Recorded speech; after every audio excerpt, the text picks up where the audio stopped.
Very good.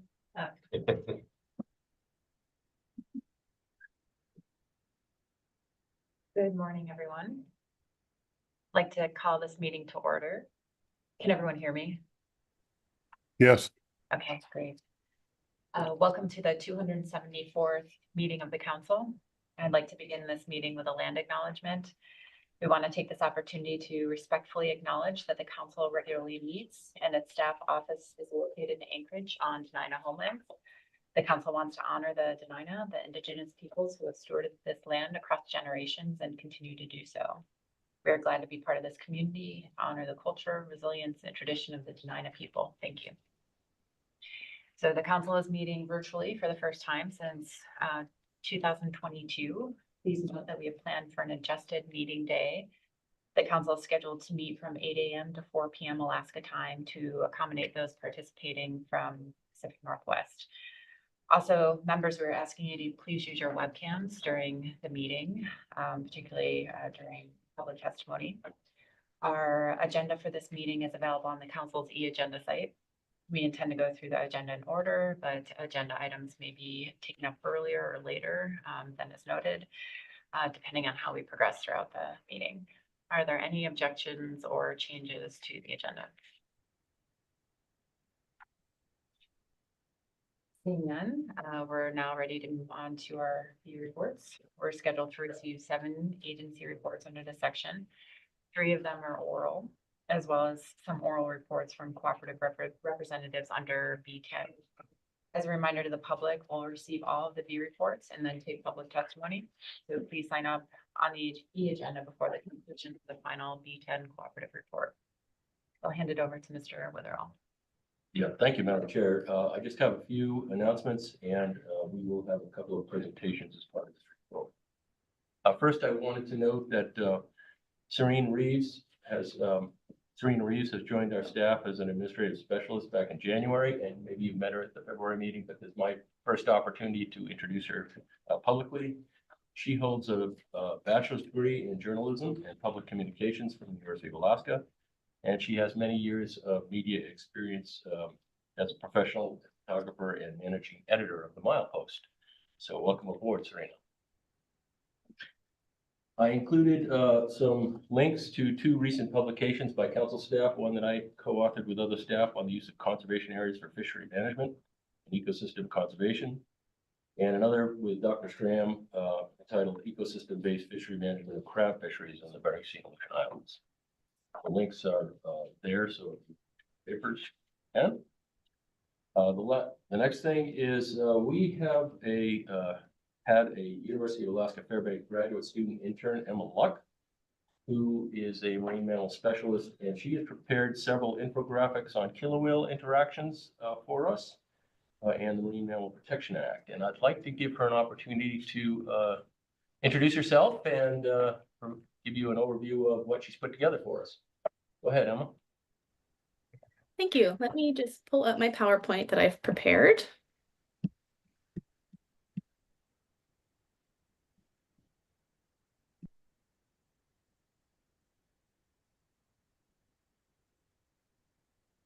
All right, can everybody see that? Yep, looks good. All right, so my name is Emma Luck. I am the current intern working with the Council staff this spring. Originally, I'm from Homer, Alaska. I grew up there doing what most people do, fishing, going out in the water, spending a lot of time in the marine environment, which led me to pursue a Bachelor of Science in Marine Biology down in Juneau at the University of Alaska Southeast. Right now, I am a master's student in the Marine Policy Program through the University of Alaska Fairbanks. And some of my research interests, primarily I'm focused on killer whale behavior and ecology. I've done field work with killer whales both in Norway and also here in Alaska. More recently, I've been interested in marine mammal interactions with fisheries. My master's research focuses on killer whale interactions with fisheries around the world. And as a policy student, I'm also interested in marine mammal management and policymaking. So as part of a requirement of my degree program, I have to complete an external internship with an organization that deals with marine policy or ocean governance.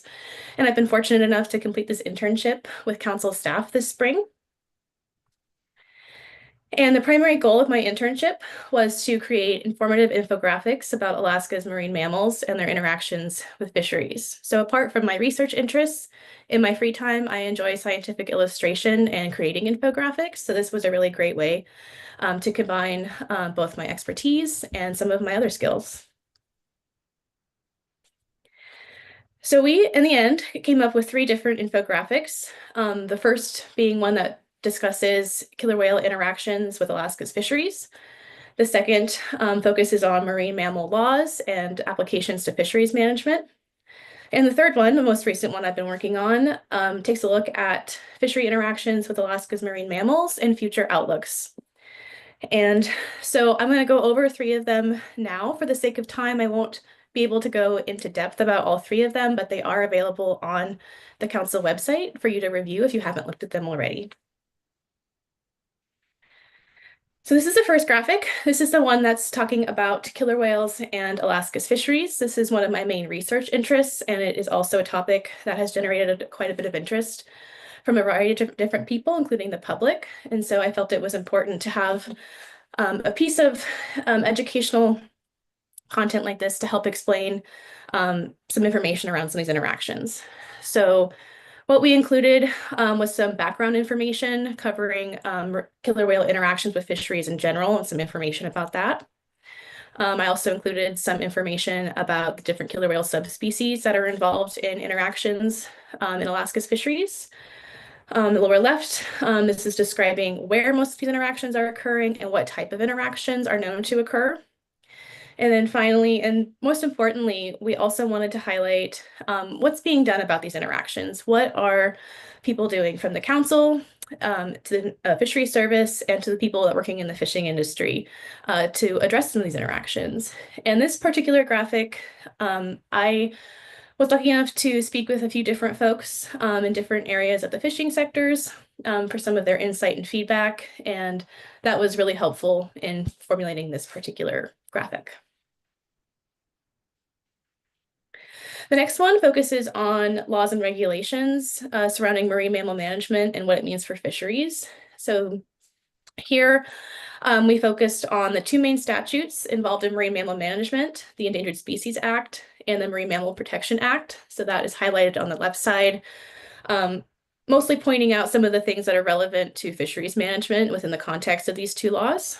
On the right side, we took a closer look at marine mammal stock assessments, and this was based on some feedback I got from a few different people desiring some more readily available, easy to understand information about what a marine mammal stock assessment is and what it means for fisheries management. So this covers how assessments are done, what a marine mammal stock is, and why this matters for fisheries management. And then finally, this third graphic, I want to preface this by saying this is the most recent one. It's gone through fewer rounds of review than the other 2, and I do anticipate that we'll make some further edits and adjustments to this one before the final product is ready. This one is a bit of a future outlook as to what fisheries interactions might look like in the future in Alaska's marine environments as the climate changes and things like sea ice decline begin to occur. And what we've done here is in the center, we have a heat bar, the top being species that we might want to pay most close attention to. And then the bottom in this blue area, these are species which we might also want to pay attention to, but slightly less urgency. So for example, one species that we've highlighted here, we have the North Pacific right whale. This one I put at the top because as the climate changes, their distribution may shift around and we may see more potential for interactions with fisheries. Right now, there are no known direct interactions, but their population is so small, less than 50, that any type of interaction that results in a serious injury or mortality would be extremely detrimental to recovery. For comparison, on the lower end of the spectrum, we have species like Pacific walrus and ice seals, where interactions are either very low at the moment and aren't expected to increase drastically, or there are already measures in place to address interactions that may occur, like with the walrus protection areas. And then finally, I just want to give some thanks to the people who helped me with this. This kind of project isn't possible for one person to do on their own. Specifically, I want to thank Diana Evans. She's my internship supervisor, and she's been very helpful throughout this process of formulating ideas for infographics. I also want to thank the council staff for their feedback and their insight. And I also want to give thanks to all the other people listed here. They provided me with their own thoughts and opinions and their experience with some of these topics, especially with killer whales in Alaska's fisheries. And also to some of the NOAA staff that helped with the review of some of these graphics as well. I've learned a lot throughout this process. I come from a background mostly of marine mammal science and field biology, so it was really helpful to learn more about these topics from different perspectives. And I look forward to finalizing these graphs and having them available to the public in the near future. And if anyone has questions or comments or thoughts they'd like to share with me, I have my email on the screen, and I'd be happy to have a chat with you if you'd like. Thank you. Thank you, Emma. And like she said, if you have some comments, especially on that third infographic that is still in kind of a draft form, I'm sure she'd be happy to incorporate your ideas and recommendations. So thanks again, Emma. Good internship. The next thing I have is I just want to let you know that the final report from the SCS8 is now posted and available. Just for your reminder, that was a workshop hosted by the New England Council last summer and consisted of the leadership of all of the council's SSCs. And so the link to that report is available. The next couple of items, the first is the IFQ report to the fleet, and then followed by the Bering Sea Aleutian Island allocation review for Atka, mackerel, POP, and Yellowfin sole. Those are reports that you're going to receive from Michael Fye from the Pacific States Marine Fish Commission. And so I'm going to pass over the mic to Mike. Thanks, David. Yep, thanks. Good morning, members of the council. My name is Michael Fye with ACFIN. I got a couple reports to walk you through this morning. I have the IFQ report to the fleet. And just a refresher, this report was originally provided by NIMS RAM division from 1996 to 2012. The report went away in 2012, but after that time, the public did request that it be brought back. We brought back a condensed version in 2021, and that's the report that we have before you today. I haven't walked through it before, but the things that it includes regulatory changes, quota and landings, hired skipper activity, initial issuees, transfers, CQE activity, and quota held by community. Regarding the halibut quota utilization, we've pulled that together in this table that you have before you. One thing to notice, the utilization of the halibut quota was the lowest utilization in program history in 2024 at 66%. We see a continued decline in the number of vessels participating in halibut quota, and the harvest of halibut quota was also the lowest in program history at 15 million pounds. And looking at the halibut quota by area, you can notice the decline in 4B, and 4B being the low. Yes. Excuse us. Are you speaking from a PowerPoint? I am, yeah. Okay, we don't have a visual on that quite yet. So, maybe Stand by. yeah, stand by, please. Oh, and I'm being told you need to share your screen. Okay.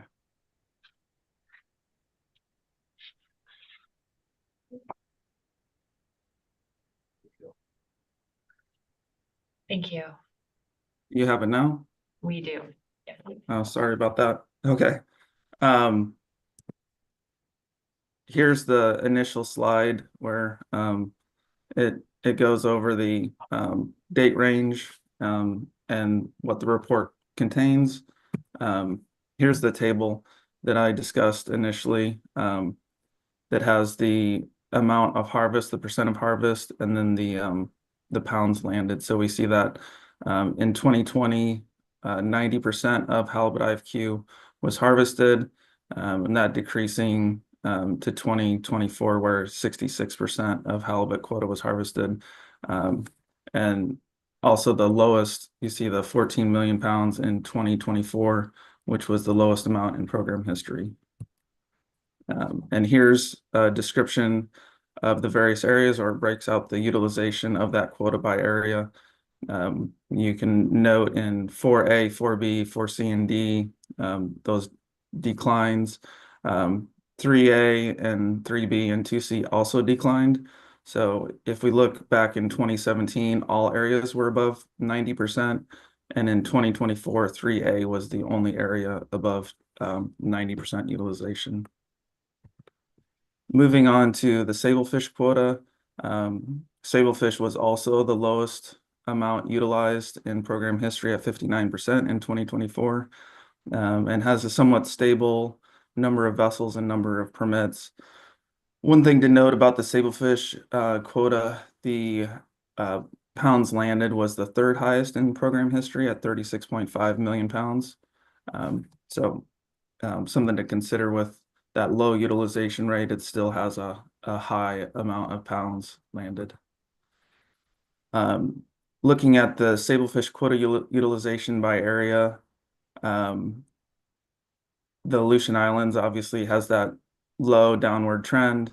The Bering Sea, interestingly, had an upward trend up to 2022 and then has fallen back down. So it went up to 86% in 2022, and in 2024 is down to 33%. The next slide we have here is the hired skippers. One thing to note about hired skippers is there's been a continued downward trend.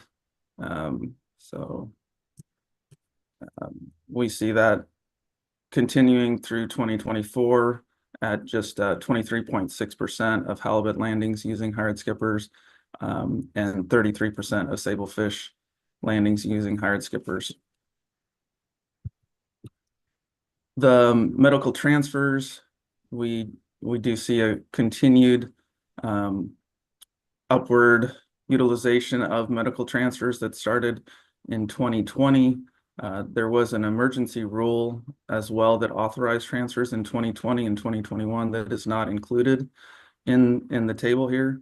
If you added in the emergency rule transfers to the medical use transfers, then 2020 has this, see this large upward trend in the use of medical transfers. I also brought in CQE activity. The last 3 years have the highest use in CQE activity. This is just a summary slide. I went through most of this. One thing to note is initial issuees are being removed from the program at some of the highest rates we've seen. So halibut in 2024 had the highest annual change in initial issuees at 7.4 million quota share, moved away from initial issuees. The other thing to note is that the quota held by community continues to show an upward trend for Alaska residents, and we're seeing that mainly move away from residents of Washington. And that's the short walkthrough of the report to the fleet. And if there are no questions, I'll move on to the TLAS allocation review. Mr. Pai, it looks like we do have a question for you. We'll start with Ms. Kimball, followed by Ms. Goen. Thank you, Madam Chair. Thank you, Mr. Fye. I just, on your quick slide on the CQE activity and talking about having the highest level of activity, is that just corresponding to the amount of landings? Or does that also correspond to the number of communities that are participating or the number of fishermen that are participating with CQE quota? Thanks for the question through the chair. Yeah, this is just looking at the pounds landed. It's not looking at the number of communities. That's certainly someone we could bring in. If I recall correctly, I don't think there's been any additional communities that have come in to the CQE program recently. Yeah. Thank you. Ms. Goen? For the presentation, Mr. Fye, I'm curious on the hired skippers and the reduction in hired skippers. Do you think that signals an increase in skippers owning quota? And I'm curious on why. Thanks for the question through the chair. I think the reduction in the hired skippers is sort of the way that the program has been built, where initial issuees can use hired skippers. So as those initialees get rolled out of the program, I think that that's some of the decrease that we see in hired skippers, and we see that going back, until 2007 or those earlier years when hired skippers peaked. And we've seen this continual removal of initial issuees, and with that, the hired skippers usage has reduced.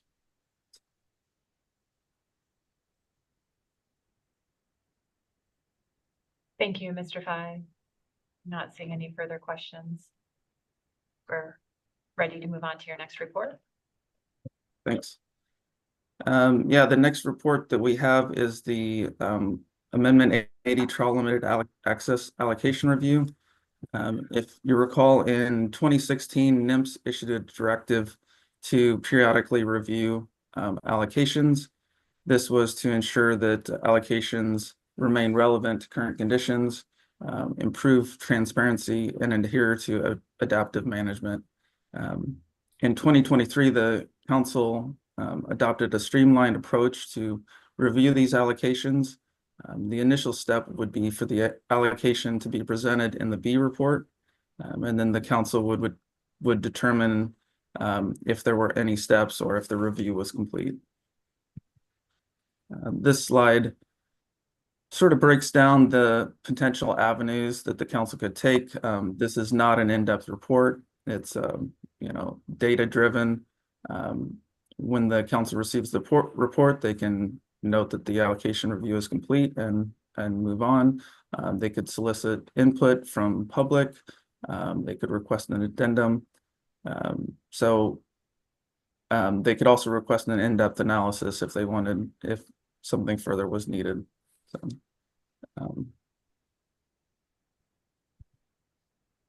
There are 4 allocations that we're reviewing under this NMFS directive, and then there's the 6 laps. The directive has those allocations reviewed every 10 years, where the lap is every 7 years. And one thing to note on this slide is we have Amendment 80 twice. So we have the Amendment 80 lap that the Council reviewed in December of 2024, and then we have this Amendment 80 non-lap allocation piece that we're bringing forward at this meeting. And we've separated those out due to the different requirements and timeframes associated with the reviews. So the lap is obviously a more in-depth review that goes through all bodies, where this allocation review is a straightforward data report. Here are the allocation objectives for Amendment 80.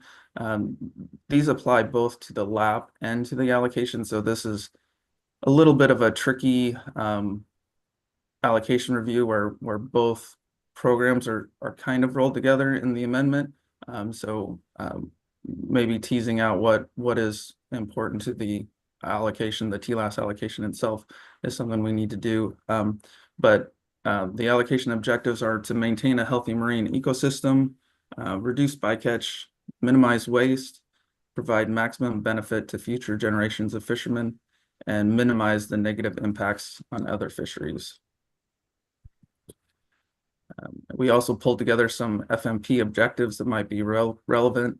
And this is promote management measures that avoid significant disruption, promote fair and equitable allocation of resources, provide economic and community stability to harvesters and processors, and develop management measures that consider the efficient use of resources.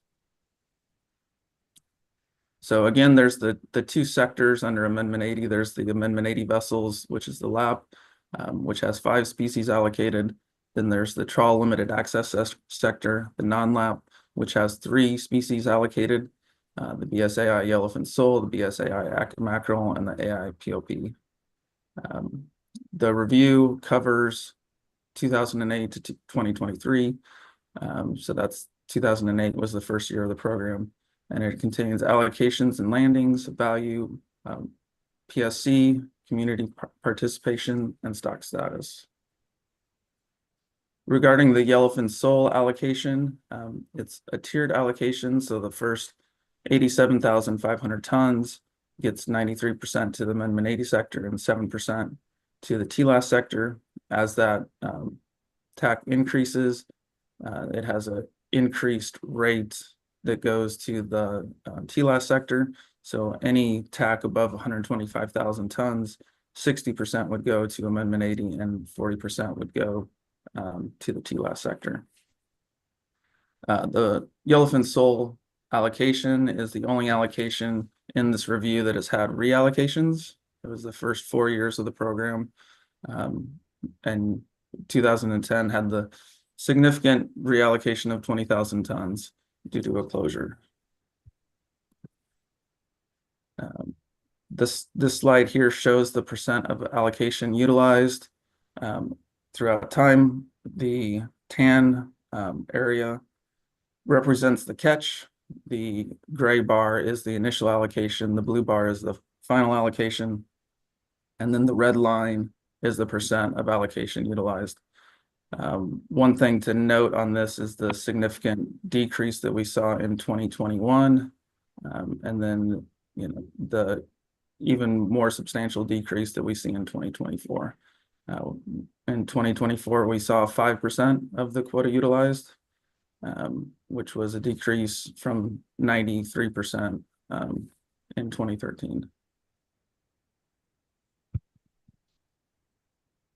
Regarding the PSC associated with the Yellowfin sole fishery, we see a general downward trend. There was a significant event in 2010 that did close the fishery, but we've seen a general decline in all forms of PSC. Moving on to the Atka mackerel allocation, there are 3 TACs that are set with the allocation. The Area 543 has 100% of the TAC allocated to the Amendment 80 vessels. 541 and 542 both have 98%. They had 98% of the TAC allocated to the Amendment 80 vessel sector and 2% to TLAS. It increased to at 2% a year to a final 2012 where 90% of the TAC was allocated to the Amendment 80 sector and 10% to the trawl limited access sector.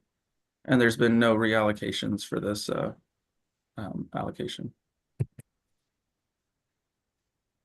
For the BSAI Atka mackerel allocation, we see generally full utilization. There was the one dip in 2009, and you can kind of see from 2008 to 2012 that stair-stepped increase of allocation. There was also a dip in 2022 in utilization. The PSC associated with the Atka mackerel fishery fluctuates significantly. There was a high of 22 tons of halibut mortality in 2012, but there are also multiple years with no halibut mortality reported. And red king crab encounters were above 1,000 in the first 2 years, but there have been no red king crab encountered since 2020.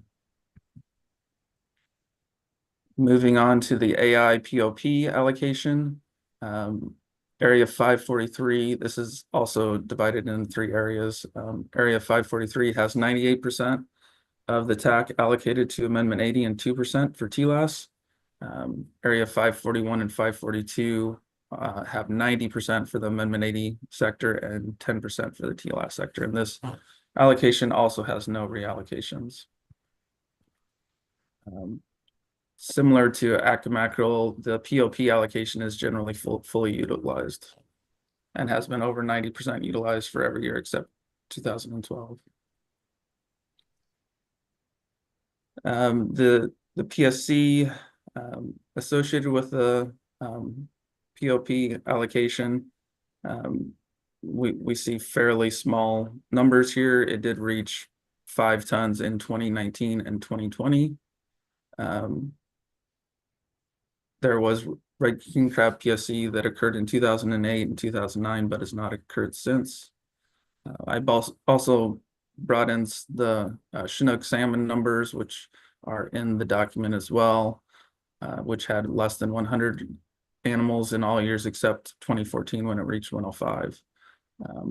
And then Chinook PSC occurred in 3 years and was less than 100 in each year. In 2024, no PSC was encountered or reported by the sector. And that's the conclusion of the TLAS allocation review. I kept it fairly short, but again, this is something we're providing separately from the Amendment 80 LAP review.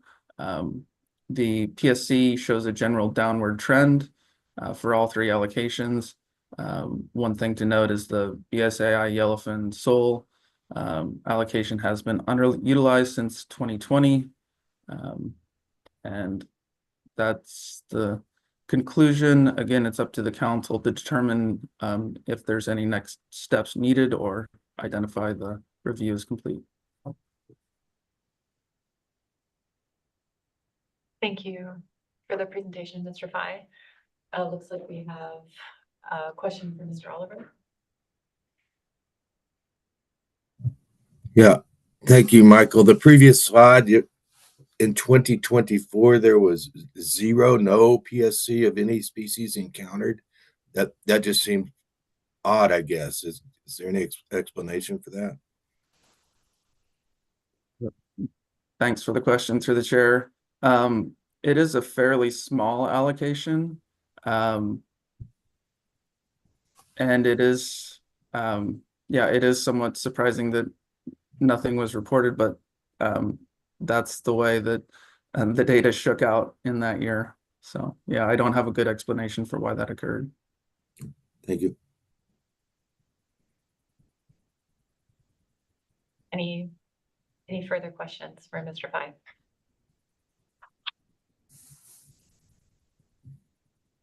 Thank you again for the presentation. The next thing I wanted to alert you to is that the Amendment 80 program report has been finalized per your suggestions back in October, whenever it was, and it's now posted on our website, and I've shared the link with you. Next, the Pollock Fishery Incentive Plan Agreement reports, the IPA reports are available and posted. Oh, Mike, you need to stop sharing your screen.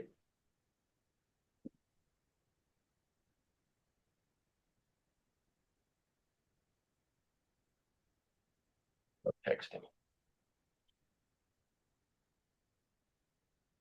I can continue to talk. The IPA representatives will not be providing more reports at this meeting, but we plan to repost those reports when we take final action on chum salmon bycatch, which is still planned for December. I do list the recent staff and council member activities and recent plan team and committee meetings. Relative to the council member activities, I've laid out the different membership and attendance at the Federal Subsistence Board Regional Advisory Committees meetings that the council was invited to attend and participate in and provide a report. And I think those went fairly successful from what the reports I hear from back. The last thing I wanted to bring to your attention is that the Finance Executive Committee met last Thursday, to review the council's financial situation and provided a performance evaluation for the executive director. I'll provide a brief summary of the Finance Committee meeting and post that in under E1 for your review and public review probably tomorrow. And that concludes my report, Madam Chair. Thank you, Mr. Witherell. Are there any questions on the PD report? Ms. Kimball? Thank you. Thank you, Mr. Witherell. I just had a question on the Regional Advisory Committee meetings for the Federal Subsistence Board that council members participated in February and March. And if you could remind me what the vehicle for having other council members that maybe didn't attend some of those meetings get the information that we received, or what kind of report will we be generating from those activities?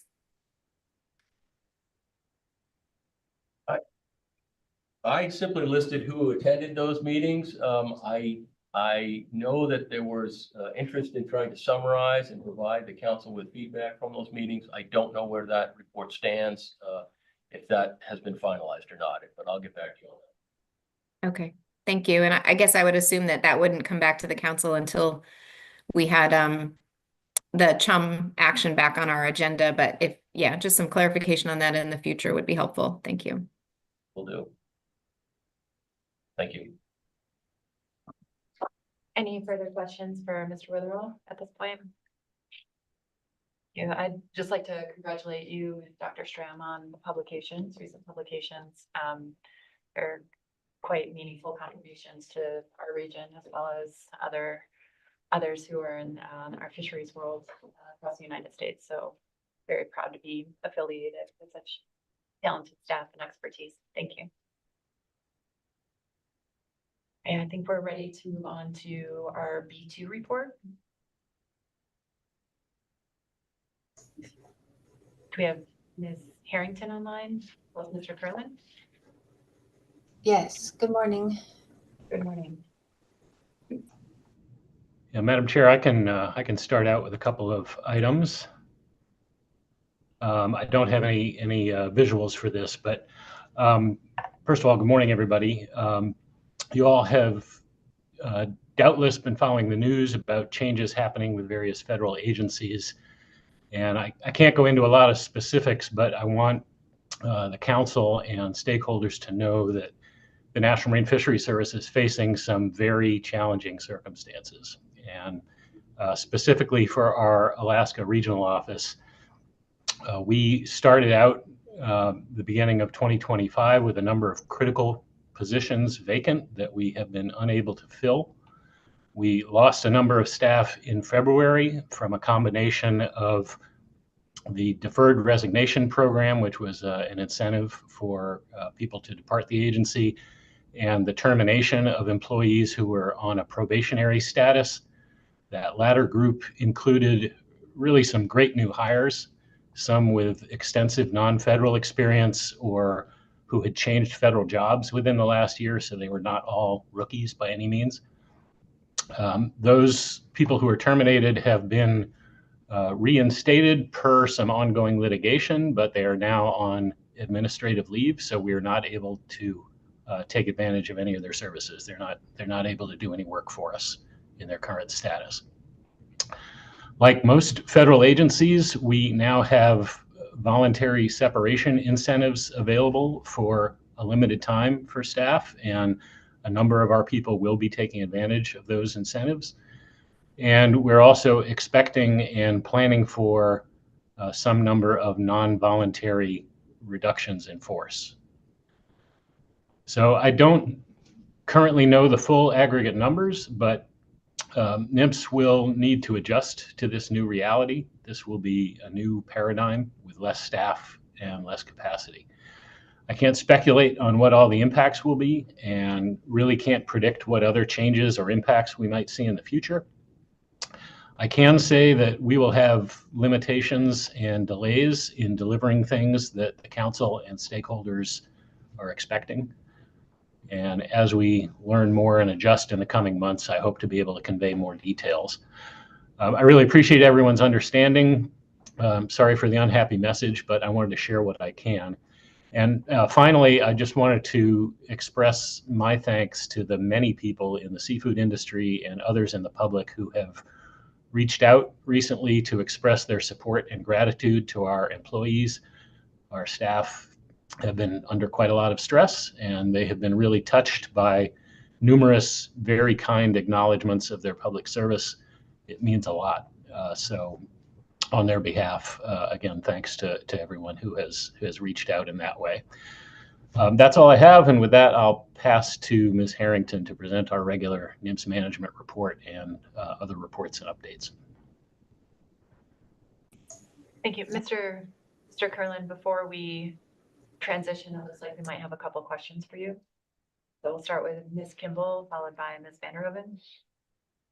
Thank you, Madam Chair, and thank you, Mr. Curlin. I'm certainly sorry the agency is going through this. I just wanted to know if you had any more details on a timeline for the reduction in force efforts.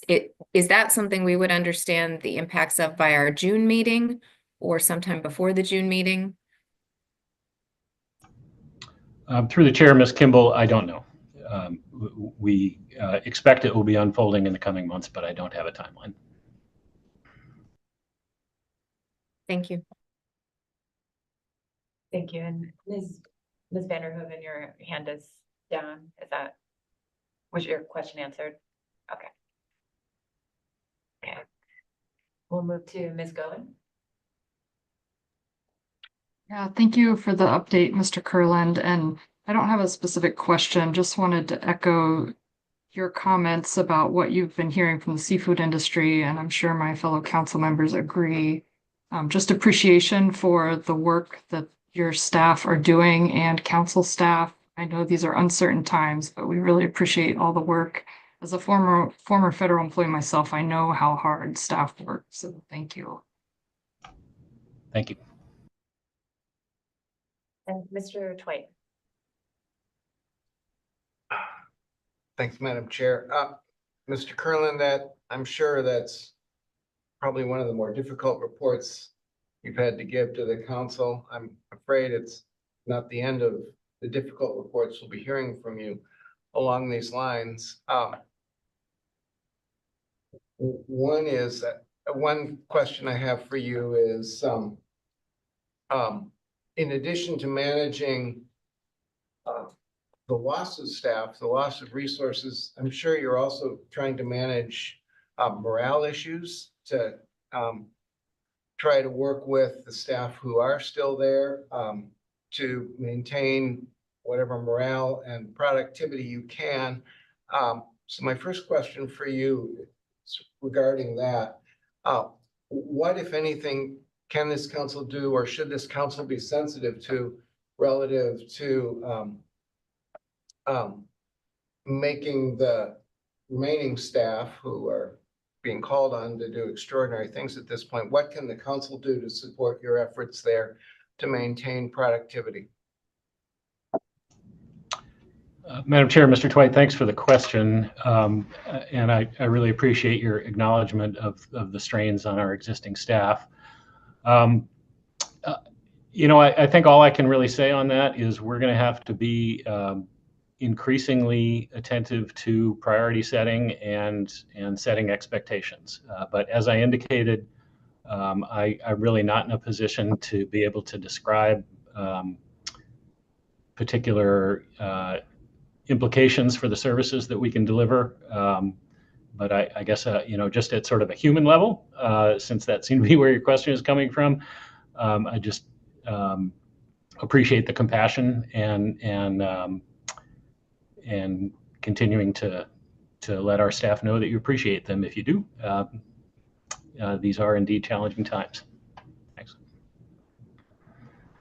Thanks, Mr. Curlin, and please do pass on my deepest thanks to your staff for this is when public service becomes really, really challenging, but this is when public service is also the most important. My second question really, I think you may have answered it in a way already. But at this is the need to prioritize that you discussed starts now at this meeting. We're taking final action on a couple of things that we'll then have to essentially simply turn over to your shop. And we're contemplating at least one fairly large effort ahead of us. I was listening really carefully to your comments to us about both your management, but also I think you were referring to both your management and your analytical capabilities out of the Juneau office. What advice can you offer to us right now relative to both to the council's role in prioritizing? And as we think about what our bandwidth is, both at your agency, but also at the council staff. We're not exactly flush with staff here either. Fortunately, we're not in the same situation you are, but we have to be careful about our bandwidth as well. And so what advice do you have for us right now? Through the chair, Mr. Twite, thanks for the question. I'm afraid I don't have very specific advice for you right now because we frankly don't understand the full implications of what we're facing as an organization.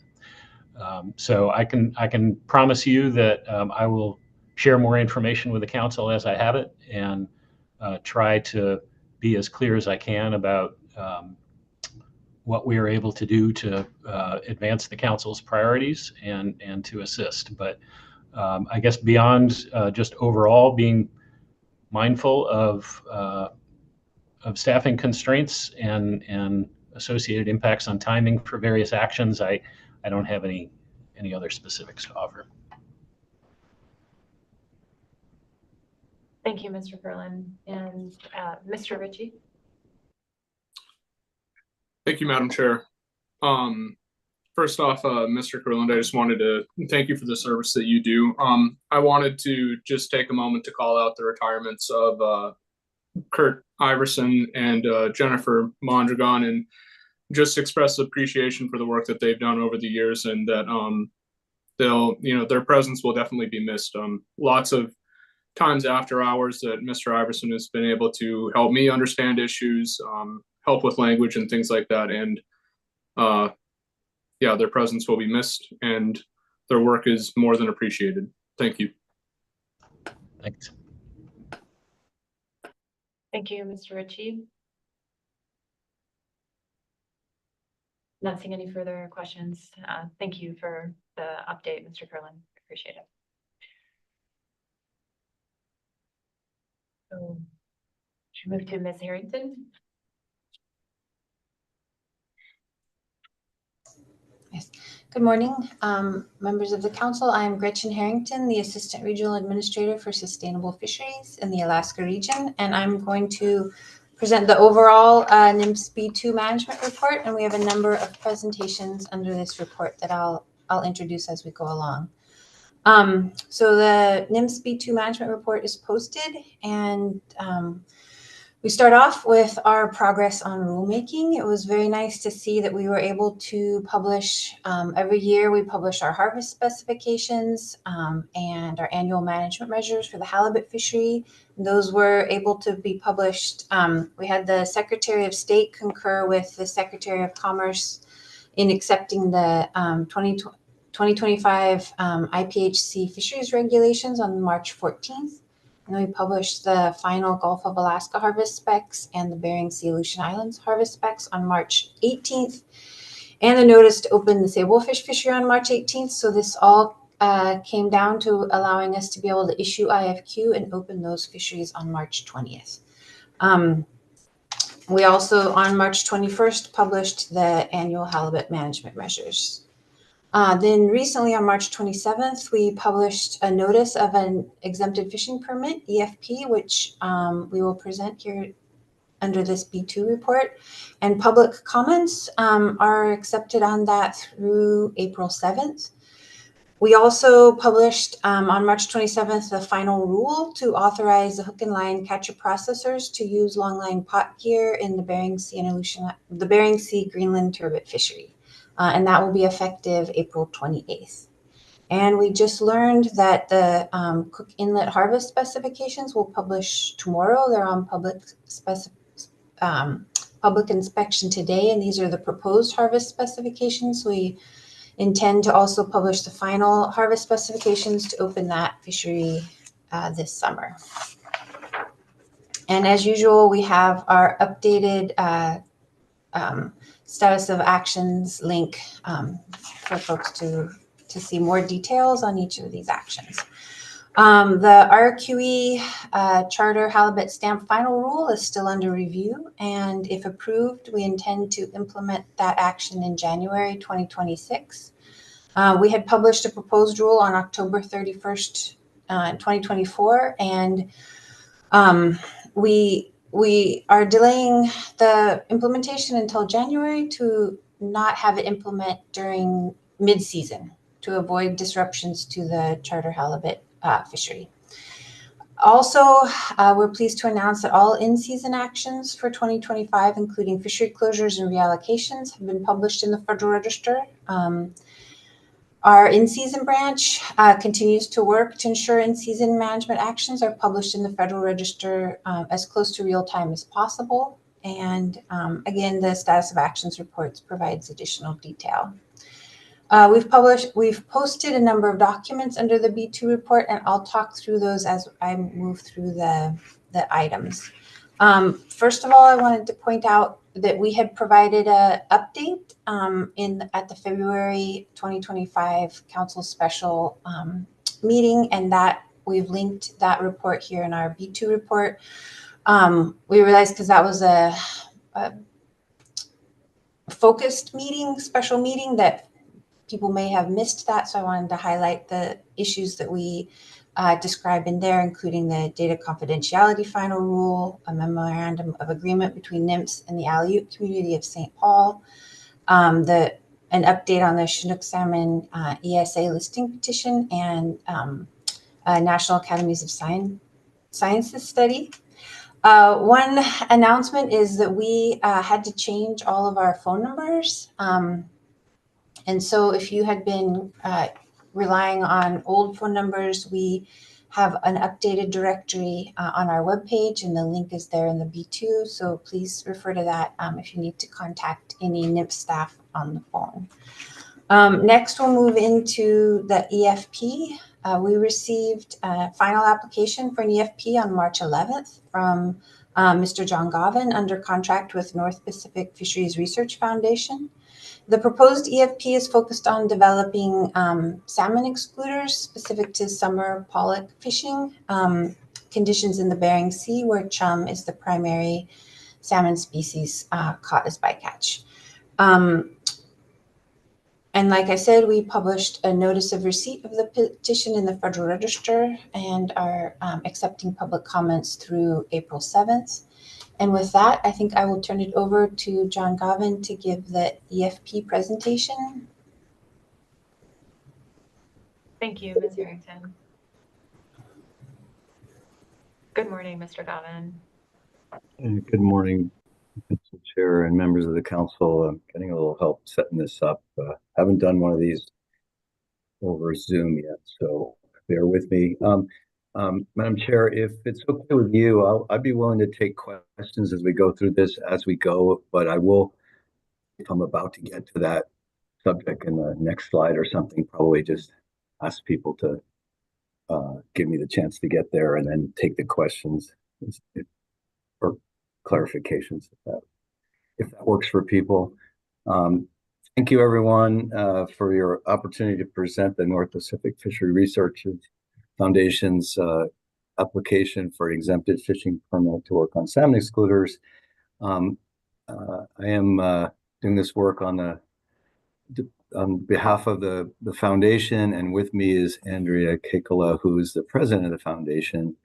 I'll give her an opportunity to make comments at the end if she wants to.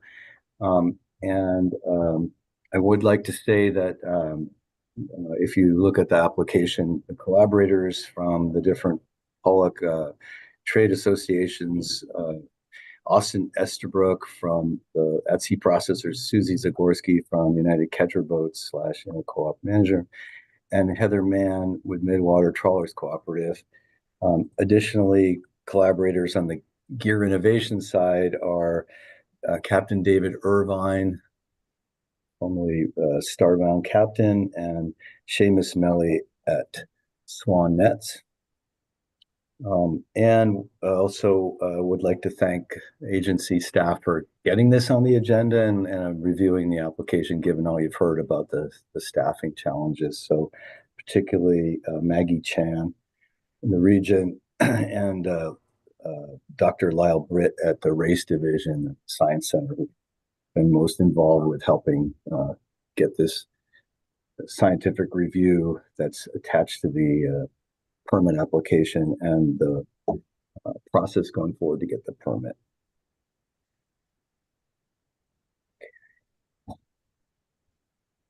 I'd like to say a few words about the work of John Groover on salmon excluders. So many of you know John from his years of service on the advisory panel. But beyond that, I look at John as the father of the salmon excluders. And back in 2002, Dr. Rose from the Science Center got some video of pollock and salmon moving through the back end of a pollock net and showed that to me. And he said, "Do you think there's anything we could do here to get salmon to swim out in this clusters of pollock moving and congestion through the back of the net?" And I said, "Let's go talk to John Groover." And he's really, as a former pollock captain and a gear innovator, probably the best one to see if there's any opportunities here. So in case you don't know John, he's the one in the pictures. If you on the left, in the upper left picture, he's the only one in these pictures that has good hair. And Mr. Groover sat down with us and looked at the video and said, "Yeah, I think there's ways to separate out the salmon with behavioral differences from the few he was seeing in the video, and let's see what we can do." So he came up with some ideas that we took to two different conferences and preeminent scientists who work on gear innovation and fish behavior. And we just sort of showed that video of what it looked like in the net, and Mr. Groover's ideas for how we might use the behavioral response of salmon being different from pollock. And basically the opinion of the people seeing that was, good luck with this. You'd be lucky to get 3% of the salmon to swim out, and you might get a bigger percentage of the pollock to swim out. But John was undeterred. And his first iteration of a salmon excluder, managed to get 13% of the salmon to swim out. We did have some issues with loss of pollock, but through his innovation and steps, we managed to get that under control. And over time, a lot of captains and gear manufacturers have joined in this effort. We've managed to get the current salmon excluder performance up to about 20 to 30%, particularly for Chinooks. But I think we never would have really gone very far without Mr. Groover's contributions. So I just wanted to make that a point as we started out here and recognize John's legacy. The objectives of the application we've sent to the agency are, can I move this away? Let's get that up. Okay. To improve salmon excluder performance, which has plateaued in the 20 to 30% escapement of mostly based on Chinook salmon testing. And the idea here is to evaluate a new idea aimed at improving chum salmon escapement with an excluder designed for B-season pollock fishing conditions where you have lower pollock catch rates, tows tend to be longer, and you have more ambient light. And this direction for focusing on chums came from a workshop that the North Pacific Fisheries Research Foundation held in November 2024, where we had really amazing turnout from the industry and a discussion of where we are with excluders and how we might improve performance. And so this is the direction that we decided on with this shared focus on this new excluder idea that I'll go through in a minute. So the new excluder concept is to move further forward in the net. And it's a larger mesh section. The diameter of the trawl is larger there. And this is to address performance challenges that we've had with excluders. One of those being that the congestion of the fish in the net intermediate section blocks the salmon's access to the escapement portals. So salmon that are inclined to rest in the lee that we've created in these devices just can't make their way out of the net. And then secondly, we've had problems with salmon that do move to the escapement portal, not actually exiting. And that may be because of fatigue with how far back in the net that the salmon are for some of them that took a lot of effort to get to that position. So the idea for the new excluder is a large diameter, diamond-shaped escapement portal installed in the top panel. And we are thinking of installing that in somewhere between the 8-inch and the 32-inch sections of the net. Little is known about the behavior of fish as they move through this section. Come back to that in a little while. But we're hoping that this excluder and its shape would create an updraft of water flow to incentivize salmon to escape. However, we're going to look at that in a flume tank of this issue of how big that updraft would be, and we may need to use flotation or lead lines to elevate the back portion of the diamond-shaped excluder portal to increase that flow of water. So this EFP we've proposed would be a preliminary evaluation of this new excluder concept, and I'll talk about how we intend to do that. This is an overview. Existing excluders are generally located in the area just in front of the cod end, we call the intermediate, the straight sections there. So if you look at the overall sketch on the bottom, that's the section where they've been located. And the two concepts that are most widely used and different variations of are above, and one of them is a escapement portal with a hood and a weighted panel that is able to create some slower water behind that panel, creating an incentive for salmon's behavior to move into that area and then hopefully swim up and out the top as shown in that diagram. Another a concept in use is an over and under, where you have both a floated and a weighted panel and create both that slower water at the top and the bottom and escapement portals on the top and the bottom. So how is the new concept different? Again, this is a very generalized sketch, but if you look at the diagram of the net overall, you'll see the excluders located further forward in a much larger diameter section of the net. And there's two different versions shown. One idea is this large diamond-shaped cutout at the top, and then on the bottom, multiple cutouts. Again, I'll go through kind of how we're going to size those and look at their performance. So the EFP we've proposed has two phases. of work on each of the 3 EFP vessels. The vessels would be in different Pollock vessel horsepower categories, and this field work would occur in July and August this summer.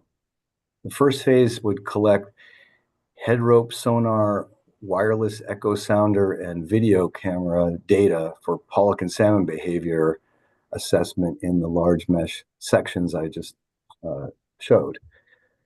So this would be tracking the movement of fish from the entrance of the net with the vessel's head rope sounder through this large mesh section to understand aspects of how close they are to the top panels, where would it be ideal to place this excluder, balancing the 2 objectives of salmon escapement without triggering unmanageable levels of pollock loss. One aspect of this involves a wireless echo sounder for evaluating fish behavior in this large mesh section. It's too large a diameter, in some cases more than probably 10 meters, to see with cameras. So we're working with experts in sonar with a device that's been somewhat used now with installation in the cod end of the net to monitor how much fish is moving into that. This is an echo sounder that you can see the outputs there. You can use to monitor the fish as they move through the sections that currently in the cod end, but this we think will do an excellent job of allowing us to understand where fish are moving through in these larger mesh sections of the net that we're interested in, as well as tracking kind of patterns in the speed they move through there through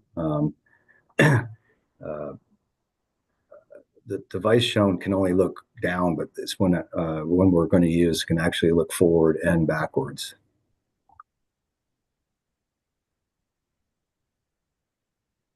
So the field research components are as follows.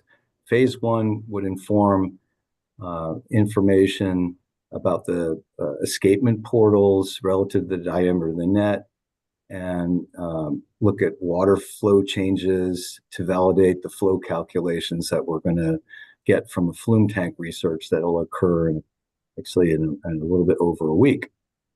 And then once we use that information to get both the most promising location for this excluder on each vessel, then we will also have some idea of the water flow and whether we need to modify the way the diamond shape concept is in the top panel is being applied. Then we will, with that fish behavior information, actually install the excluder in phase 2 on each vessel in the location selected from the first phase, and do a very preliminary evaluation of escapement. This is not trying to be a statistically valid test of the escapement rates, but it's going to be looking at fish behavior around the with the both the echo sounder and with cameras, so we can do it by species to see if this idea of a upward flow of water is doing what we hope it will do to incentivize salmon to escape and give us an idea of the reaction of pollock to it as well. So following the at-sea tests, where we do this preliminary evaluation, we'll have all the information from the head rope sounder, from the echo sounder in the section of interest, and as well as fish behavior observations from cameras from phase 1 and phase 2 will all be archived, and we'll do a more systematic evaluation of it for the fish behavior assessment to understand how fishing conditions affect what we're seeing for fish behavior, how much ambient light variables and sea state seem to affect fish behavior, et cetera. So that's more of a scientific review. And we'll draft a report that really will evaluate the potential of this new excluder design based on that more detailed analysis of the data, incorporating feedback from captains, both the EFP captains, as well as those who attend the second workshop that we'll hold after the field work. And with all that information, we'll draft a report about the EFP, which will be sent for the Science Center review and made available to the council if they would like to hear that report.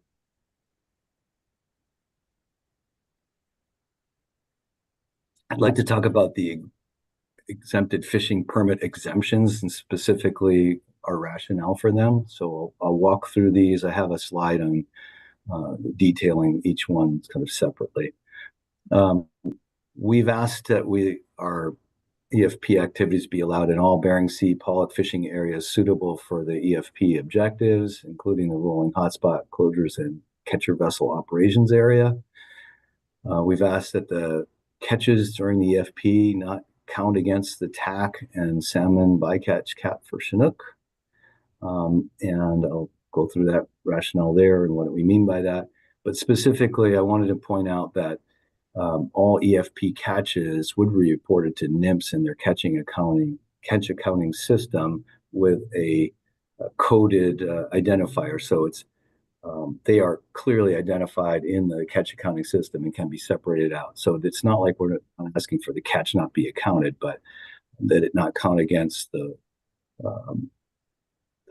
management caps for the pollock fishery.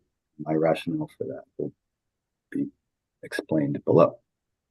So as for the area exemptions, in the context of the objectives of the EFP, the application explains that in most years, normal years, that chum salmon encounters in the pollock fishery in areas outside of the rolling hotspots and possibly the CVA are likely to be sufficient for the objectives of this research.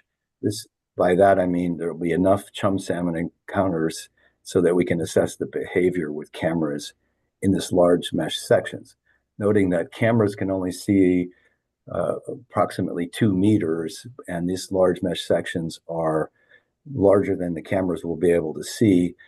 We have to encounter enough chum salmon to get enough behavioral information. So we don't know exactly how far we're going to be able to see. It depends on ambient light conditions. And we don't know how close the salmon will be. So we want to have access to areas where it might have higher rates of chum salmon to make sure we can get enough behavioral information to inform the objectives of the EFP. And in some years, the chum salmon encounters may need to be inside these rolling hotspots because chum can be very patchy.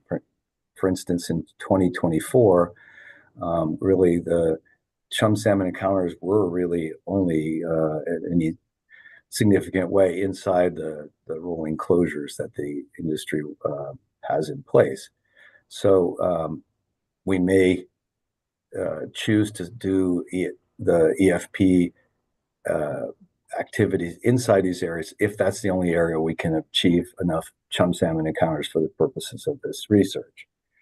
However, as the application explains, as PI and with my field project manager, we'll be monitoring the catch rates of chum salmon on a haul-by-haul basis during the EFP so that we can ensure that any EFP activities inside the rolling hotspots would be only for purposes of the EFP objectives. So in a nutshell, we hope we can conduct the scientific work outside of these areas, but if we go in there, we'll be monitoring our catch rates and only stay in these areas to the degree we need to achieve the observations I just spoke about.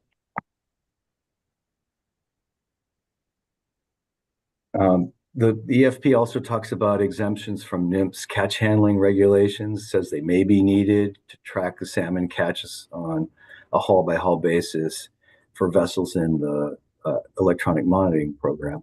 We've since had discussions with the observer program in the Alaska region, and we don't really think we will need any exemptions from catch handling. So normal observer practices on these vessels or camera EM should give us the information we need.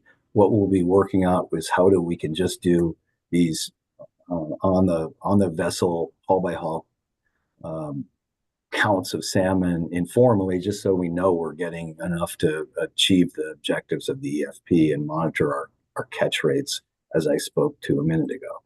So we think we can do all we need to do to track how many salmon we're encountering with the EM and observer practices without any exemptions to those. But we did mention that EFP, so I thought I'd address it.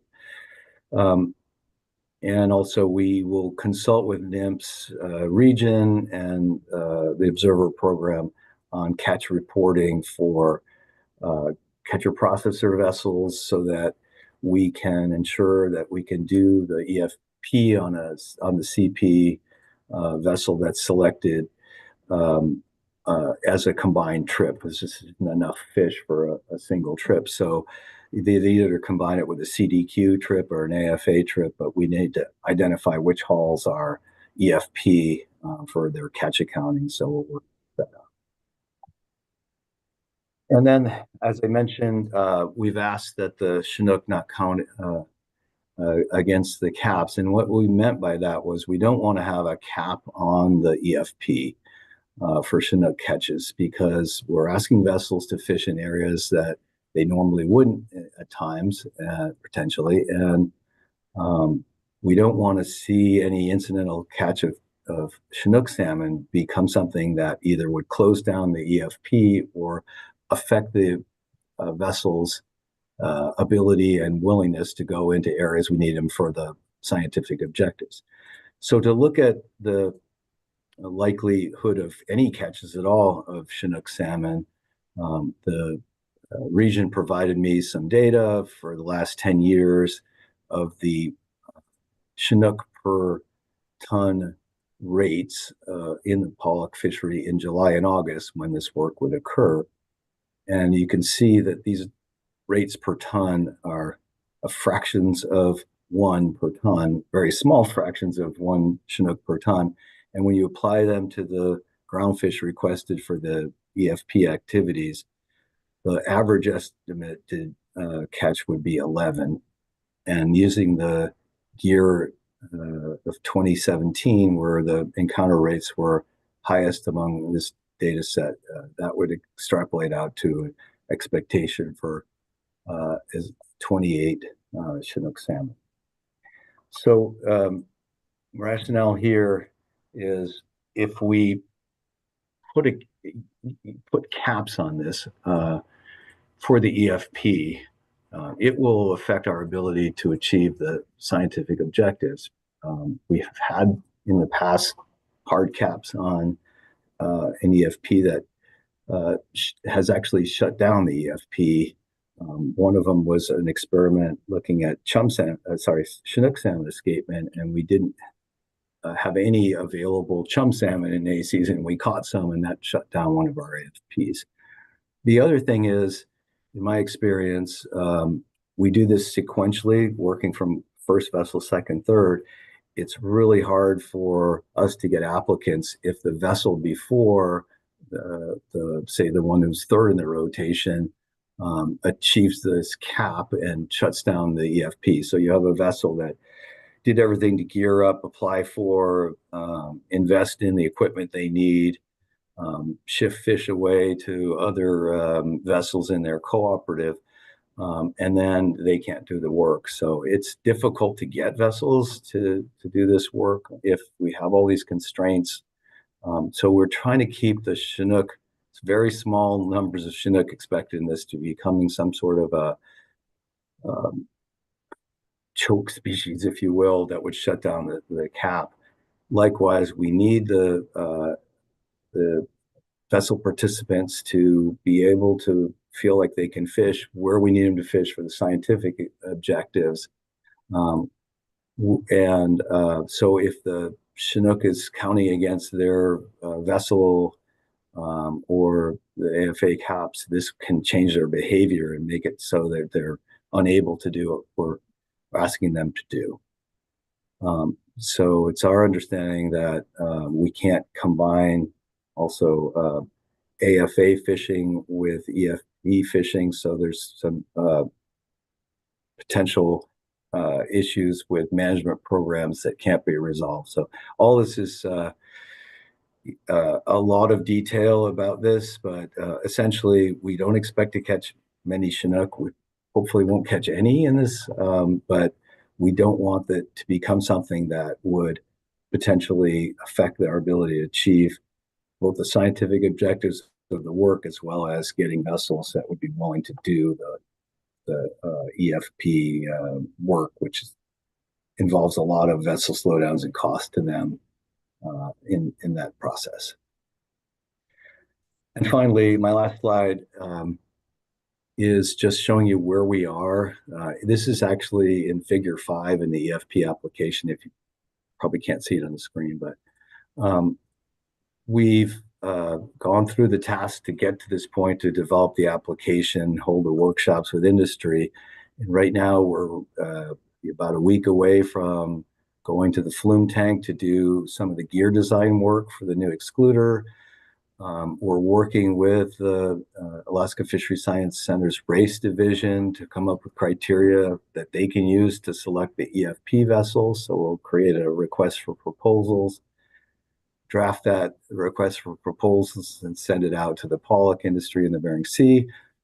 And the race division will review those applications to select vessels for the EFP. And so from there on, it's getting ready for the field work. So I thought I would just show where we are in the continuum. We're somewhere around halfway through the tasks by number, but really got a lot of work ahead of us. And we're planning to be in the water in July, hopefully with 3 vessels that are set up to do this research. So that's my presentation. I'm happy to take questions, but I thought I'd give Andrea Keikola a chance to say anything that she might want to.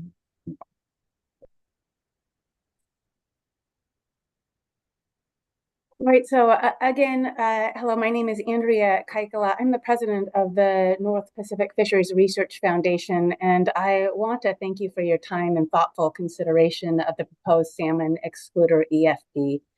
The foundation is proud to lead this collaborative effort, which represents the commitment to and dedication to research, innovation, and partnership across sectors. We believe this project is a meaningful step forward in advancing selective fishing practices and is a critical step towards advancing bycatch reduction technologies that align with the Council's management objectives and longstanding commitment to salmon conservation. We are grateful to the agency and Council's continued engagement and leadership in fostering innovative, science-based solutions to complex fisheries challenges. And we look forward to the opportunity to further this important work with the EFP that is under consideration. Thank you. And with that, we are available to take questions. Thank you very much for the presentation. I'll see if there are any questions. EFP? Yes, Ms. Kimball. Thank you. Thank you for the presentation and for your efforts on this work. I do think it's important. I wanted to understand or just clarify a couple things. One, that the phase 1 and phase 2 work that you explained, those are both happening in the span of July and August of 2025. Just want to clarify that both those phases are included in 2025. Yes, Ms. Kimball, thank you for the question through the chair. Yes, so we'll go through the 3 vessels sequentially. Each one will do a phase 1 and phase 2. So we collect the information on fish behavior in some of the EFP hulls, and then once we have enough information for that, we install the excluder and both look at the fish behavior in response to the excluder, as well as some ways of calculating the actual water flow differences with the excluder installed. So yeah, each vessel will do both phases, and we'll start with the first vessel and move through it sequentially between July and August. Thank you. And one more, Madam Chair. Yes, Ms. Kimball. The other question I had, and I understand what you're saying, and it's been evident in previous EFPs as well, it's difficult to combine kind of EFP, experimental fishing with the rest of the fishery that's going on, so it's somewhat separate. You said, I think that, and I read in the EFP application that there was kind of a question on whether normal catch handling procedures would be used, normal catch accounting, and I just want to confirm, and maybe it's more a question for the agency, now that you've kind of established that normal catch handling would occur and all the salmon catch accounting, so counting every salmon would occur, is that going to be finalized in the final EFP so it's very clear to the council and the public that that's going to occur, or are there no changes going to be made to the wording of the EFP application? I'm going to leave the agency part of that, but I guess what I wanted to clarify is that when we applied, we had not had those conversations with observer program and region, but through those preliminary conversations, we think we can collect the data that we need to monitor the salmon catches without changing any observer practices. And the only difference in reporting the data from the vessels will be that we'll put identifier for that catch as EXP, which will mean it won't go into the regular fishery data. And so I'll leave it to Ms. Harrington to answer the second part, or the agency part of that question. Thank you. Yeah, through the chair, Ms. Kimball. So these boats will have full observer coverage, and they will have the same requirements for catch handling in place in the regular pollock fishery, and the observers will count the salmon and collect the genetic samples on the salmon as well. So yes, that will all be part of the what's in the existing observer program. So the next step in this, we get the permit application from the EFP. The applicant submits the EFP application, but then we issue the EFP permit. And in that permit, we have the terms and conditions for fishing under the EFP. So that's where we specify which regulations there will be exempt from and which regulations still apply. Thank you for that response. So just the very next step then is the council can assume that permit application will require that the catch handling procedures and observer coverage requirements and counting of salmon will all be included. Yes, that's correct. Thank you. Thank you. And Mr. Williams. Thank you, Madam Chair, and thank you, Mr. Galvin, for your presentation. It's exciting to see some additional work on innovation like this. Just a quick question, as I looked at your last slide where you had the chart that showed the steps that you're working through. July and August isn't really that far away from us. Have you looked at, we are all hopeful that the permit process will take place and be done so that you can begin the work in July, but have you thought about contingencies or anything if in the event that doesn't or isn't able to occur? Because there's a lot of steps, it looks to me like, still have to occur for you to be able to hit the ground or hit the water running, if you will, in July. Through the chair, thanks for the question, Mr. Williams. Yeah, I'm very enthusiastic and confident that we will do everything we can, and that's all those steps are a lot, but we've taken steps to make sure we can do everything in time. We've done a lot ahead of this to get ready for this, and I think the agency has too in terms of developing the language of the permit. So we're all hopeful we can do this. There always is a possibility that something unforeseen will come up or something that might affect our ability. I guess I'd hate to see all this work have to be repeated if we couldn't go into the water. So something the agency would have to consider is whether there would be a mechanism to, if for some unforeseen reason we cannot do the field work or we can't get the permit in time to do the field work under the schedule, to have that occur the next summer. But again, I don't think we think that's going to happen, but it would just be a shame to have to go through all these steps again. Thank you. I would agree with your assessment there. It would be a shame to have to do it all over again. So thank you. Thank you, Mr. Williams and Ms. Baker. Thank you, Madam Chair. Thank you, Mr. Govin and Ms. Keikela for your presentation. I think I probably have a couple of questions, I think, for Mr. Govin. In your presentation, I kind of want to go back to the slides you had on the rationale for the exemptions from current regulations that would be requested under this EFP application. And particularly going back to the EFP objectives and area closure exemptions. And this slide covers, your rationale for in terms of requesting exemptions from closed areas if it's the catcher vessel operational area or the rolling hotspots, and you reference normal years, and I gather from this slide that at least for chum encounters 2024 is abnormal, but can you give us a sense of what might be more normal in terms of your expectations? Because based on your presentation, it seems like you're trying to find a sort of medium level of chum encounters, if you will. If you have too high a level of chum encounters, you won't necessarily be able to see the behavior. So can you help me understand what's normal in that slide? Yes, thank you. Well, there's several variables. It's not really about too many chums or too little could be a factor, but what we're going to be doing is monitoring with our cameras how many chum we can see so we can assess the behavior both without the excluder and then with the excluder. And so in terms of, one unknown there is how close they're going to be to the cameras and our visual distance. So that's an unknown that's unrelated to the annual chum encounter rate.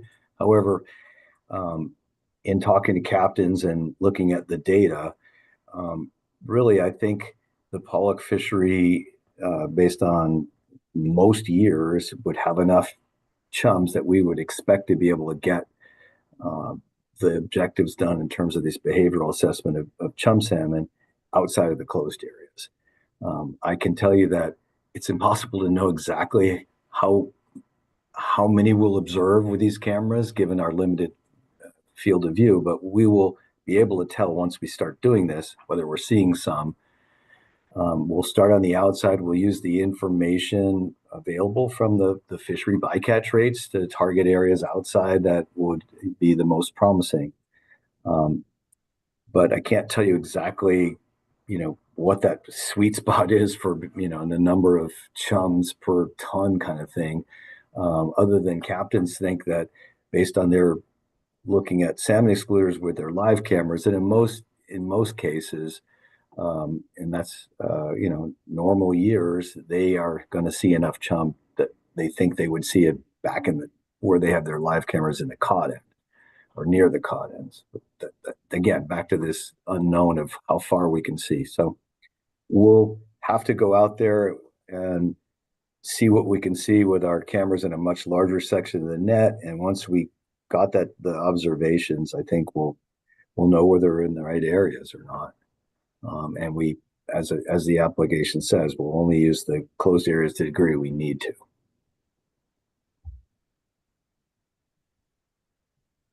Thank you, Mr. Govin. Follow up, Madam Chair. Yes, Ms. Baker.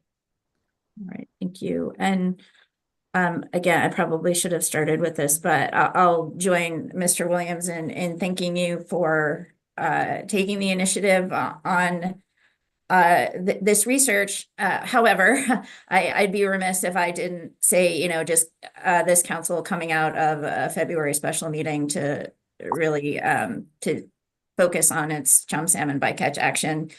I'd be remiss if I didn't, really just clearly point out, I'm sure there's bound to be some concern from maybe some council members and members of the public about a proposal for some pollock fishing that's essentially exempt from the regulations that we have. And so can you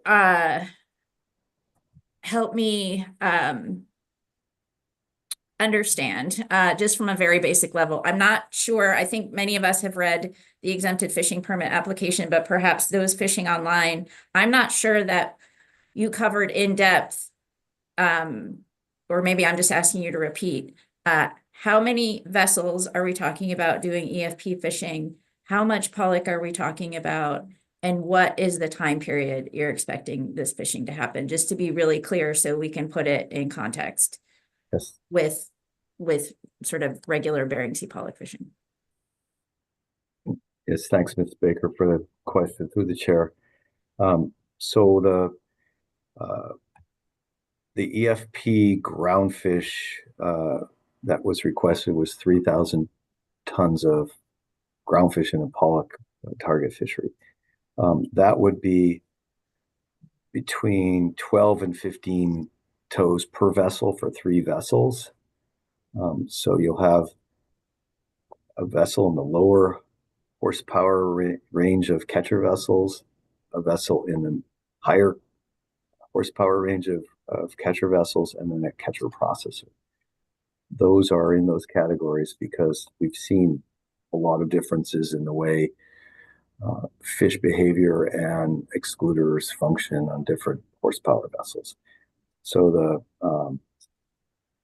it's July and August, starting sequentially with one of the boats and moving to the other, working through about 12 tows to 15 tows per vessel in the EFP mode would be what we're requesting to do.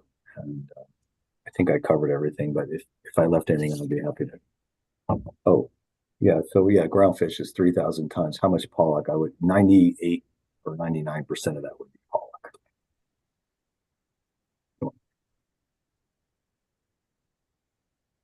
Thank you. Madam Chair, do I just get 2 questions? I can't remember. Yes, on the EFP. Okay. Thank you, Mr. Govin. Thank you, Madam Chair. And Ms. Goen. Thank you, Madam Chair, and thank you, Mr. Govin, for the presentation. Really appreciate this work at looking to further reduce salmon bycatch in the pollock fishery. It's good to see this work moving forward. Ms. Baker asked most of my questions, so but a follow-up. I'm curious if you mentioned that you don't want to be subject to a cap for chum or Chinook salmon, but is there an upper bound where you would voluntarily stop the EFP work if there was a concern? And what is that number? Thank you for the question, Ms. Goen. I don't haven't considered that. I mean, I think what we would do in terms of monitoring the catches we're going is would be expecting not to have any Chinook salmon in our catch, and if we are encountering, we would move away from those areas. If we have one haul in the EFP that encounters more chums than we need, we'd move away from that.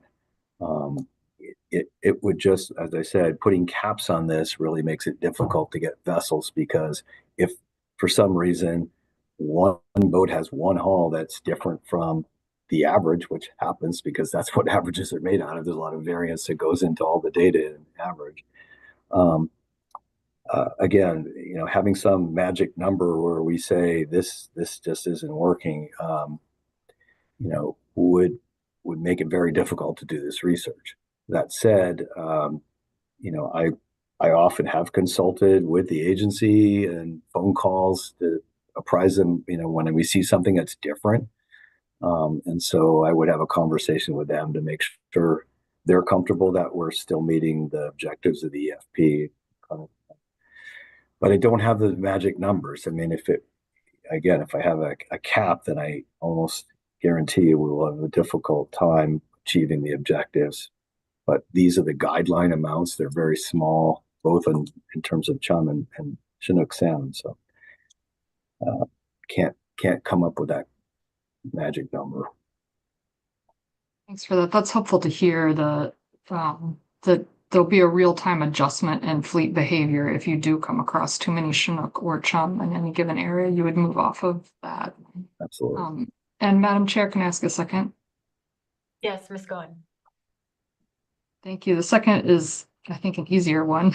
Will there also still be that excluder just forward of the cod end that is there for, I think that was the Chinook excluder? Will that one still be there as well? Thank you for that question. Yeah, it's actually a really good question.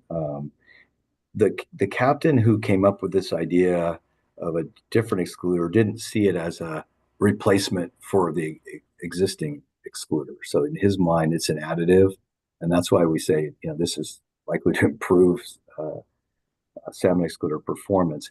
We're not doing a closed test where we're looking at the fraction that escape versus those that are collected in the cod end. So yes, absolutely, the boats can continue to use their excluder behind this. It won't affect fish behavior, and I expect, actually I think they have to, because in the regular fishery they are required to use the excluder. So yeah, it doesn't affect our scientific objectives, and I think that they have to do that because that's part of the AFA regulation, not AFA, but the salmon bycatch regulations that they use an excluder. Thank you. And Ms. Klein. Hi, thank you. Thank you for your presentation.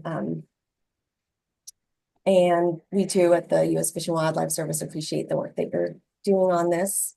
I think my first question was answered. I think Ms. Goen spoke to, my question would have been about what happens if there's a scenario where more Chinook salmon do get encountered and there's no cap, what might be a process for how to address that. So I think that's been answered, but if there's any more to say to that, feel free to go ahead. My second question was for NMFS, I think. I apologize. Can you repeat your second question? I'm very difficult here. Oh, sorry. No, my first question was related to the possible scenario if more Chinook were encountered, and I think you did speak to that with Ms. Gowen's comments. But you had a second question that I didn't. Yes, and that was more, I think, for NMFS. They mentioned that there was public comment might have been open related to this being published in the Federal Register, and I wanted to see if there were any comments received. I'll leave it to the chair to, whether you want to take that now or have NMFS answer that after. Fine with me if you want to answer. Yeah, Ms. Harrington, do you have a quick answer on that one? That would be great, thanks. Yes, Madam Chair, Ms. Klein. So we just published on March 27th the notice that we received this exempted fishing permit, which is part of our usual exempted fishing permit process, which is detailed on our Alaska region website. And the comment period closes April 7th. So we will have to check if we've received any comments so far, but it hasn't been, the comment period hasn't been open for very long. So I would imagine we would get the comments by April 7th. Thank you. And Mr. Moeller. Yeah, thank you, Madam Chairman. Thank you, Mr. Govan, for your presentation. I have a question here. Are you able to meet your scientific objective here by targeting your fishing activity where we have lower Western Alaska chum salmon present? Thank you for the question, Mr. Moeller. It's something that, I have not been following for instance, your last action and the data that you were looking at for, I guess I'd call it migration pathways / areas that are likely to result in higher, or at least historically have resulted in genetic testing that showed higher rates of Western Alaskans. I can't tell you whether I could, whether we could do the scientific objectives in those areas or not accessing those areas. What my concern would be is that, again, those areas were determined on years of data where you've collected, but I mean, 1 year, there may not be chum salmon, like on average, again, across all those years, they may be in those, chum salmon in some areas other than not. So let's see a scenario where the only place we could catch any chum salmon just happens to be in summer of 2025 in the area where there historically has been more Western Alaskan chum salmon. So if we said we weren't going to go in that area and we couldn't find chum anywhere outside of that area, then we wouldn't be able to achieve the scientific objectives. I don't know how likely that is. I can tell you that if there's an area we can do our scientific objectives, see enough chums outside of those areas, we'd be happy to do that. That said, there is one question about behavior, and I don't really know if there's a size difference or anything other than different, but we really do want to make the excluder effective eventually for the most important uses of the excluder, which might be Western Alaskan chum. So if we've developed an excluder that's on Asian hatchery chum in another area and it doesn't work on Western Alaskan chums, we might not really be getting where we want to end up. So I think that would be in the equation. I would put that back as a question to the, if the council wants this outside of those areas and we can encounter salmon outside of those areas, what would the council want us to do? And then is the numbers that we're talking about really that important relative to potentially getting the observations of the chum salmon that are going to be probably the most important for the council's consideration of the actual function of the excluder? Thank you, Mr. Govan. Thank you, Mr. Mueller and Mr. Sakata. Yes, thank you. And thank you, Mr. Govan, for your question. Just very quickly, in this EFP, is the only mechanism that's being looked at is the hydrology of the net in terms of how the fish escape? Will there be any other things like lighting, sound, or will this just be only on the kind of the shape of the net? To the chair, thanks, Mr. Sakata, for that question. Well, not just the shape, but the size of it, of the escapement portal relative to the diameter of the net is a real concern there. So that will be, assessed in the behavioral part of the phase 1. Also, potentially, we will use flotation or lead lines to monitor the fish behavior in response to how much that increases water flow. So those variables are all in play. But, at this point, we're starting out with the simplest design of just the diamond shaped cutout and, in the flume tank, if we see that that's not creating an updraft, then I think we're interested in, coming into the field work with something that does have an updraft. So we'll probably do some things in the flume tank to look at that. We will be monitoring things like ambient light and day-night fishing, CPUE for pollock. All that is part of the fish behavior part of this, but we don't, at least at this early stage, plan to use, like, for instance, supplementing it with artificial light to see if that improves performance. That's really far ahead of us if we wanted to look at that, but we got to start with a basic idea, see what it does. We'll go into something that at least has an updraft and then see what fish reaction is, and then make further steps in the future if this idea seems to work to try to augment its performance. Does that answer your question? That was difficult. It does. Thank you. Thank you, Mr. Sakata and Mr. Toy. Thanks, Madam Chair. My question is more really a management question than a science question, so I think it's probably better directed at Ms. Kaikoa. I'm still thinking about if we assume the upper end of Mr. Govan's sort of range of potential Chinook impacts of say 30. I didn't dare do the math on the fly, but 30 is a very small percentage of the performance standard for 2025.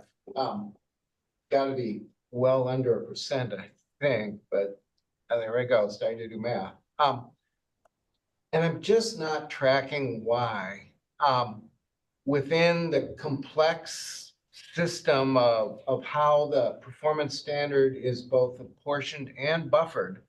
I just don't, I'm not tracking why that 30 would need to be set outside of the performance standard, and why all the sectors can't essentially work together to figure out how to still account for that 30 fish within the performance standard. So I'm wondering if you can kind of walk me through why that 30 fish has to be outside of the performance standard from your perspective. Mr. White, thank you for the question. And through the chair, I actually believe this might be a question for Mr. Govan in working on the boats and the contracts.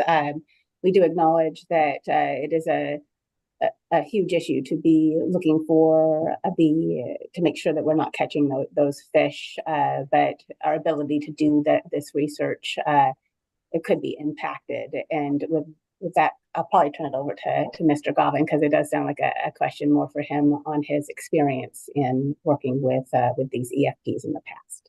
Well, with all due respect, I think it really is more for you, because I don't understand why the associations themselves, the co-ops themselves, can't essentially guarantee those harvesters who are volunteering that they're not going to be put in a position, that the co-op managers know how to work with the buffers, know how to work within the system well enough to guarantee those three vessel owner operators that they're not going to be put in that position. So it really is more a question of the people who actually, the co-op managers who actually manage the process and who are managing the buffers, correcting for areas where boats are coming in above or below just in the normal course of events. We're only adding 30 fish to what's already that moving equation. We've done a great job over these years of managing, other than the 1 year where we went over the performance standard. And I know industry is extremely concerned that not be exceeded for a second year for very good reasons. But can't the co-op managers themselves and the others who are engaged in sort of tracking the numbers and moving things around provide guarantees, the wrong word, but firm assurances to those three vessels that they're not going to be the ones wearing a target afterwards? Mr. White, that is a great question, and thank you. And we can definitely work with the managers going forward and circle back to you on that question. But without a conversation, and with my limited knowledge of that, I would want to talk to the co-op managers first before giving the answer. Thank you. And Ms. Harrington, this might be a bit of a repetition from, and maybe a different way to ask a question that was just asked, as well as one earlier from Ms. Kimball. But can you clarify whether or not the agency could exempt pollock from not being counted towards the TAC and not exempt Chinook at the same time? Thank you, through the chair, Mr. Twite. So I think the big picture question is, will we be able to, at the end of the EFP fishing, be able to provide the council information on total Chinook caught by vessels participating in the pollock fishery and in the EFP fishery relative to the Chinook salmon PSC limit and performance standard? And the answer to that is yes, we can provide that information. As I mentioned, observers will be counting the salmon and collecting the data. So we will be able to say at that level whether or not or what total Chinook catch relative to the PSC limit and performance standard. There are issues, catch accounting, looking at it from the other hand of, while these vessels are participating in a non-AFA fishery for pollock, if we could also then apply our catch accounting to know real-time what each vessel is catching and how that accrues to the sector level PSC limit. Under our current catch accounting system, we can't do that. So I think that answers Mr. Twite's question. And that has to do with the fact that they're not AFA pollock fishing, which is how we tied the accrual of the salmon bycatch towards the sector level PSC limit. Note that under IPAs, they manage the PSC limits at the vessel level. So we manage at the sector level. But I think that that's the concern with how those would be apportioned at the vessel level for vessels participating in the non-AFA pollock, for the non-AFA pollock, which is this amount above the pollock tack that would be caught by the EFP vessels. Thank you, Ms. Harrington. I'm not seeing any further questions on EFP. It's my understanding that council's in a consultative role. So on EFP proposals, so we will circle back at the end of our B reports, see if the council has any feedback to the agency or the proponents of the application. So with that, I think it's a good time to take our mid-morning break. Let's come back at 10:15 and we'll reconvene and continue our report on B2.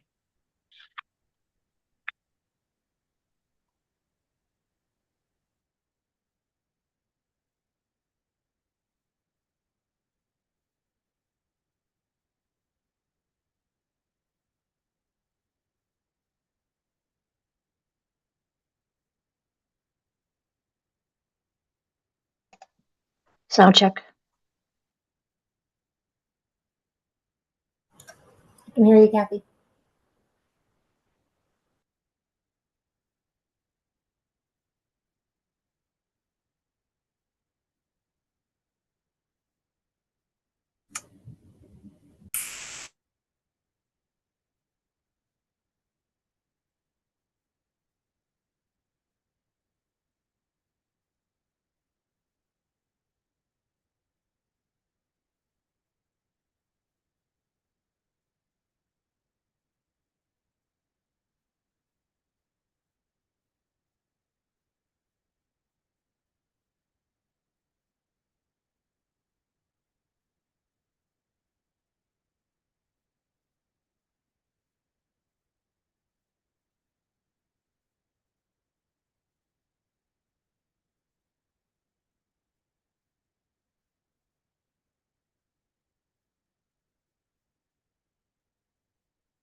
Welcome back, everyone. So we are in the middle of our B2 NMFS Management Report. So I'll hand it back over to Ms. Harrington when she's ready to continue. Madam Chair, so moving on to our next item on our NMFS B2 report, we have a proposal for a Cook Inlet tribal salmon fishery. So for the past year, sustainable fisheries staff have been working with the tribes on a proposal for a management framework and options for management measures for a tribal salmon fishery in the Cook Inlet EEZ area under the Magnuson-Stevens Act. This is an issue that the tribes in Cook Inlet have been interested in. And we've been mainly doing this consultation via letters, which should be posted on our website, and the link is there in the write-up. And we've been working most recently, we had a meeting on March 7th with the Takatnu Intertribal Fish Commission. And then we've posted under B2 the letter that we received from the Takatnu Commission. And I want to note too that the Takatnu Commission submitted a letter to the council that's posted under public comments under staff tasking. And the plan is to present that proposal for the council under staff tasking. So I'm providing some of the information and background and resources for the council and the public here in our B2 report to prepare for the discussion, for the council's discussion under staff tasking. The next step, if the council is interested, would be for a discussion paper. And we would then work with council staff and the commission and tribes to more flesh out what a tribal salmon fishery would look like. This would be our first one in Alaska. So, there's a lot of things to learn and work out. So I'm providing that information. I don't know if there's any questions on that right now. Oh, okay, moving on to a couple updates. The Council on Environmental Quality issued a final rule that removed all of the NEPA regulations that the CEQ had issued. This is a recent change.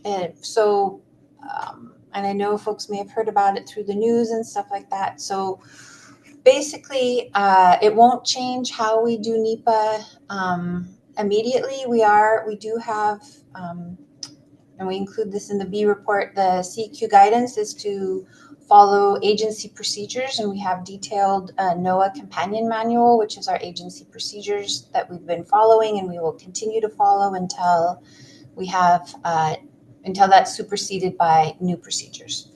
Also effective February 28th, 2025, the Secretary of Commerce determined that the purposes for which the Marine Fisheries Advisory Committee and the Marine and Coastal Area-Based Management Advisory Committees were established has been fulfilled. And two other NOAA advisory committees, the Advisory Committee on Excellence in Space and the Climate Services Advisory Committee, were also terminated. We have an update on our aquaculture opportunity areas. So we're preparing to publish in the Federal Register a notice of availability for the identification of draft aquaculture opportunity area options.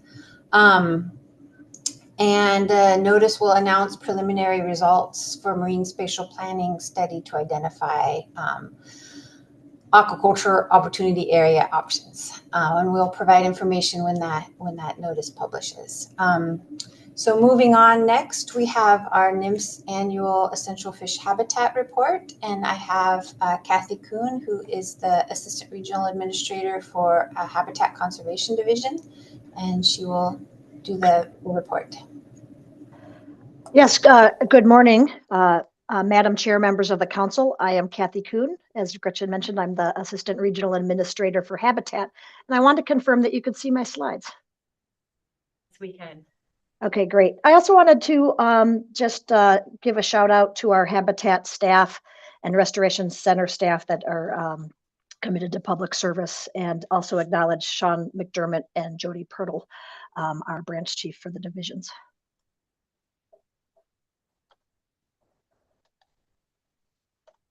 The council's role in EFH consultations, the Magnuson Act provides a role for councils in commenting on federal or state agency actions that would affect fish habitat. Specifically, Section 305B3A, councils may comment on or make recommendations to the secretary on any federal or state agency concerning any activity or proposed activity authorized, funded, or undertaken by that agency in the view of the council that may affect the habitat, including EFH, of a fishery resource that's under its authority. And then that follows by Section 305B3B that councils must provide comments and recommendations concerning any activity that in the view of the council is likely to substantially affect habitat, including EFH, of an anadromous fishery resource under council authority. And then finally, in regulation 50 CFR 600-930A, state the council should establish procedures for reviewing federal or state actions that may adversely affect the habitat, including EFH of a species under its authority. And so we provide this presentation and our materials in the council briefing books for that.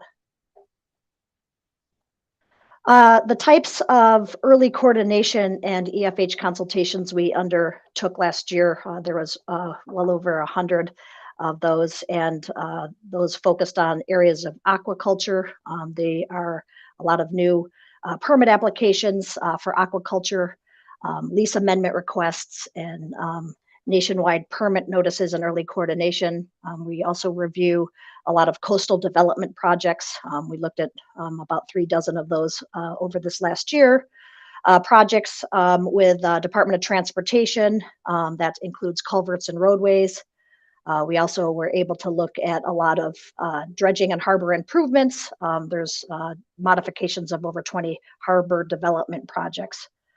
We also have a hydropower program, and the types of projects we focused on since the last reporting was the Agglutinin Mitigation Plan development, Nuyacook licensing, Igagik hydrokinetic monitoring, and Bradley Lake and the pelican hydro habitat mitigation measures. We also get an opportunity to look at mines. We were able to coordinate or consult on 12 mining projects within Alaska. And in terms of restoration, we coordinated on several of those restoration projects. In terms of oil and gas, we received none this last year.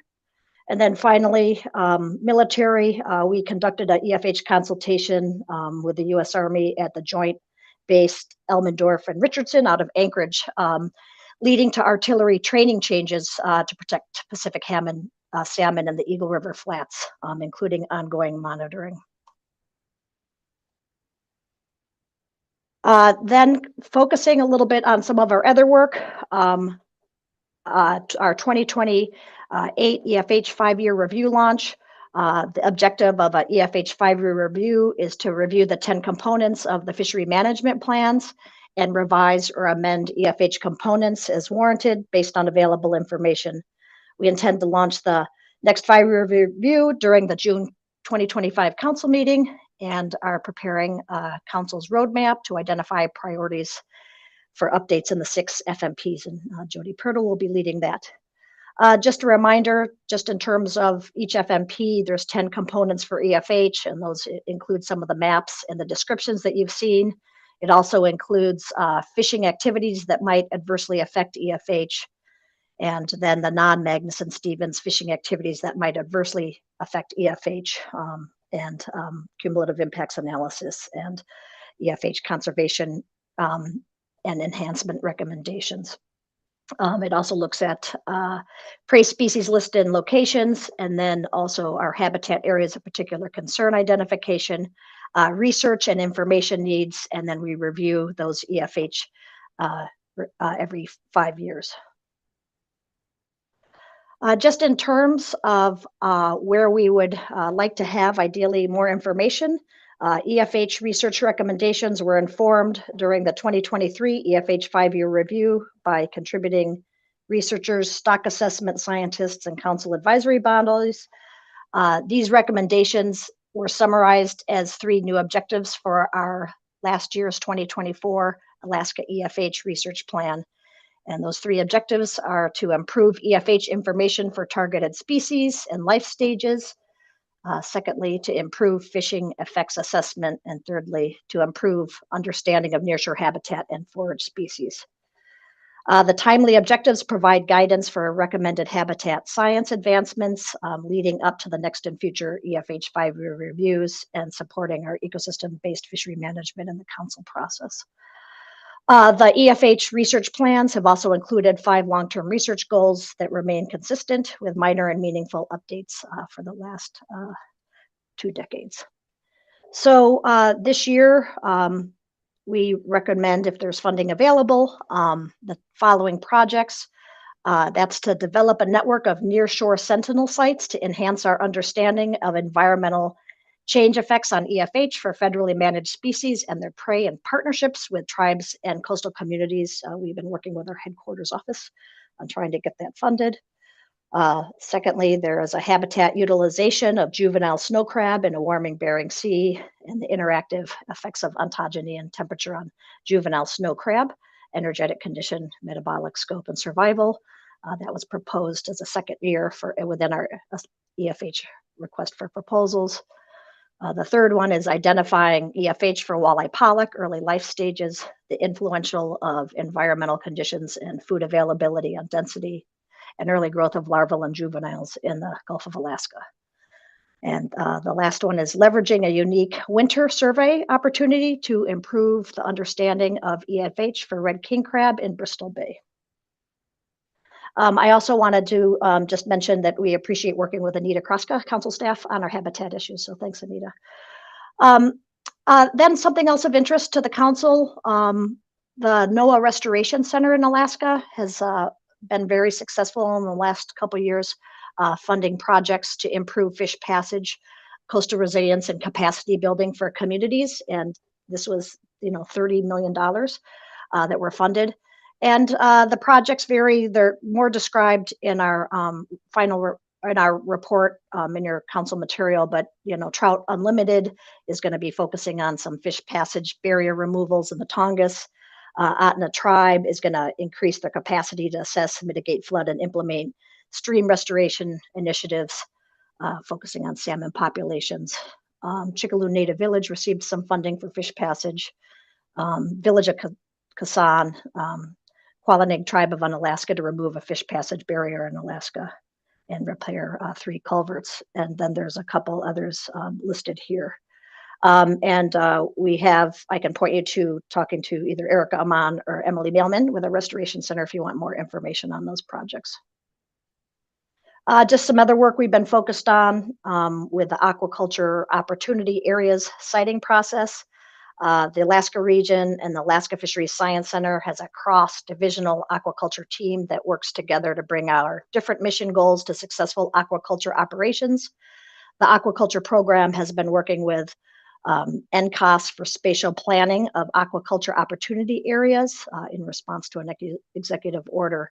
And our habitat staff have been actively assisting with providing habitat information and data resources to ensure habitat impacts and concerns were considered in identifying these potential aquaculture locations.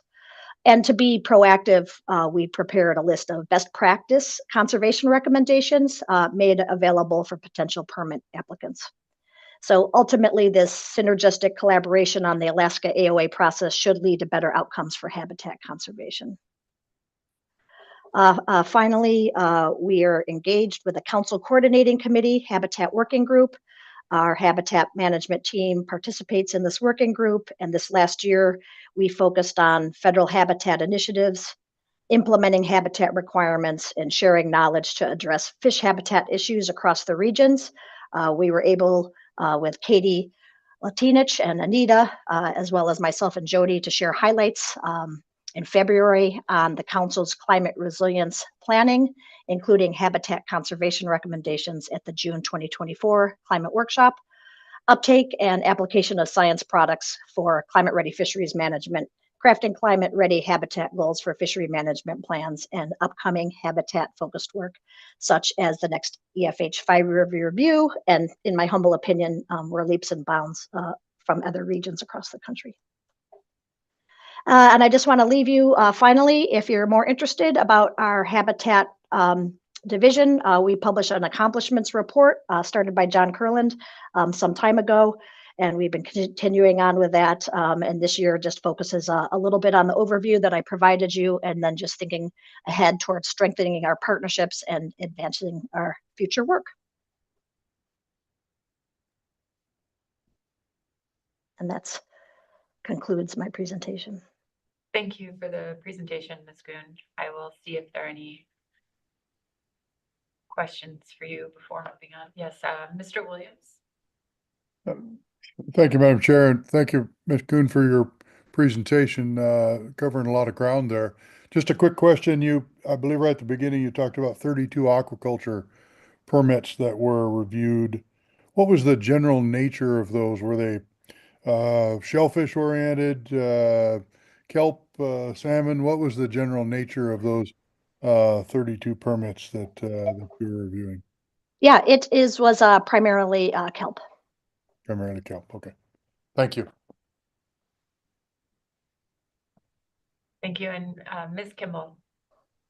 Thank you. Thank you for the presentation, Ms. Kuhn. It's good to see you. I just wanted a little bit more detail about when you say in June, your division's ready to kind of launch the new EFH process. What's the expectation in terms of what you'd be expected from the council in June? Yeah, that's a good question, Ms. Kimball. It's nice to see you too. We have a roadmap that we've provided that would look at what our objectives would be for this next 5-year review. So it would be an informational report to the SSC, and then notifying the AP and the council of the comments back from that. And so in talking with Ms. Evans and Anita Kraska, that we'd really want to make sure that we're focusing on new information. We understand that there was quite a lot of work focused in the last 5-year review that required work updating the FMP. So it would be new information only, and we look forward to talking with you more about that. Thank you. Thank you. And Ms. Goen.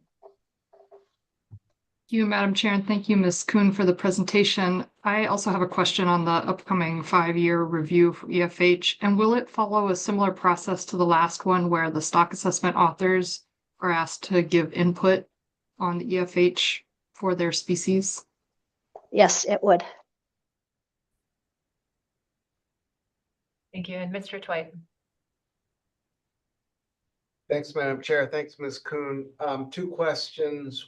One about the 5-year review. How much are the current staffing challenges going to affect the ability of the agency to work through it? I remember it is a pretty large workload for a fairly concentrated period of time, requiring a fair amount of hands on deck. Is from the council's perspective, is this 5-year review going to look pretty different just because of those staffing challenges? Well, through the chair, Mr. Twite, I appreciate that question. And as Mr. Kurland pointed out, we do have some uncertainties. We're not sure what that world looks like. So we are trying to, keep on our good work and have a game plan for our preferred option, which is to, carry on with a full extent, and we will adjust as necessary, and we'll keep the council informed as that occurs. I wish I had more definitive answer in terms of man hours or personnel available, but we just don't have that at this time. Yeah, I realize it's challenging to try to project that. Different question. For my second question, when I attended the Eastern Interior RAC a month ago or so, one of the issues that several of the RAC members talked about is impending plans for some form of minerals exploration, and I can't remember what, in one of the major tributaries of the Yukon. And their thought was that the plans were well along. It almost sounded like maybe some of the initial exploratory work was underway. I looked at the list of things you were that you listed, the list of EFH projects that we had. I didn't see this reference to that, but I may just have missed it. Have you heard from folks up there about a project along those lines, or am I just totally misremembering? No, that was a good question, and thanks for having reach out to us before so we could be prepared with that answer. There is either a proposed or ongoing oil and gas exploration in the Yukon Flats. A Google search looked that it might be affiliated with Doyon. I'm not 100% correct on that. I don't know if I'm correct on that, but we haven't been contacted by the regulating federal agencies, which would be Army Corps or EPA, for a consultation on that. So we don't have it attributed at this point in time. Thanks, and indeed, that's consistent with what I was hearing it called. So, until you're actually contacted by one of the federal agencies, NMFS really doesn't have a role, huh? Correct. Okay. There's just one more quick thing I'd like to highlight is that, we've been really thinking about regulatory efficiencies, and we've been proactive in doing some, what we're calling EFH 101 presentations on our consultation process. And I think that and our early coordination really allows action agencies or other stakeholders to understand what actually EFH is and what an EFH consultation is, and giving them some ideas for what our conservation recommendations would do, I think provides some regulatory efficiencies. So we hope that perhaps some of the groups, Army Corps, EPA, have received individual training this year from us. And we hope that they share that information with some of their contractors.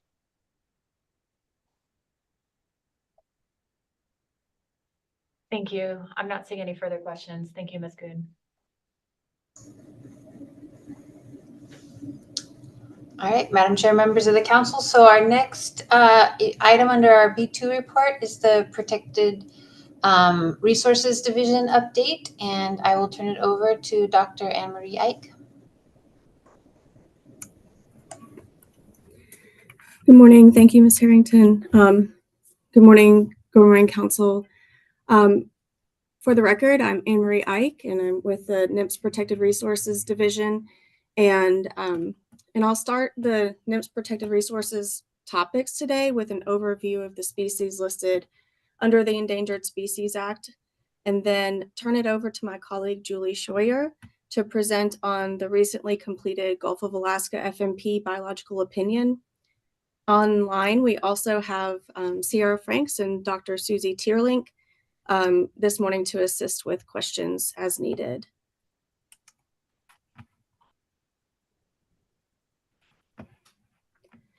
So as a reminder, marine mammals are primarily managed under the Marine Mammal Protection Act and the Endangered Species Act. Under the Marine Mammal Protection Act, management units are stocks, and under the ESA, management units are usually referred to as distinct population segments, or DPSs.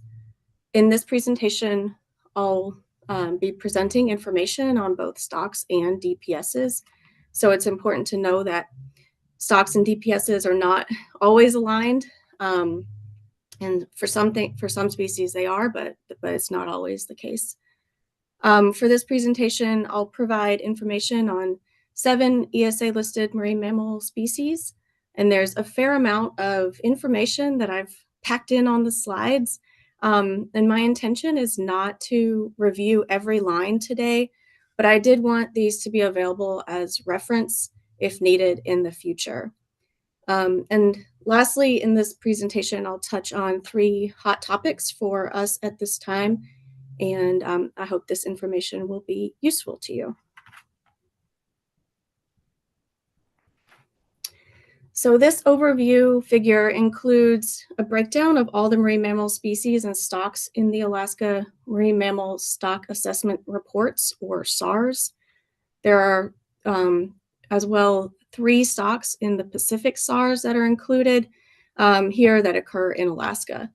So as you can see, there are 25 total species that are split into 52 separate stocks.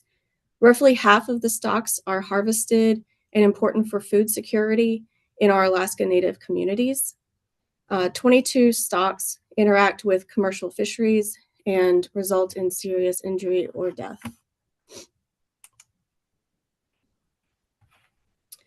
The first marine mammal species to focus in on this morning is Cook Inlet beluga, for which the latest stock assessment is 31 animals.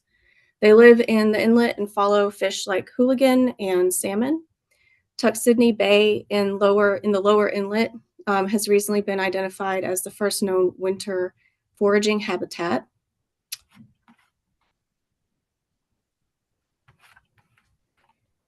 And Cook Inlet beluga DPS is listed as endangered, and it does have critical habitat associated.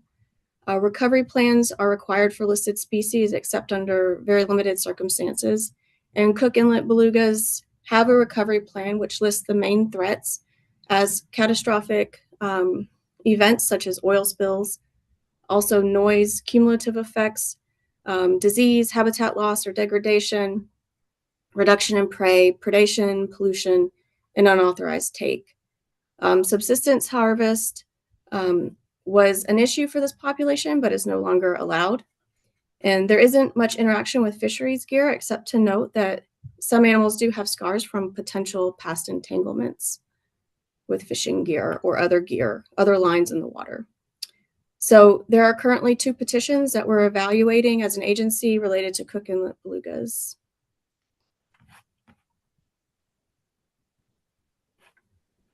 The next species is stellar sea lions, and for them, the stock and the DPS overlap. The divide between the two is between the western and eastern segments is the 144 longitudinal line. So while the endangered western population of stellar sea lions has been increasing slowly overall since 2003, there are strong regional differences across the range. The population continues to decline in the central and western Aleutian Islands, and recent declines in the eastern and central Gulf of Alaska regions are of high concern. The 2014 to 2016 marine heat wave resulted in reduced prey, a decline in pup births between 2015 and 2017 in the Gulf of Alaska, and a significant decline in adult female stellar sea lions in the Gulf of Alaska, Southeast Alaska, and the Aleutian Islands. So the western DPS stellar sea lions are endangered and do have critical habitat. We're currently working on the next 5-year review to include the best available information at this time. All the threats listed here are from the 2008 Stellar Sea Lion Recovery Plan. Fishery gear interactions include trawl, longline, salmon, hook and line, and gill net. And current management and research is looking to update vital rates through branding and then brand resites and address many of the threats previously mentioned.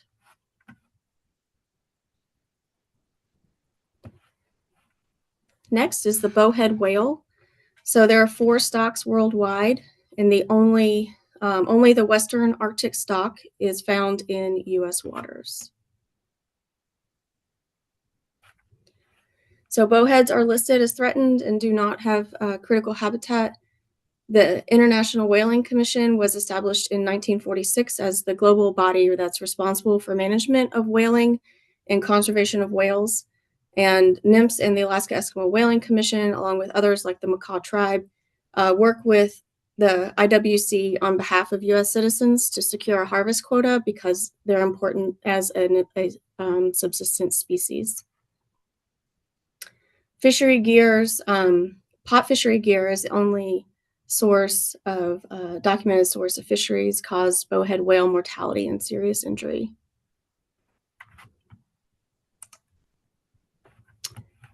So up next is the North Pacific right whale, which has 2 stocks.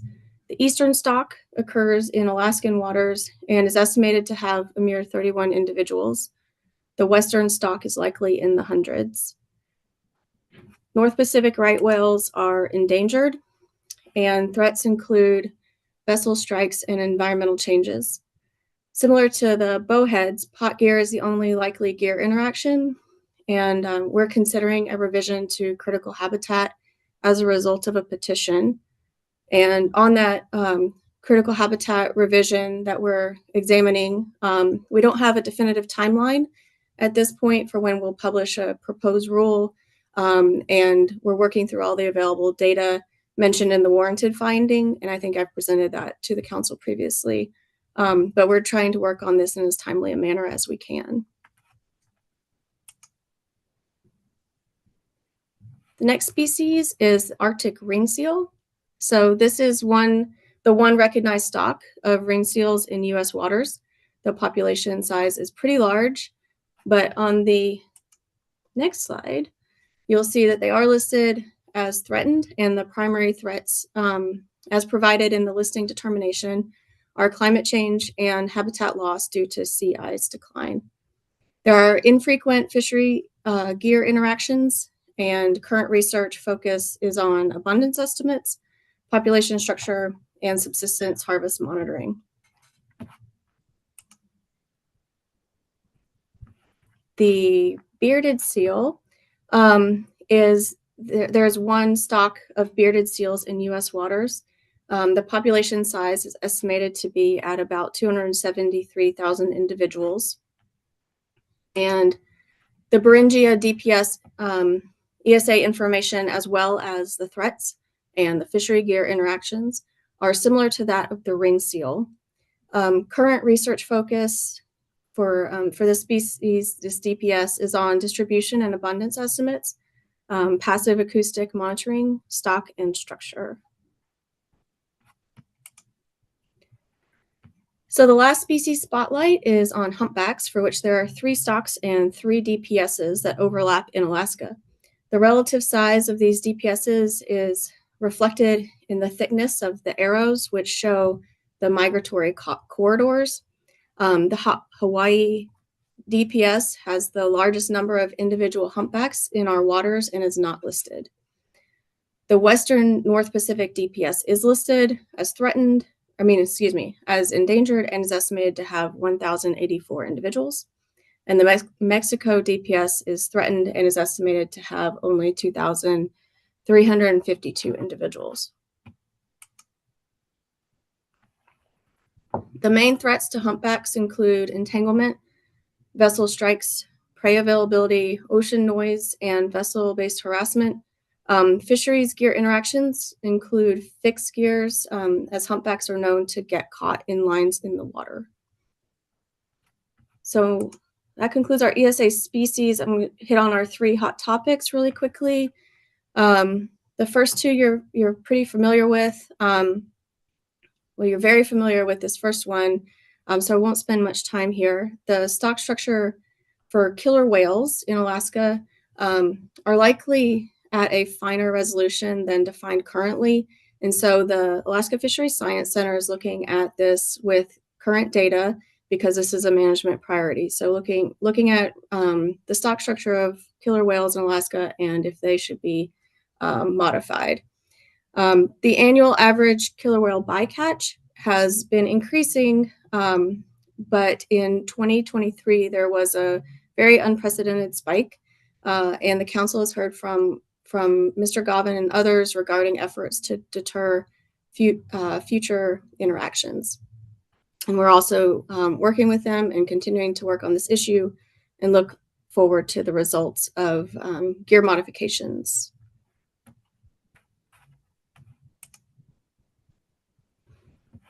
Next is another topic the council is familiar with. So NMFS and the Aleut community of St. Paul Island are co-managers and are exploring the threats analysis project that we've discussed previously and implementing other high priority conservation actions from the Northern Fur Seal Conservation Plan.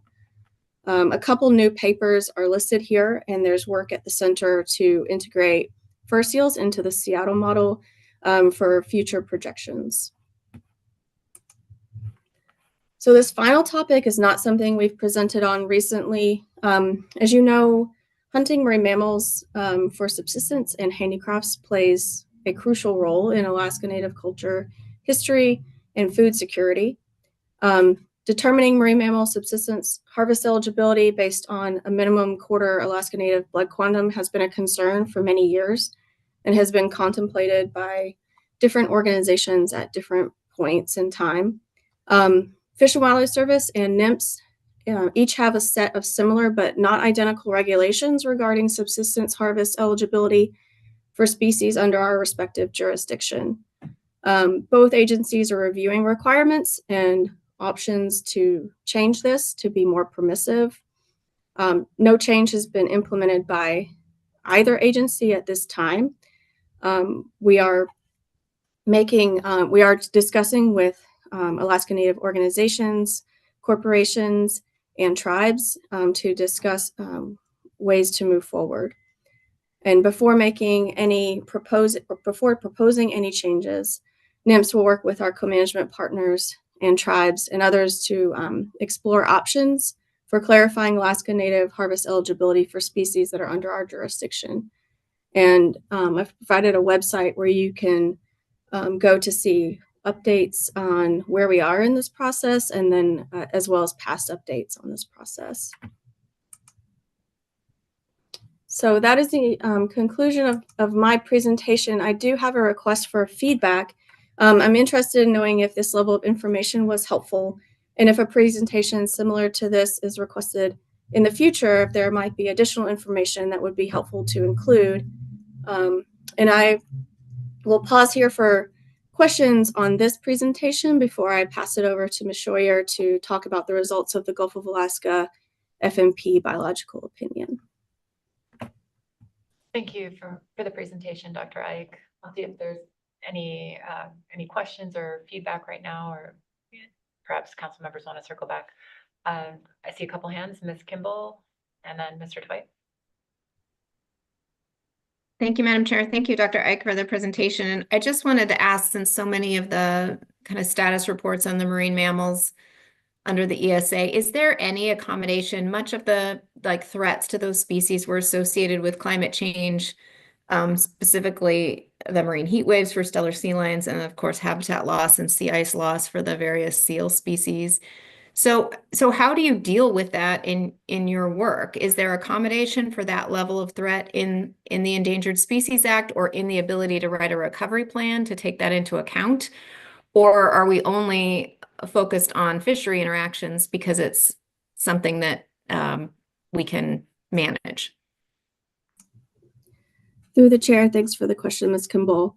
When we are looking at the status of these species and the threats, we look at all of the threats, not just the threats from the fisheries. For this presentation, because I was presenting to the council, I did include threats that are related to fisheries interactions, but there are certainly many threats outside of fisheries interactions that can affect species.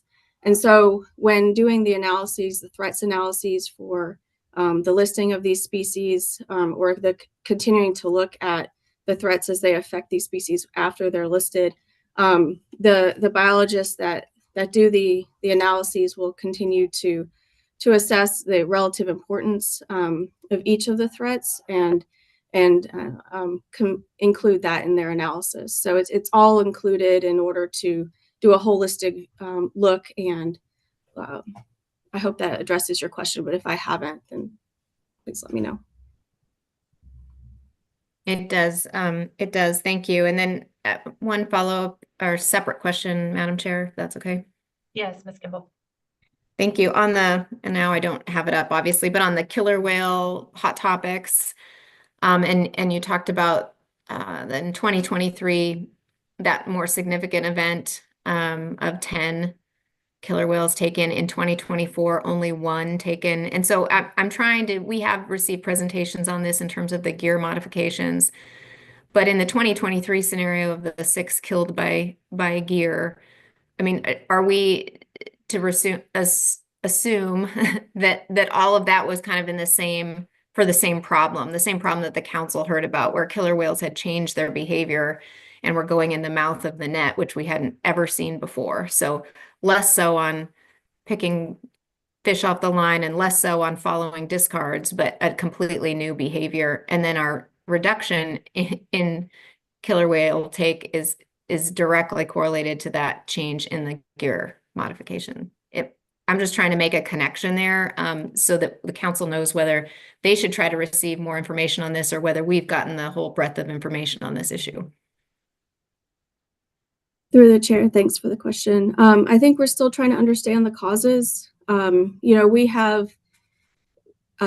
definitely have seen that and heard that there are behavioral changes and shifts, and I think that we may continue to see behavioral changes and shifts as even as people, as we all continue to work through this issue.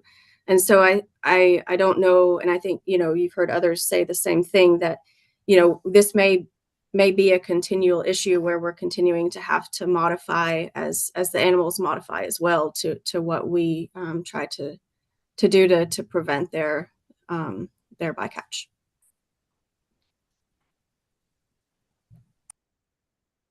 Thank you. And Mr. Twite. Thanks, Madam Chair. Thank you, Dr. Ike.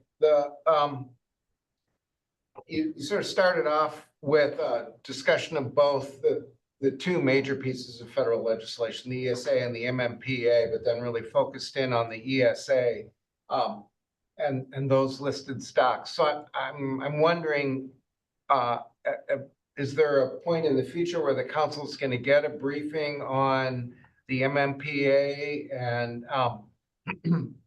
updated stock assessment information that feeds into the MMPA and particularly feeds into the potential biological removals? I think I'm saying that right. Because that information is also fairly important to how we manage fisheries as well, correct? Through the chair, thanks for the question, Mr. Twite. Yes, I was trying to be brief in this presentation and kind of gauge the interest for different pieces of information, and so I did make a decision to focus in on the Endangered Species Act species and not necessarily the Marine Mammal Protection Act stocks and the different aspects of the MMPA in particular. I could have focused on co-management. I could have, there are lots of aspects of the ESA and the MMPA that were hit on this in this presentation. But if those were of interest, if the stock assessment reports, the MMPA PBRs are of interest to the council, then we could certainly provide them. That information is currently located in the stock assessment reports, which are produced primarily by the Alaska Fisheries Science Center. And that's another reason that I decided to focus on the ESA for this presentation. But we can certainly work with our center partners and provide other information of interest to the council in the future. Thanks. Thanks. I think one of the reasons I was asking was trying to figure out whether some of you mentioned sort of the state of update on a lot of the ESA stocks, and I was trying to figure out whether those updates fed directly then, for at least the ESA listed stocks, into the MMPA and the PBRs, or whether those stock assessments are on a different time frame lagging the ESA. I think I was sort of partly trying to figure out just how you prioritized ESA work, MMPA work, again thinking about the limited resources issues that we have. Thanks for the question, Mr. Twite, through the chair. Currently, we try to juggle everything at the same time, and so we've currently, in the recent history of the Protected Resources Division, been able to manage these things concurrently. And as we move forward, we'll have to reassess if our situation changes. But currently we have specialists who deal with the MMPA. One of them is on the line, Miss Dr. Susie Tierlink. If we have specific questions, then I can ask her to kind of come online and help me with some answers. No, I think the general answer is helpful for now, but hopefully that also gives you a little bit of feedback on your second question. Thank you. Thank you again for the presentation, Dr. Ike. And if it's all right, I will pass it over to Miss Julie Scheuer. I think I need to stop sharing first. And here we are. Thank you. Thank you. Good morning. Can everyone hear me okay? Good morning, yes. Excellent. For the record and through the chair, my name is Julie Scheuer, and I'm with the National Marine Fisheries Service Alaska Region Protected Resources Division. In December 2024, we completed a reinitiated consultation to evaluate the effects of the Gulf of Alaska groundfish fisheries on species listed and critical habitats designated under the Endangered Species Act today, the Endangered Species Act. And today I'd like to give you an overview of that consultation.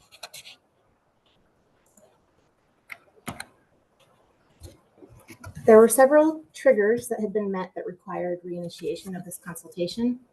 One trigger occurred in 2016 when the global population of humpback whales was split into 14 distinct population segments, which, as Anne Marie mentioned, is the listable entity under the Endangered Species Act. And as she also mentioned, there are 3 DPS present in the Gulf of Alaska and in Alaska in varying percentages depending on the location. The majority of the humpback whales in Alaska are from the now delisted Hawaii population, anywhere from 89 to 98% of the whales. And here in Southeast Alaska, we have about 2% from the Mexico population. These percentages will be important when we talk about how the number of mortalities and serious injuries of marine mammals resulting from fisheries are apportioned to the different DPS, which I'll get into shortly. Additional triggers include in 2021, when NIPS designated critical habitat for humpback whales, which included large areas of the North Pacific Ocean and the Gulf of Alaska. Under the ESA, take is defined as to harass, hunt, shoot, capture, trap, kill, collect, wound, harm, or pursue an ESA-listed species or attempt any of these activities. And previous BiOps had authorized set amounts of take for listed species, and authorized take limits from previous biological opinions on the fishery management plans had been exceeded for stellar sea lions and sperm whales. Additional considerations were the proposed sunflower sea star listing, new information that had become available regarding listed species. We also wanted to separate the Gulf of Alaska Fishery Management Plan from the Bering Sea Aleutian Island Fishery Management Plan into separate biological opinions with separate take authorizations. And because there'd been a number of consultations on the FMPs, we wanted to consolidate the information for ease of implementation into one document for each management area. The Sustainable Fisheries Division prepared the biological assessment and gave it to the Protected Resources Division in July 2024, which initiated the consultation process. The Protected Resources Division evaluated the effects of the fisheries to listed species and prepared the biological opinion. And this consultation was on the status quo fisheries, which means the fisheries as they are currently operating under the FMP and considering the existing protective measures. We did not negotiate any new mitigation measures. However, we did include some non-binding conservation recommendations. When a species is proposed for listing, such as the sunflower sea star, an agency may request a conference opinion to avoid reinitiation in the future if that species is listed. And so for efficiencies, we conducted a conference opinion on sunflower sea stars. And this was a joint consultation with the West Coast region, who led the analysis for southern resident killer whales and the listed fish species. We considered 36 species or distinct population segments in this opinion, and we identified which of those were likely to be adversely affected by the action, which means species or DPS that have a history of interactions in the Gulf of Alaska groundfish fishery or closely related fisheries, such as the BSAI fisheries. Adversely affected species require the authorization of take. And for marine mammals in this consultation, take refers to entanglement, entrapment, vessel strikes, or other interactions that result in mortality or serious injury. And for fish and sea stars, take is bycatch mortality. We also considered critical habitats for southern resident killer whale, humpback whale, cook inlet belugas, North Pacific right whales, and stellar sea lions, and determined that the action was not likely, the action being the fisheries under the FMP, was not likely to adversely affect any critical habitats. Of the 36 species and DPS, these are the species that we determined are likely to be adversely affected. These determinations are consistent with previous opinions, except for sunflower sea star, of course, because we have not consulted on them before. And for each of these species, we then estimated the levels of exposures to stressors from the groundfish fisheries in the Gulf of Alaska to determine their frequency of occurrence and estimate how much take would be appropriate to authorize. We get information on interactions of marine mammals and fisheries from a number of sources. There's the Marine Mammal Health and Stranding Response Program.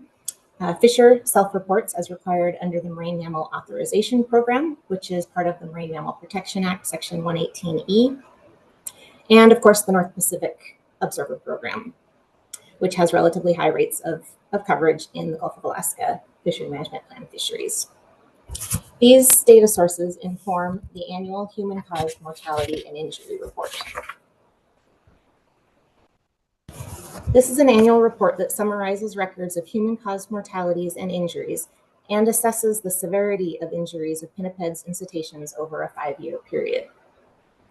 For this most recent report, published in October 2024, there were 783 human marine mammal interactions that were summarized for the period 2018 to 2022, with 39 stocks of marine mammals. And again, this is all human marine mammal interactions, not just fishery interactions. Those interactions that are determined to result in mortality or serious injury, not just injury, are incorporated into what are called the Marine Mammal Stock Assessment Reports, or the SARs. Just like fishery stock assessments, the marine mammal SARs describe many metrics about the population, including size, range, threats, productivity, human-caused mortality and serious injury, and allowable removal levels, also called the PBR. The SARs are reviewed annually for strategic stocks or when significant new information becomes available, and at least once every 3 years for all other stocks. And an important element of these reports for this biological opinion and for the authorization and tracking of take is in a table that, let's see my pointer, if there have been documented interactions with fisheries, that stock's SAR will have a table that resembles this one that summarizes those interactions and assigns them to a fishery. So in this example here, we have the western stock of stellar sea lions, and this column on the far right shows the mean estimated annual mortality and serious injury attributed to that fishery over a 5-year period. And this number is the basis for our estimation of take and will also be the basis for tracking how much take has occurred moving into the future to compare with our incidental take statement.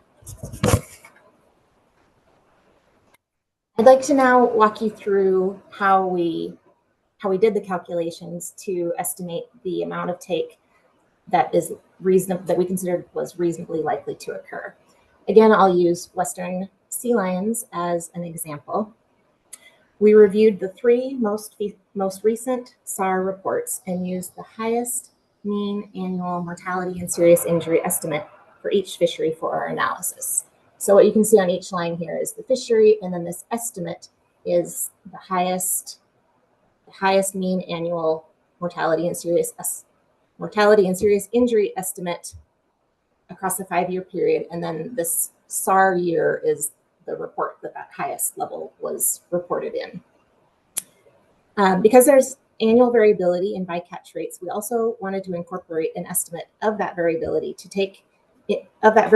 into our take calculation. So we added one standard deviation to the annual take estimate to more appropriately capture what interactions are reasonably likely to occur in our analysis. And that is what you see in this far right column here, which is the estimate plus one standard deviation. And so then we summed all of these for all of the Gulf of Alaska fisheries, giving us a total of 11.14 sea lions annually. And we rounded that up to 12 animals annually. That was our take authorization. And so we did this for sea lions. We authorized 12 takes. When we looked at just the listed DPS of humpback whales, there were no takes attributed to the Gulf of Alaska groundfish fisheries in recent SARs or mortality serious injury reports. However, we know that the potential for interactions exists because there have been observed interactions in a Bering Sea Aleutian Islands pot fishery and in unidentified Gulf of Alaska fisheries. When an interaction can't be definitively assigned to a fishery, it doesn't make it out of the MSI report into the stock assessment report. So that's where these unidentified Gulf of Alaska fisheries reports come from. So we consider interactions a rare event, but because we know they're likely, we wanted to authorize some low level of take. And so we authorized one take every 5 years for humpback, for Mexico and Western North Pacific humpbacks combined. And it's a little hard to explain, but a few more notes on this. When there is a take, if we don't know, if we can't individually identify an animal, we apportion that take among the 3 DPSs, or if there's only 2 DPSs present in the area, among the 2. So say a take in Southeast Alaska, where it's 98% unlisted Hawaii whales, that take would be 0.98 apportioned to Hawaii and 0.02 apportioned to Mexico. And this authorization of one take every 5 years may seem like a big reduction from the previous biological opinion that authorized 9 annual takes for the Bering Sea and Gulf of Alaska combined. But keep in mind, the Hawaii DPS, which is the vast majority of the whales, has been delisted, and so take authorization is not required for that DPS. Fin whales similarly had no reports of mortality or serious injury in the Gulf of Alaska groundfish fisheries, but there was 1 report in the Bering Sea and 1 unconfirmed report in Gulf of Alaska jig gear. Therefore, we considered this also a rare event and authorized 1 take every 5 years. Sperm whales were an interesting case. We looked at the most recent 3 SARs, and the older SARs had higher levels of take than the most recent SAR, and that is likely due to the transition to pot gear in 2017 that reduced takes. So for sperm whales, we felt it was more appropriate to just look at the most recent SAR to get the average interactions, because that better represents how the fisheries are currently operating. So using the average annual take from the most recent SAR plus 1 standard deviation, we authorized 3 takes annually for sperm whales. For other species, we carried over the previous 40,000 fish limit for Chinook salmon. And note, this is 40,000 Chinook from all stocks, not just listed stocks. There is a prohibited species catch limit in place under the FMP that limits catch to 32,500 fish, which allows a buffer to close the fishery before exceeding take. Really no changes for Chinook salmon.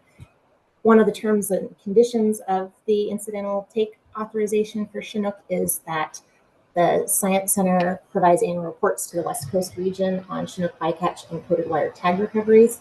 And those coated wire tags allow the extrapolation of the number of takes per listed distinct population segment.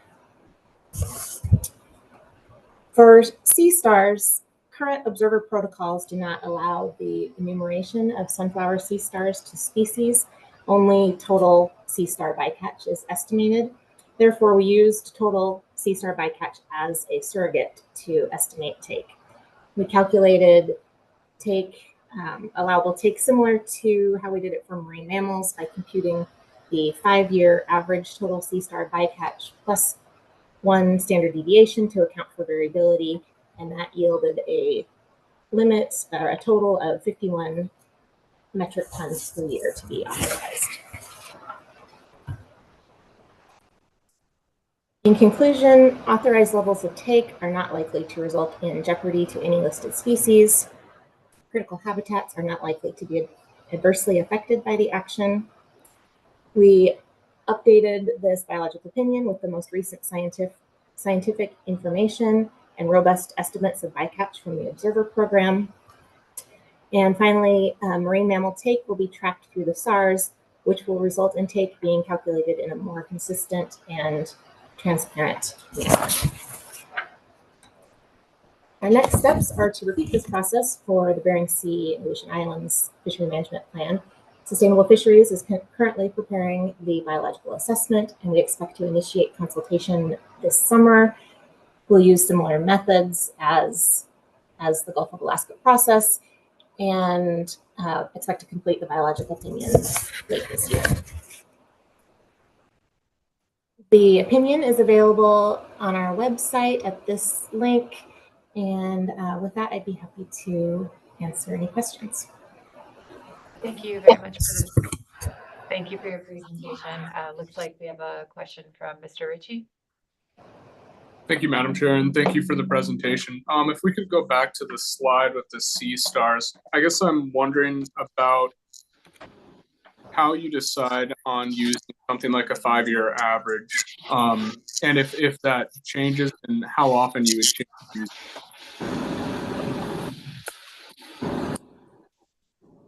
Mr. Ritchie, you cut off at the end there. Could you repeat your question? Yes, thank you. My question is about the 5-year averaging, not specific to sunflower sea stars, but just with other species as you're using averaging, how often do you change? Is there the flexibility to change the referencing for your averages there, or is that something that's consistently used? Just a 5 year. It's not consistently used, but we were trying to create a consistent method across species for estimating take. So this was sort of new territory for us, and we considered a number of different alternatives for how to estimate take. And given that all sea stars are lumped together, that seemed to be the best information available. If there's a lot of ifs, if the species is listed, there may be better observer protocols implemented that would allow for better enumeration, in which case we would likely reinitiate and reconsider a different method. However, I should note that for sea stars, sunflower sea stars, fisheries were not identified as a major threat to the species. Most of the fisheries occur in deeper waters than where these sea stars live, and the major threat that led to the decline of the species was the sea star wasting disease, not bycatch in commercial fisheries. Thank you. That was very helpful. Thank you, Ms. Kimball. And it sounds like we're getting some background noise too. Oh, it's from.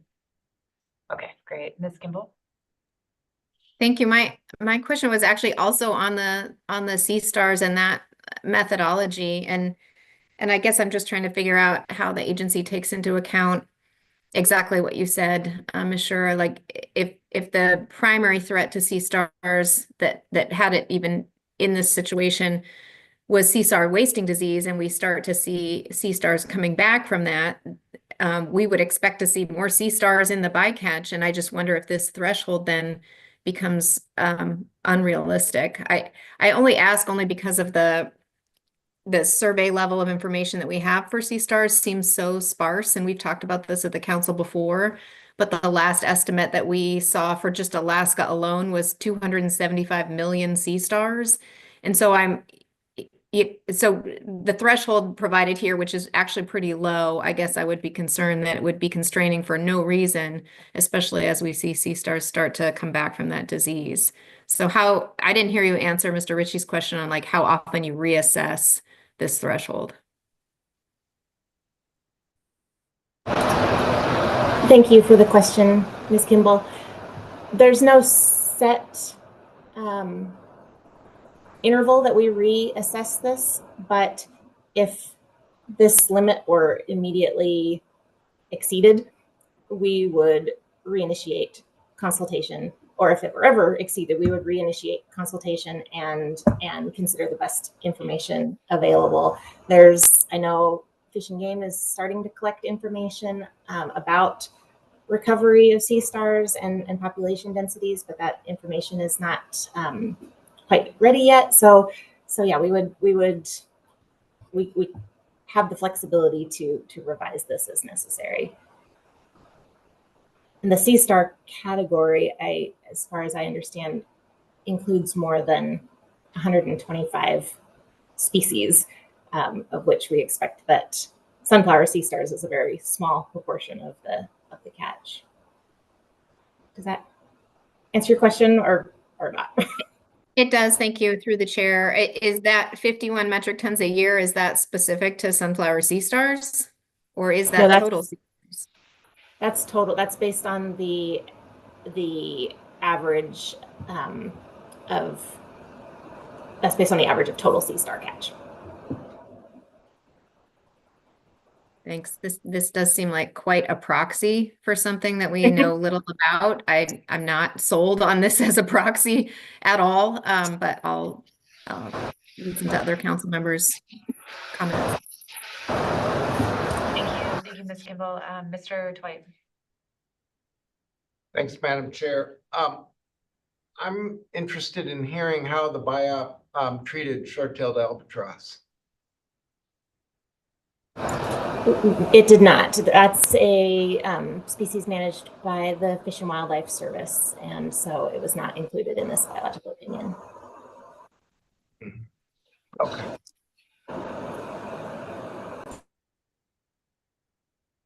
Thank you again for the presentation, Mrs. Shore.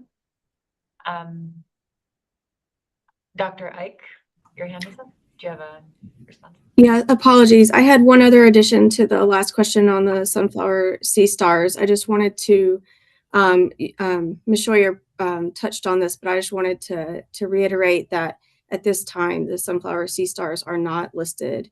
And so any of the, we did a conference opinion on sunflower sea stars just to be ready in case, at the time that they are listed, if they're listed. And so therefore, any of the take thresholds are currently not binding as the species is not listed at this time. Thanks.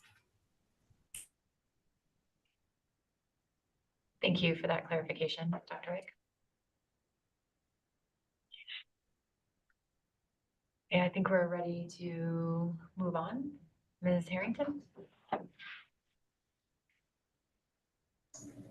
Yes, Madam Chair, members of the council. So we have a couple more items left. At the end of our report, we do list the personnel changes since our last, the A2 update report in February.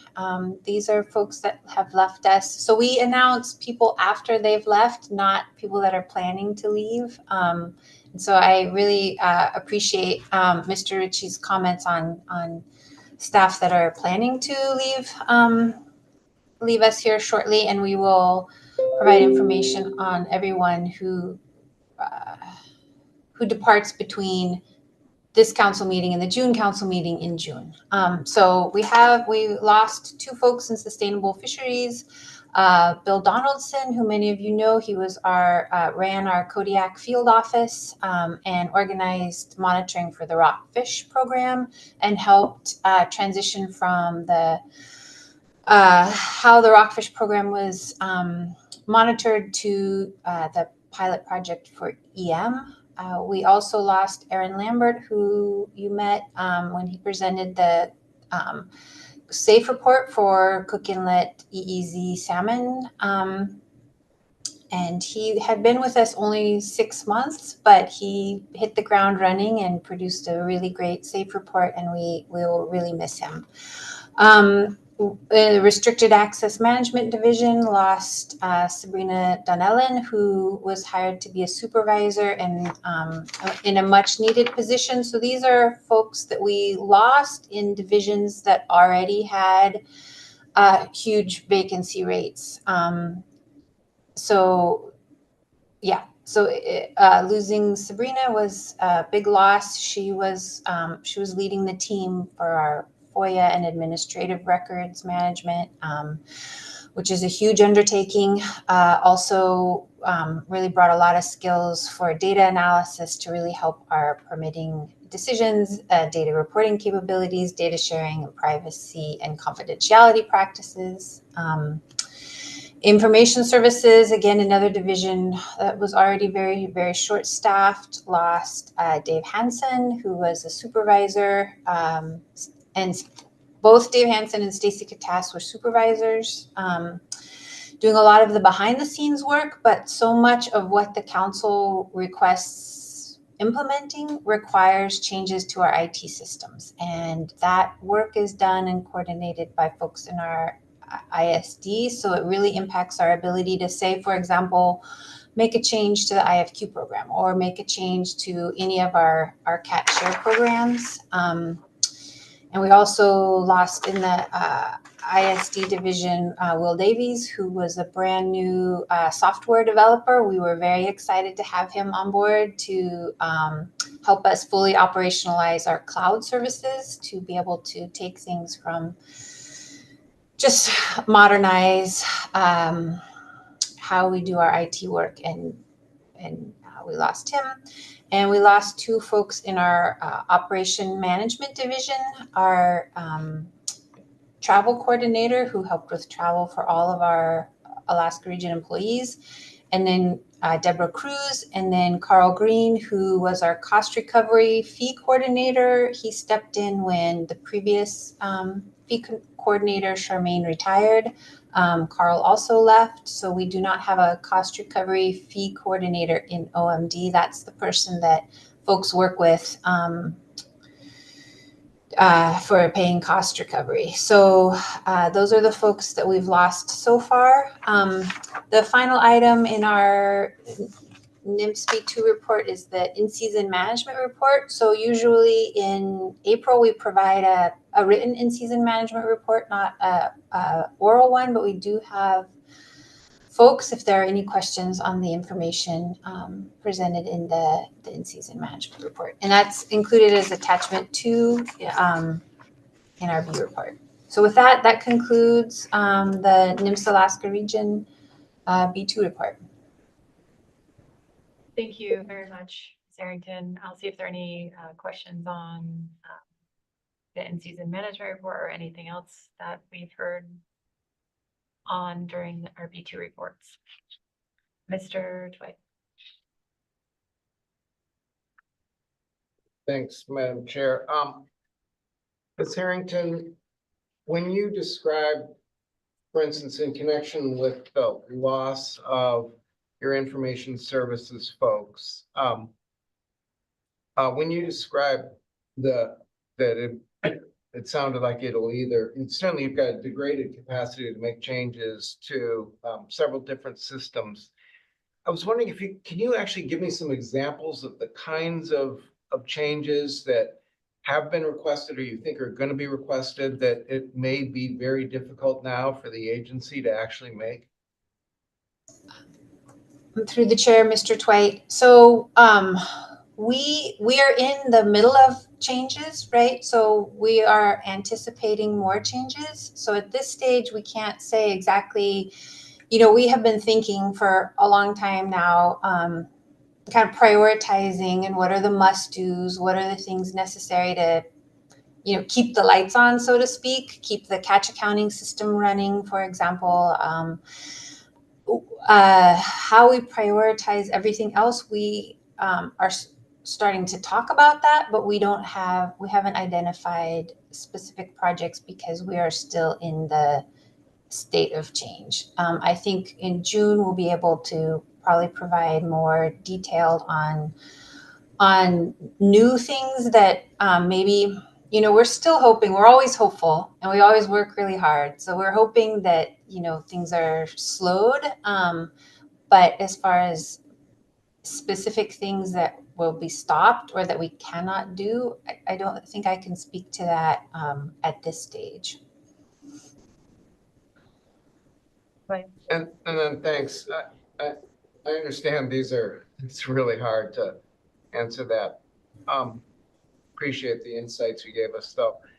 I was thinking back to your walkthrough on status of regulations, and it occurred to me later.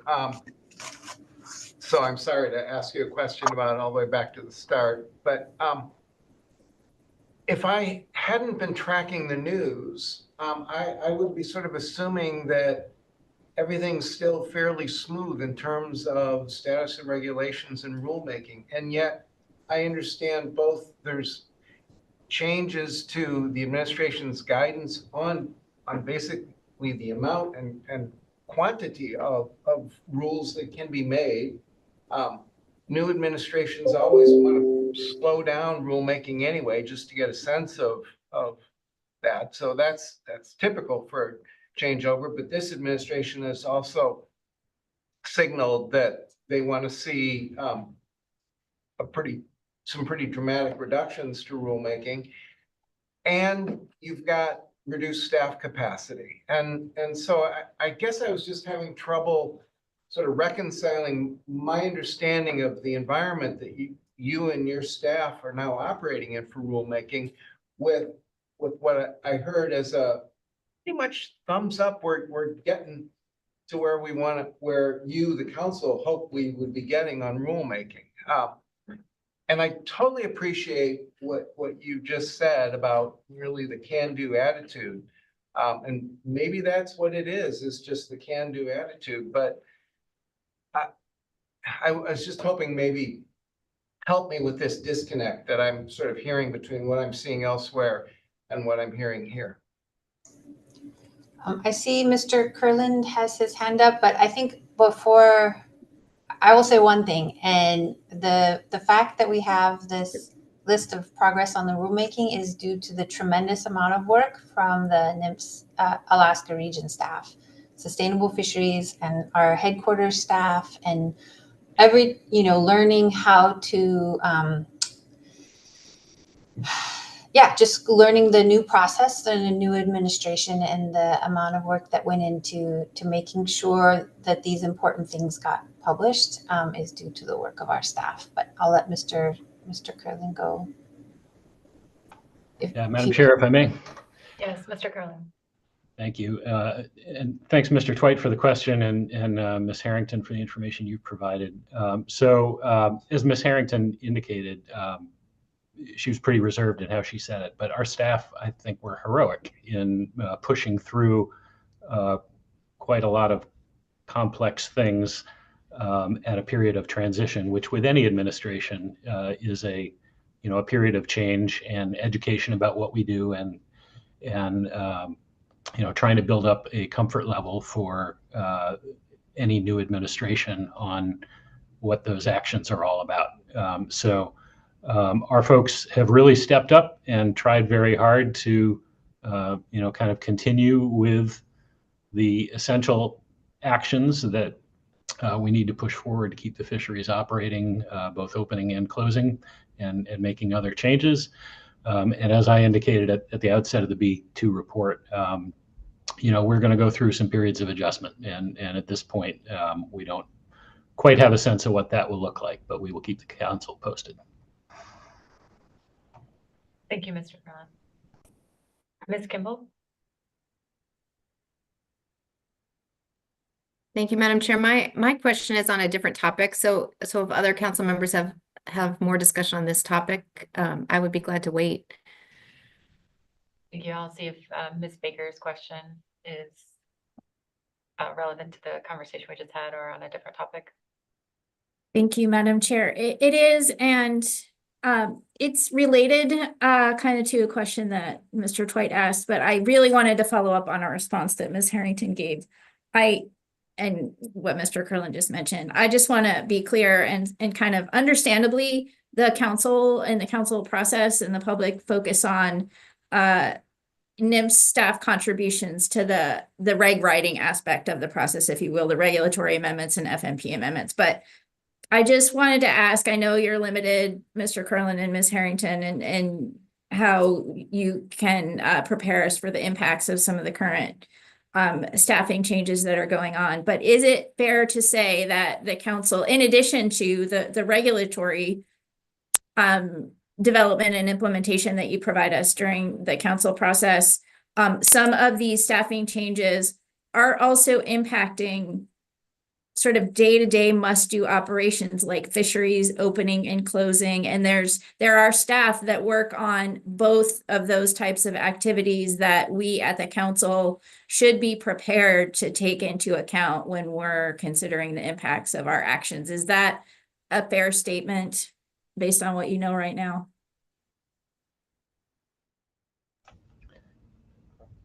Madam Chair, I'll go ahead if I may. Mr. Curlin. Yeah, thank you, Ms. Baker, for the question. I really can't characterize the nature of impacts to our services at this point. It is a dynamic situation, still very much evolving, and I think I've conveyed that we're expecting to see some further big changes, and those changes will have impacts on the services we can provide, but I really can't go into any more detail than that at this point.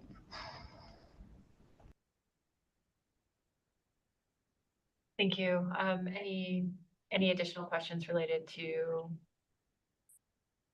NMFS staffing or budget? Okay, we'll go back to Ms. Kimball. Thank you, and I'm glad we could have that discussion. It does seem like with the changes that we're going to see coming, it's not something that can be adapted to with a can-do attitude. So I really appreciate Ms. Harrington's and Mr. Curlin's responses and the heroic efforts their staffs have made to date. But my question was actually back. I'm just catching up on the Cook Inlet tribal fishery letters that are under the B reports and a potential proposal there, and maybe it's just a highlight to discuss under staff tasking. But maybe the question I think is for you, Mr. Curlin, about in looking at that kind of structure of a proposal that's in our B reports that Ms. Harrington mentioned, do we have perhaps like a NOAA GC opinion or other just kind of confirmation that what's being proposed is, because some of the fundamental parts of this are who can fish and who would issue the permits, on what's being proposed is authorized under Magnuson. It might be something that I'm just highlighting that we could make sure we understand the answer to that question prior to staff tasking, but it seems that we've been in this position before, not necessarily with a tribal fishery, but with other fisheries that people have asked us to implement that allow for a different entity other than NMFS to decide who's eligible to fish or to issue the annual privilege to fish, like in some of our community discussions around CQEs and other structures where community entities would be part of the permit process. And I only asked that because we got into some complexities with delegation of authority. So I just wanted to ensure that we've got really kind of clear confirmation before we embarked on any efforts that we're authorized to do such a thing under Magnuson, because that's such a fundamental part of this proposal. Thanks. Thank you. And I see Mr. Curlin's hand is up. Thanks, Madam Chair, and Ms. Kimball for the question. Those are issues that I think if the council is inclined to support a discussion paper, things that would be elucidated through such a discussion paper. I can say that our staff have certainly been conferring with NOAA General Counsel as we've been in the consultation process with the Takatnu Commission and the individual tribes. So we've had some back and forth, and you can get a sense of that from the commission's letter. So, again, if the council is inclined to proceed with a discussion paper, I think we would dig into the issues that you're referring to in such a paper.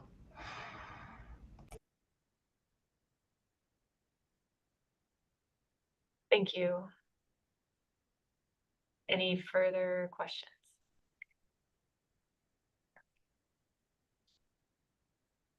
Thank you, Ms. Harrington, for the report. We will, maybe I'll just briefly ask, there's a NOAA GC B3 written report. I'll see if there are any questions from council members on that report.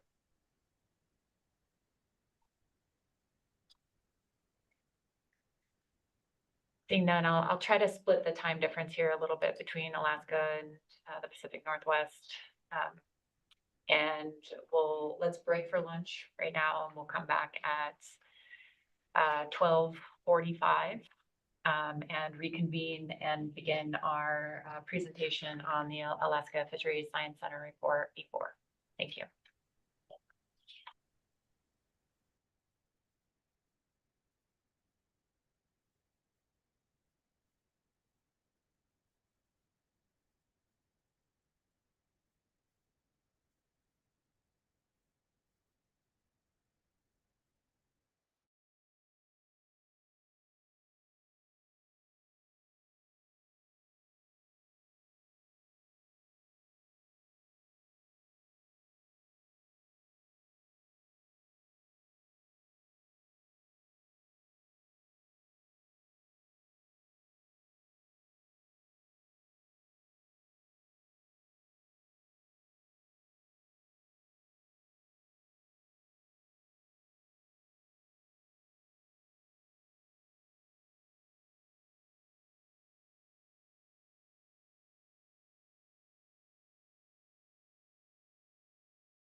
Welcome back, council members, members of the public.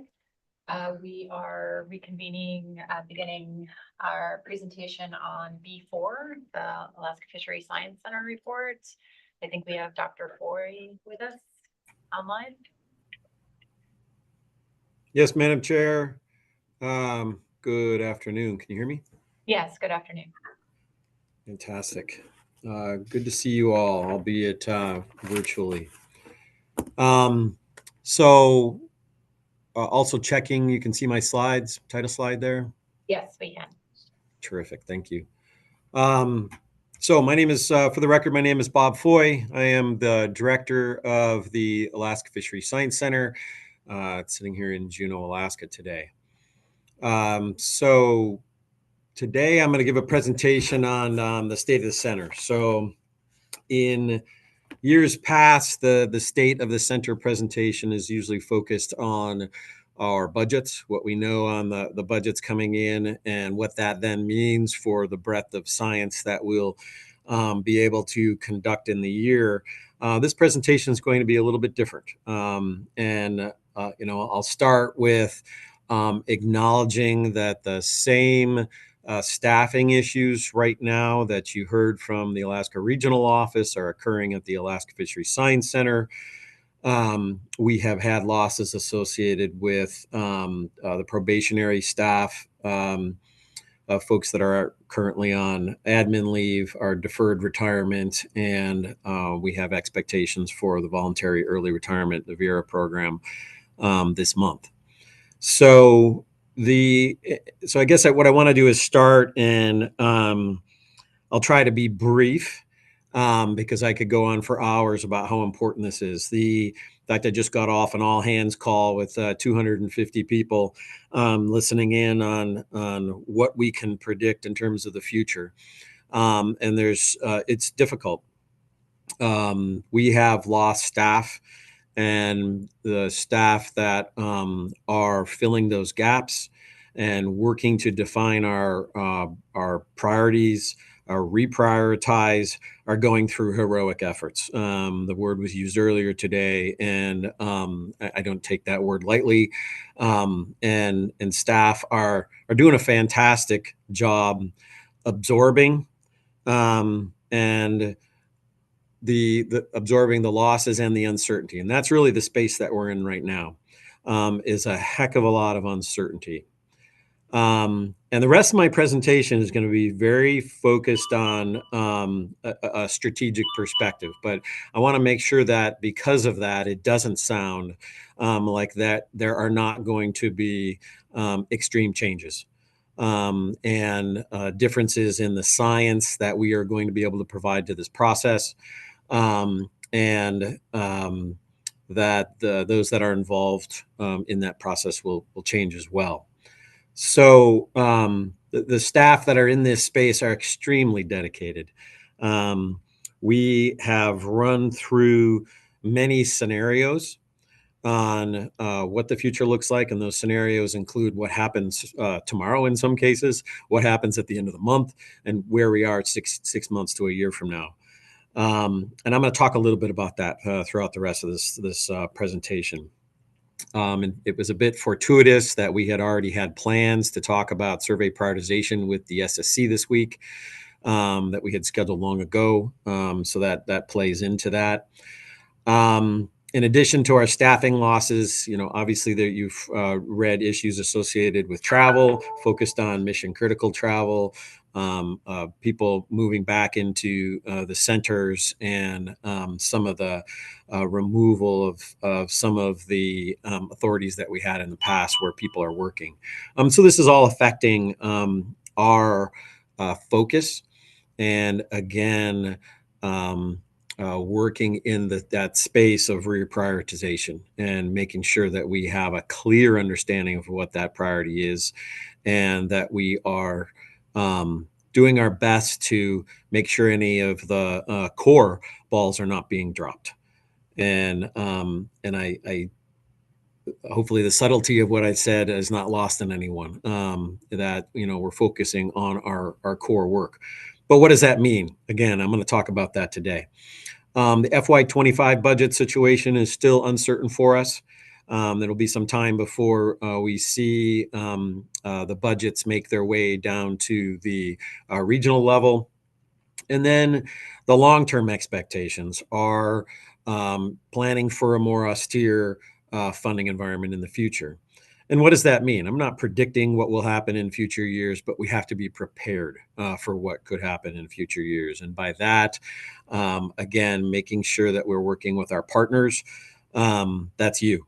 It has never been more important in my career to make sure that we are coming at our situation from a cooperative angle, collaborative angle, that we're coordinating with industry. And by that, I mean all of industry, from the smallest boat to the largest operation, from the communities that are dependent on these resources to the, the population of the U.S. that's dependent on us doing our job in Alaska. So you're going to hear a lot more of that in the coming months. And, as you heard earlier, there's not a lot we can say about where this could go. Not a lot we can predict. But I want to, again, assure you that you have to be part of this process. And we had an excellent conversation with the SSC this past week talking about priorities under tons of different scenarios. And it was good to hear acknowledgement of what we need to collect for this process, and how we might do things a little bit differently. So, and I guess I'll wrap up the little intro here by stating that these impacts are across the board. I heard some questions earlier about where these impacts could occur. It's going to impact administration, data flow, data collection, data analysis, across the board. So the answer is yes. And we will do our best to plug the necessary gaps. And we're also working nationally. We aren't here in a vacuum.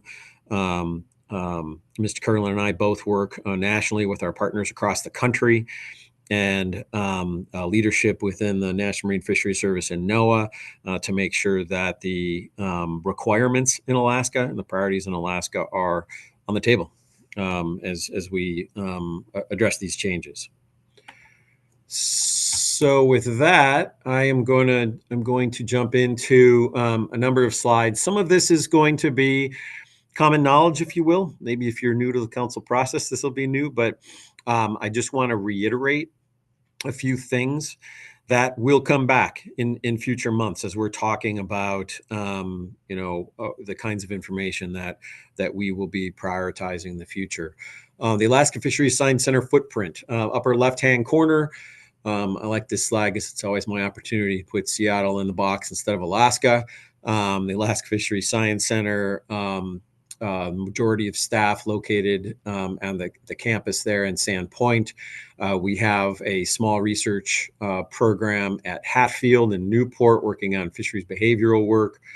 Moving up to Alaska, and apologies, I'll start using the mouse so you can see what I'm pointing at here.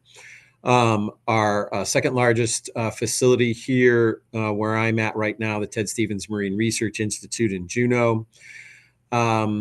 Kodiak Fisheries Research Center in Kodiak, and a number of our field stations. We have a field station in Little Port Walter, and the Pribilof Islands, and then our core observer locations in Kodiak, Anchorage, and Dutch Harbor as well. So that's a footprint of where our staff are.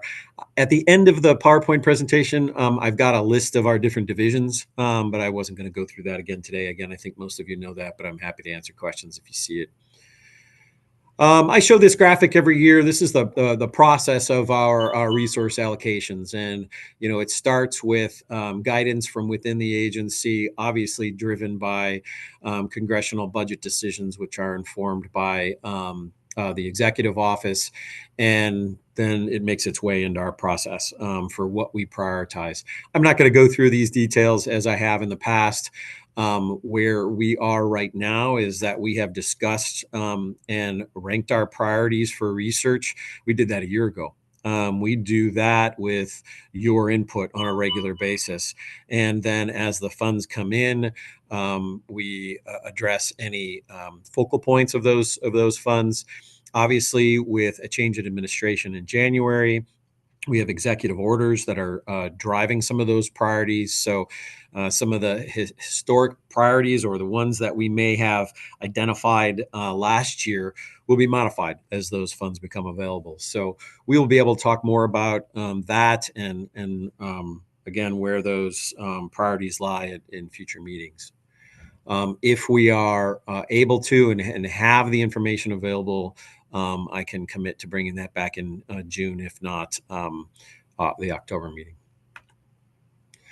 So just real quickly, want to remind you of our strategic science plan and our goals, and assure you that our goals at the Alaska Science Center are built on the National Marine Fisheries Service and NOAA goals, and and are obviously based in statute.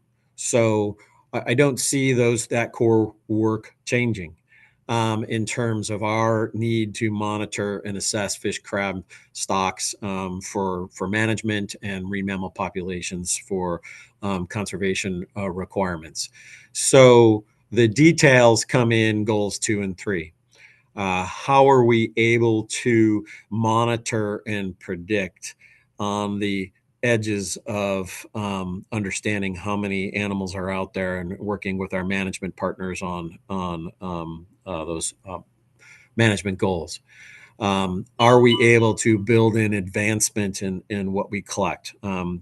We have all talked about the importance of environmental change, of climate change in Alaska, of the heat waves we've experienced, the drastic impacts that has had on commercial fisheries and communities in Alaska. That means we need to continue to innovate. So you have heard me give this presentation way too many times, and I always talk about balance. I always talk about my goal of making sure that we are trying to balance the information that we are providing to management. That is hopefully not going to change. At the end of the day, the relative magnitude of the balance might change, but we still need to know what's happening in the environment. We still need to use that information to not only inform the industry, but to inform the management process. So what it looks like will be different, but I'm hoping that the framework, if you will, doesn't change in the future.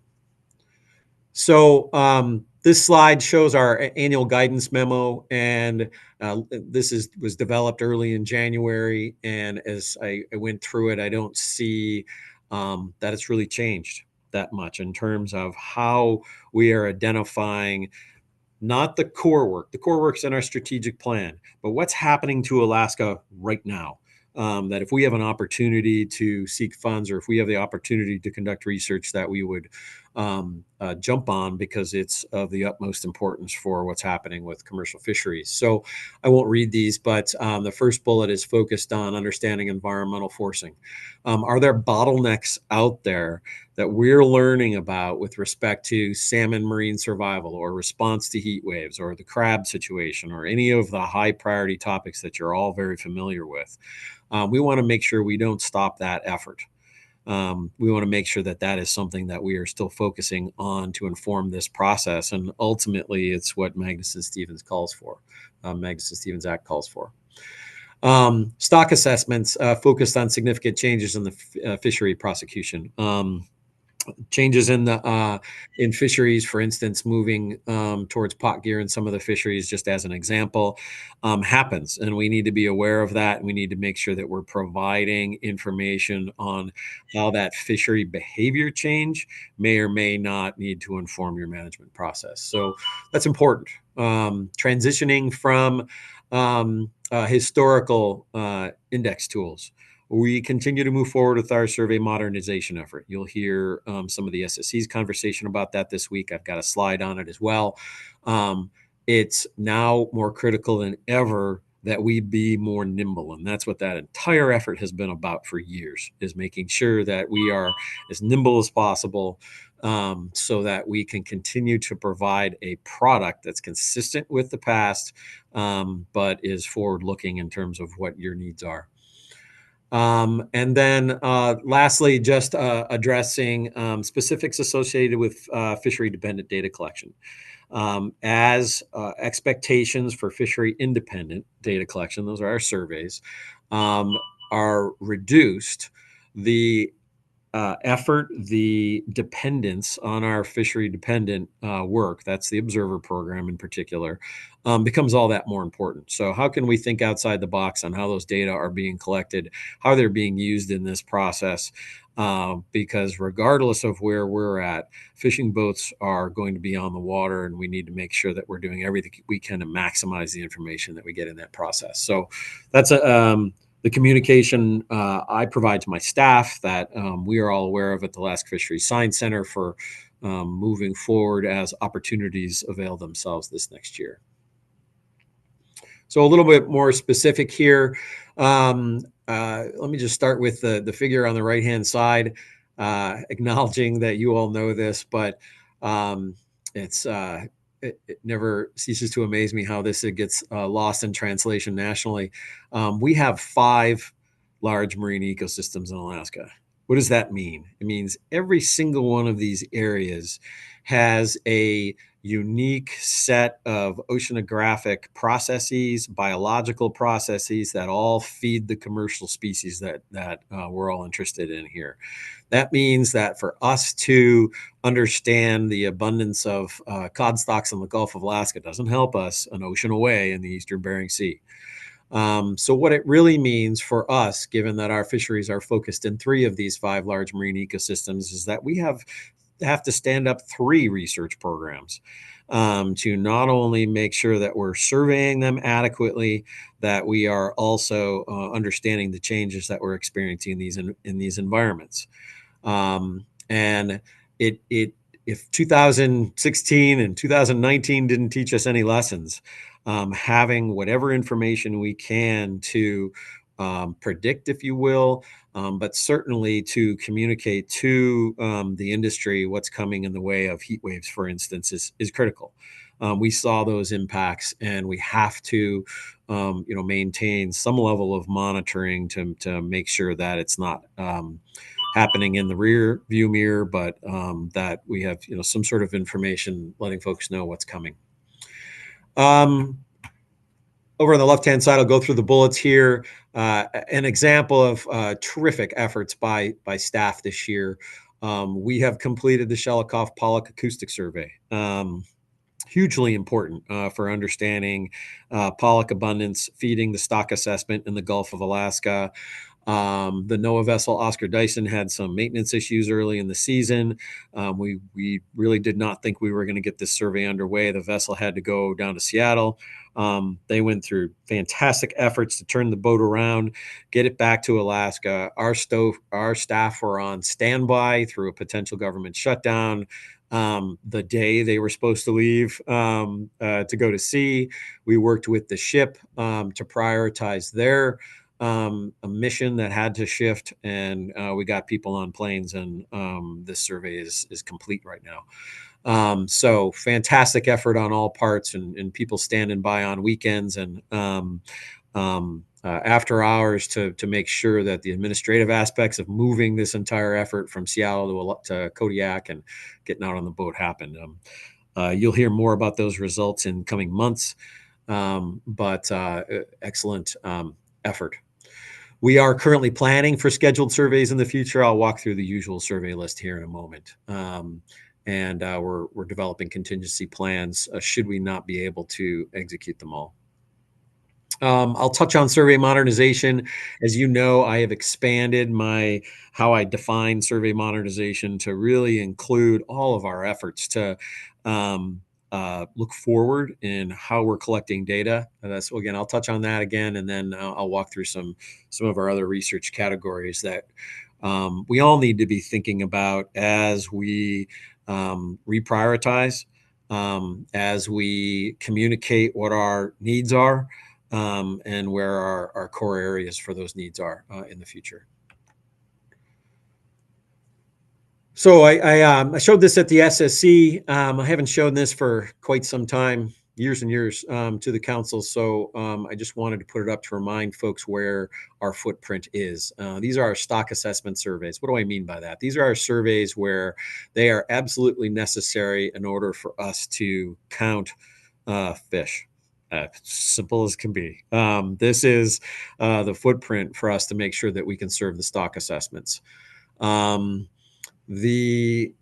the left-hand side, we have our bottom trawl surveys. And I guess I should note on the next slide, I'm going to show what I call our ecosystem surveys. But that doesn't mean we're not also collecting some of that ecosystem information here.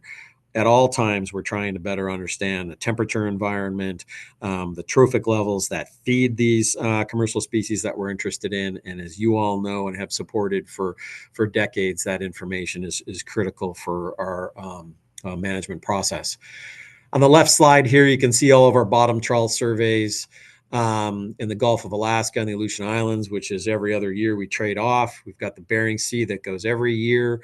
You might note that we have the slope stations here, which we canceled after 2020 with your input and the SSC's involvement based on priorities, and also some of the higher density stations that we ceased doing last year, also part of our prioritization process, and acknowledging, as you did, the need to go north. 2019, stocks moved 1,000 kilometers. We found ourselves in a situation we were no longer monitoring the Northern Bering Sea every 10 years. We needed to be there on an annual basis. So this graphic is actually dated, and the station spacing is different now. And our hopeful goal in the future is to continue that on an annual basis. We've got our acoustic midwater trawl surveys. So this is focused on pollock in particular. Of course, we get information on some of our forage species as well.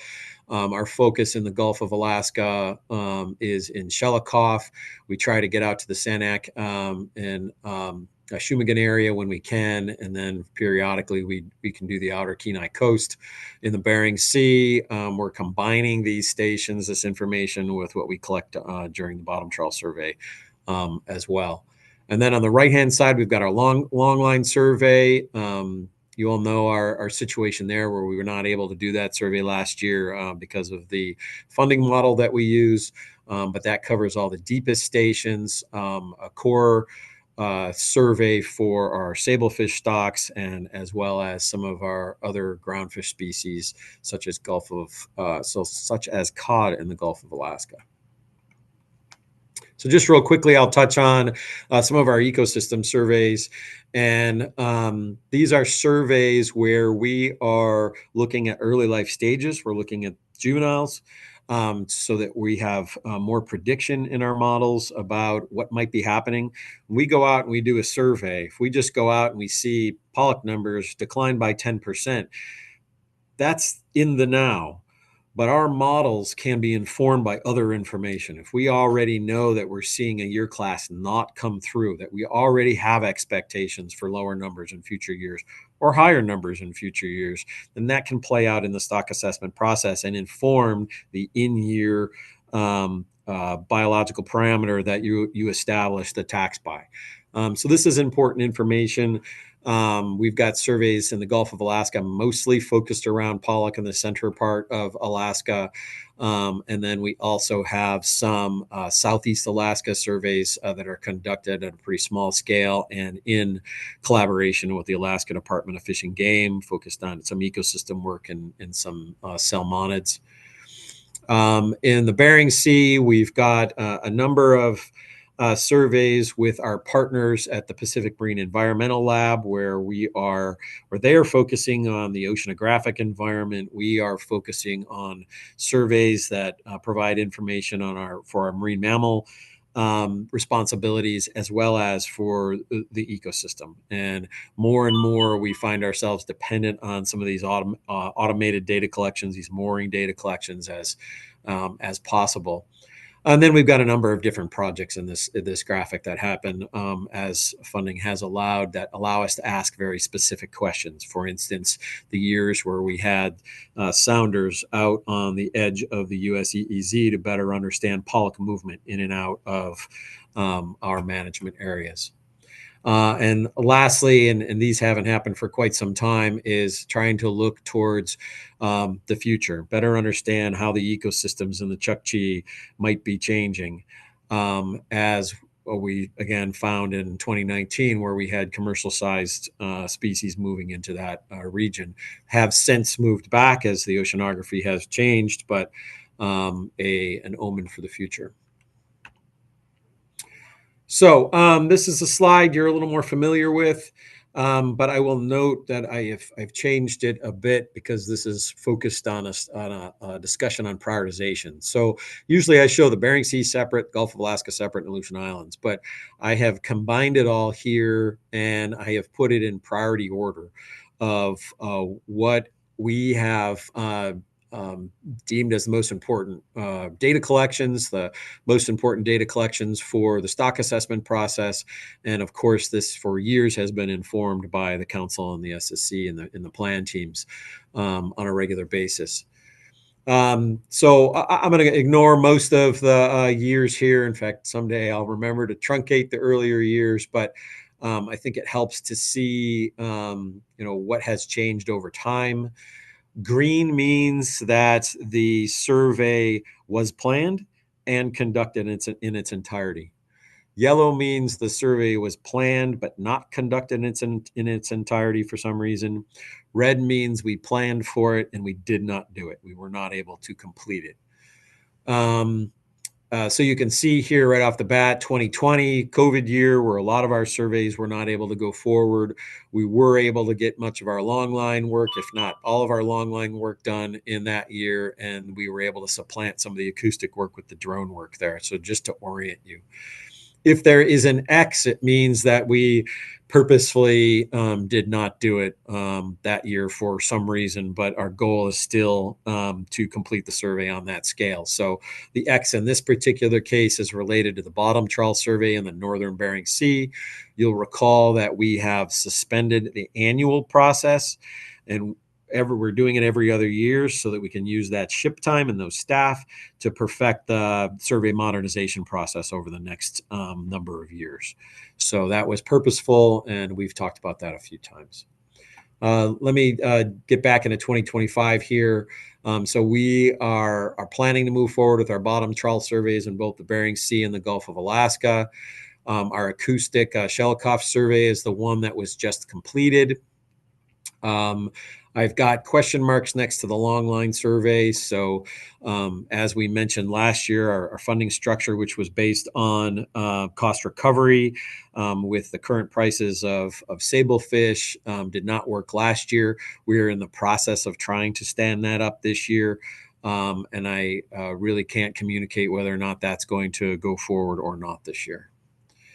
Moving down the priority list, the Northern Bering Sea survey we do intend to do, as well as the Northern Bering Sea surface trawl survey. This is one that is focused on ecosystem data collections as well as salmon information. This collects information on juveniles that have helped us predict salmon populations on the Yukon for Chinook and chum, and have been instrumental in helping us understand what interactions might be in 5 or 6 years from now in the commercial industry. And we're developing those indices now so that we can provide a predictive outlook into when we expect salmon densities to be higher in future years. And then lastly, we have the Shumagon Pollock acoustic survey.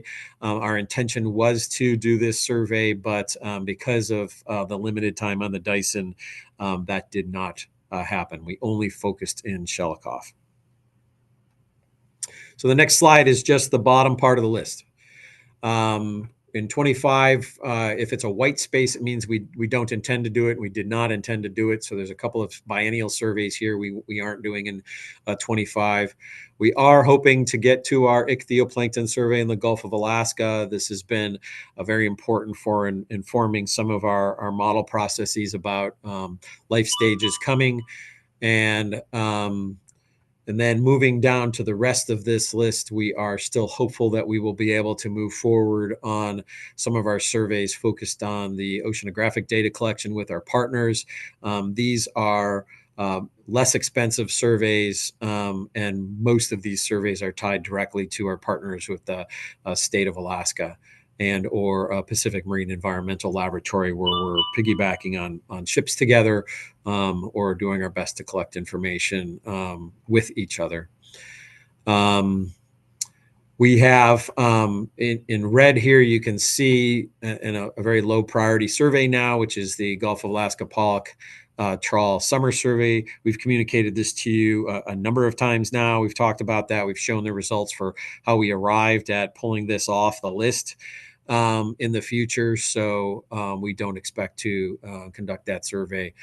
And then there's a few projects here on the bottom that have always been on our list, but you can see lots of X's, and we haven't completed them in a number of years. So, but I want to keep them on the list so that we're aware of what decisions we've already made and what we've already let go of as we move forward. Madam Chair, it might be a good time for questions relative to this year's surveys. There usually are some, and then I can go into the other research, if you will. Thank you. I do see Ms. Baker.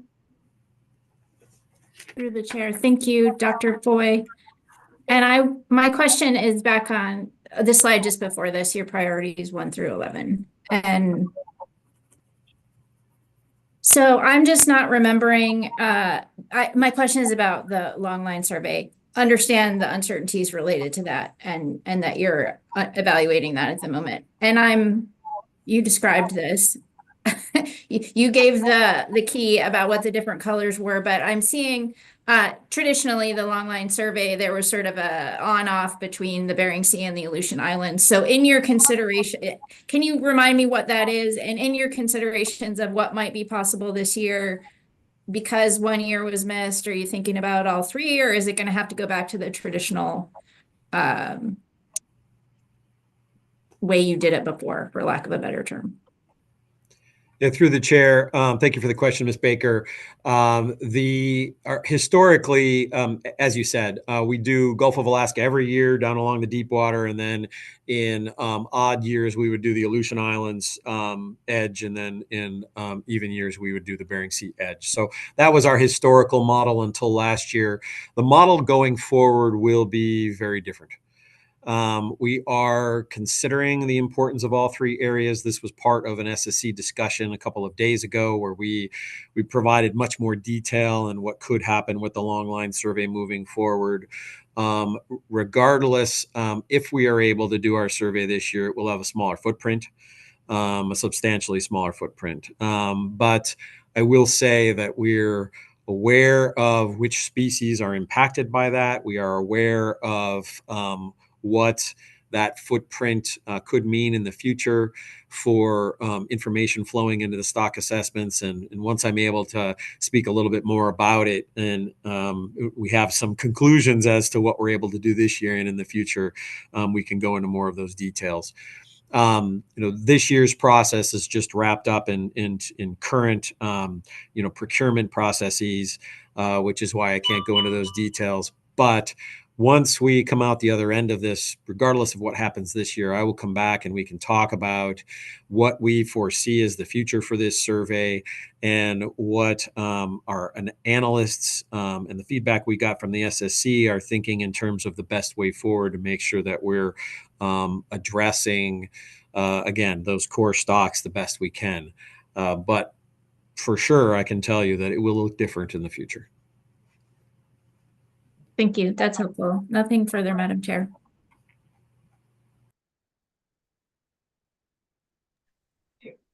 Ms. Kimball? Thank you, Madam Chair. I'm Dr. Foy. I just wanted to ask, you said you were, there's still a lot of uncertainty around this and you're developing contingency plans, but I'm trying to get a better picture of how much uncertainty, at least for 2025. Like, would we get a presentation potentially from you in June that would look vastly different from this, or only slightly different? It's really hard to judge kind of how much in jeopardy the various surveys are. I mean, even aside from the long line survey, which is important.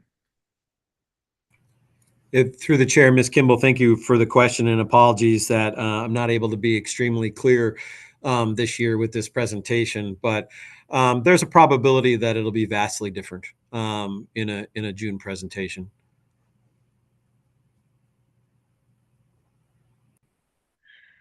Okay, thank you. And Ms. Goen? Thank you for the presentation, Dr. Foy. My question was on the ecosystem surveys and the slide you had there, and how you choose what areas are going to have ecosystem surveys. What struck me was the Gulf, where most of the surveys were occurring in the Western Gulf. So how do you choose where you're going to do the ecosystem surveys? Through the chair, Ms. Goen, thank you. Great question. And it again depends on our priority work. A lot of the early ecosystem focus in the Gulf of Alaska is centered around the spawning pollock stock. Obviously, the consideration, the ecosystem considerations are focused on our core commercial fisheries. Having said that, these are the largest surveys. It doesn't mean we're not collecting other information, for instance, Southeast Alaska, or information coming off of the fishing vessels for stocks that are not our highest priority or are not reacting or changing to changes in environmental conditions over time. So we have developed time series, as you can see from these graphics, and we have attempted to continue moving those time series forward when at all possible. Having said that, and there's a number of different one-off projects here that aren't on these slides, when at all possible, if there is a concern, again, directly related to a commercial stock, which is our number one priority for collecting the ecosystem data, then we've conducted some of those research projects as one-offs, if you will. Hopefully that answers your question. Thanks for that. And I have another question, Madam Chair.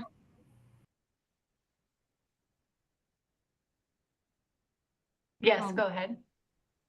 Thanks. Second question is back on slide 5 on your annual guidance memo. And you talk about the use of fishery-dependent data and stock assessments. And I can foresee a future scenario where we may need to rely on fishery-dependent data more. I'm curious if there's been some scenario planning on how to trust that data and what data might be used and how. Just curious if there's some planning going on around that. Through the chair, Ms. Goen, thank you for the question.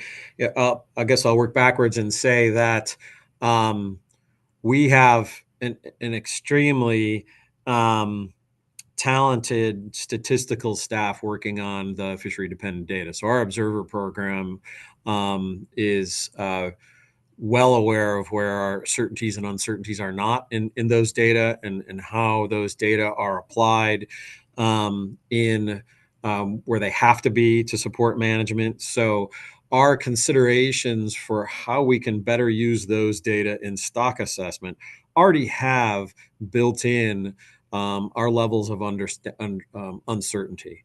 The key here, though, is to acknowledge that if we have to become more reliant on those data sets, that we are aware and thinking about how to address the current limitations in those data sets, or how those data sets are used to apply to unobserved areas, or, you pick the scenario, so that we can identify the constraints, we can identify the gaps. Perhaps we need to fill those gaps. Perhaps we just need to make sure that they're painfully obvious as we lose some of our fishery independent data flow. For that. Thank you. I'm not seeing any further questions at this point. Thank you, Dr. Foy. Okay, thank you, Madam Chair. So just a quick slide here. You're going to get some feedback from the SSC on the presentations we gave relative to survey prioritization and modernization. But I just wanted to touch on some of the questions that the agency brought forward for this discussion. And it's important relative to what I just presented, and it's important relative to the remaining slides where we're talking about that balanced portfolio and the rest of this work.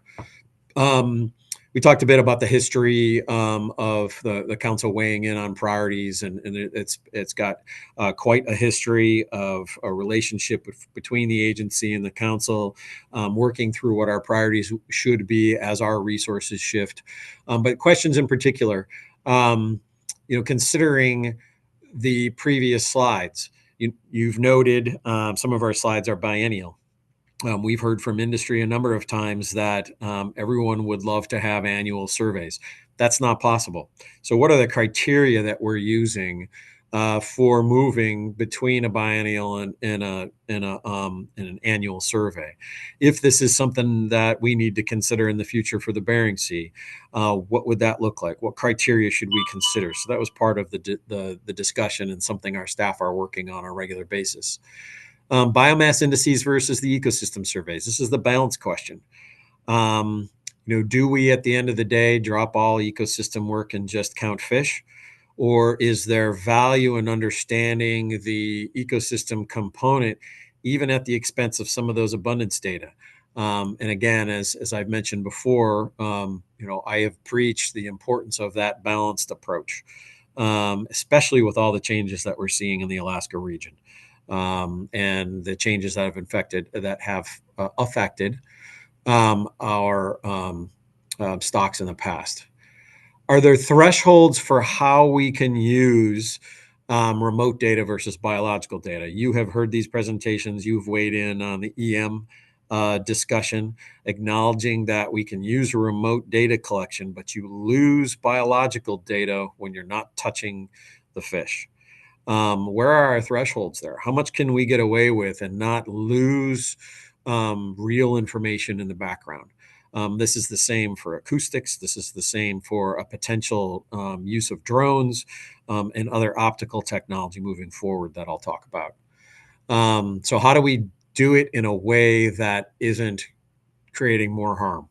When do I reduce a survey footprint where we're touching these fish to add other tools in a way that, again, is the most effective moving forward? Should we consider ABC TAC index for prioritization? So we have a number of stocks where the TAC does not hit the ABC, or our catch. I should have the word catch in here, where the catch does not come close to the ABC. Should we be downweighting our priority on those stocks and focusing elsewhere? And then the last bullet here, considering stock trend and temporal variance. If we have stocks that fluctuate annually, we need to assess them as much as possible. We've seen that with our crab stocks. We miss 1 year, we miss an entire collapse of an industry. There are other stocks that are more stable. Should we use that as a tool to bounce around a bit in how we collect these data? And any survey author and stock assessment person or statistician listening in just cringed because that negatively impacts our ability to model from year to year. But we might find ourselves in a place where that's how we have to collect information moving forward. So again, we've asked the SSC to consider that and consider weighing in on as we have to make some of these decisions. Some of these decisions are going to happen in real time. We will be making these decisions in the coming days and weeks for what's going to happen this year. And it might be on the scale of 24 hours. But there are also decisions that we can make as we move into the future, as I mentioned at the beginning of the presentation. Madam Chair, I notice a hand before I go on to the next part. Yes, thank you. Mr. Ritchie. Thank you, Madam Chair, and thank you for the presentation so far. I apologize if you're going to get to this or maybe you spoke to part of it just now. I'm trying to keep up and write while we're doing this. I know that right now we're switching a lot of our survey gear, and that means that we'll have a period of years where we're going to have to recalibrate the models that we use in our stock assessments. at the same time, we're considering switching over to biennial surveys or maybe just less frequent surveys. And I'm wondering what this means exactly for the timeline that we use, the timeline of recalibrating the models. And is that going to mean potentially a prolonged period of increased uncertainty and probably larger buffers between OFL and ABC? Through the chair, Mr. Ritchie, thank you for that. Two questions there, or two aspects of that question. The duration of the recalibration will likely take longer, and that'll mostly be a limitation in the resources that we have to get the work done. Having said that, it's not going to be perfect. And the SSC had an excellent conversation here, and it should bore out in the SSC's minutes. But if we waited to do this perfectly side by side with all the changes that we require to be made right now and the resources available, we wouldn't get there. So we're going to have to move in a way where there is going to be additional uncertainty. And I won't predict what the outcome is in terms of buffers, but I will say that this process will have to be open to the conversation of understanding what we mean by additional uncertainty. We are going to, on the science side, are going to have to be incredibly clear by what we mean there. We're going to have to quantify it as much as we can. But there are going to be some spaces where we're going to have to make some assumptions. And the survey modernization aspects of what we were doing and still are doing in the Bering Sea aren't going to change. It is based on science. So I don't want to make this sound like these are haphazard things. This is all still going to be very definitely based on science. It's going to be based on years of information and publications and peer review around the world is what's informing our decisions moving forward.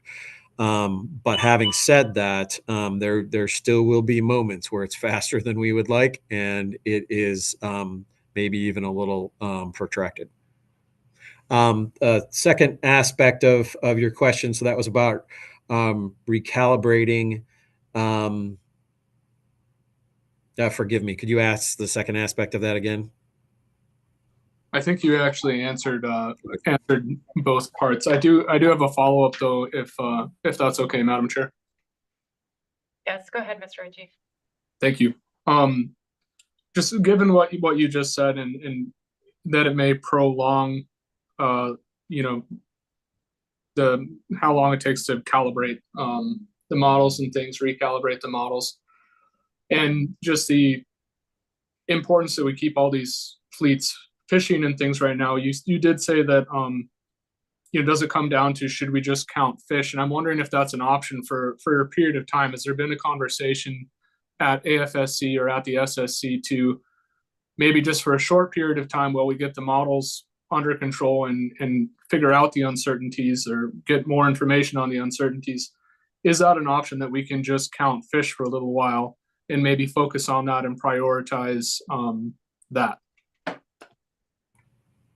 Yeah, through the chair, Mr. Ritchie. Yes is the answer in terms of how we prioritize our resources. And it's unfortunately, it's not a one-to-one.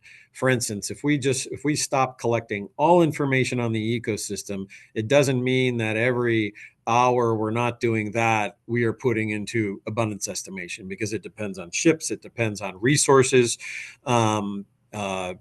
For instance, in most of our surveys are trawl surveys associated with contract vessels versus the Oscar Dyson. So it's not a one-to-one. So what I will say is that we're already in that space. We are already, and it's borne out in the prioritized list that I showed you at the beginning. That prioritized list is what we use to move funds and decide where people are going to go and what data are collected. So we are making sure that we are maximizing effort on those highest priorities, and survey modernization in the Bering Sea is right there.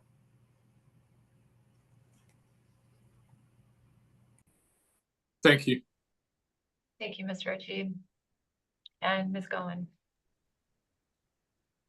Thank you, Dr. Foy. Another question along the lines of prioritization here.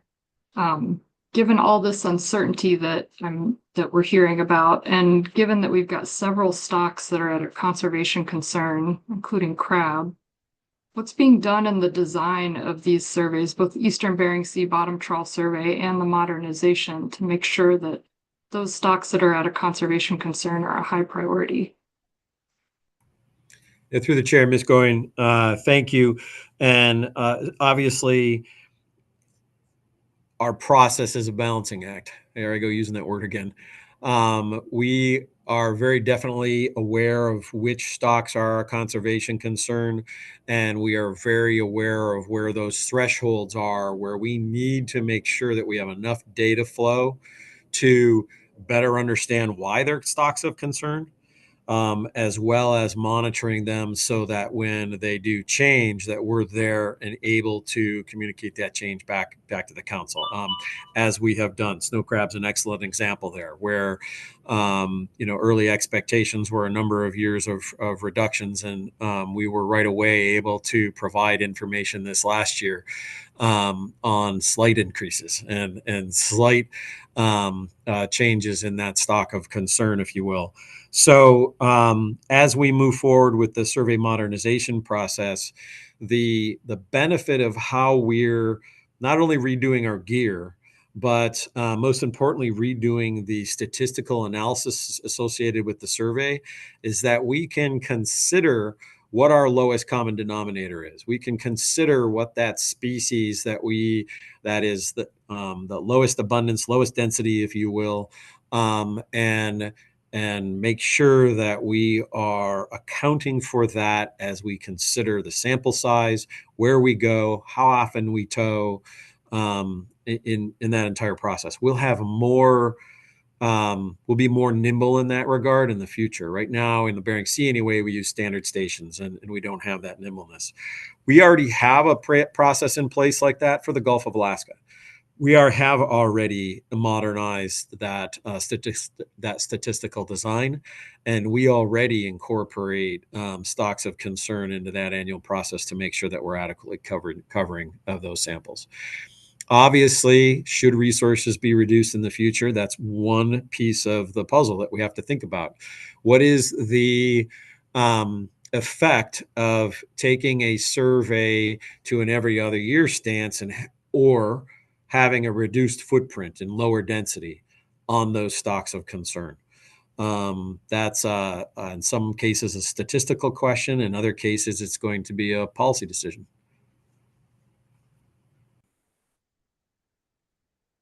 For that. Thank you. I'm not seeing any other hands up right now. Okay, so I'm going to segue a little bit into the last portion of the presentation here, and we've talked about survey modernization, so I won't dwell on that, but I just want to reiterate that we continue to want input. From day one, where we talked about this long before we knew what was going on, we shared and got buy-in from the council process to make sure that everyone knew what we were about to chew off here. This is the largest change in one of, if not the longest and dare I say, most important surveys in the country. This is huge, what we're doing. So I don't want to sugarcoat that. It's a massive change, but it's a necessary change for where we're going.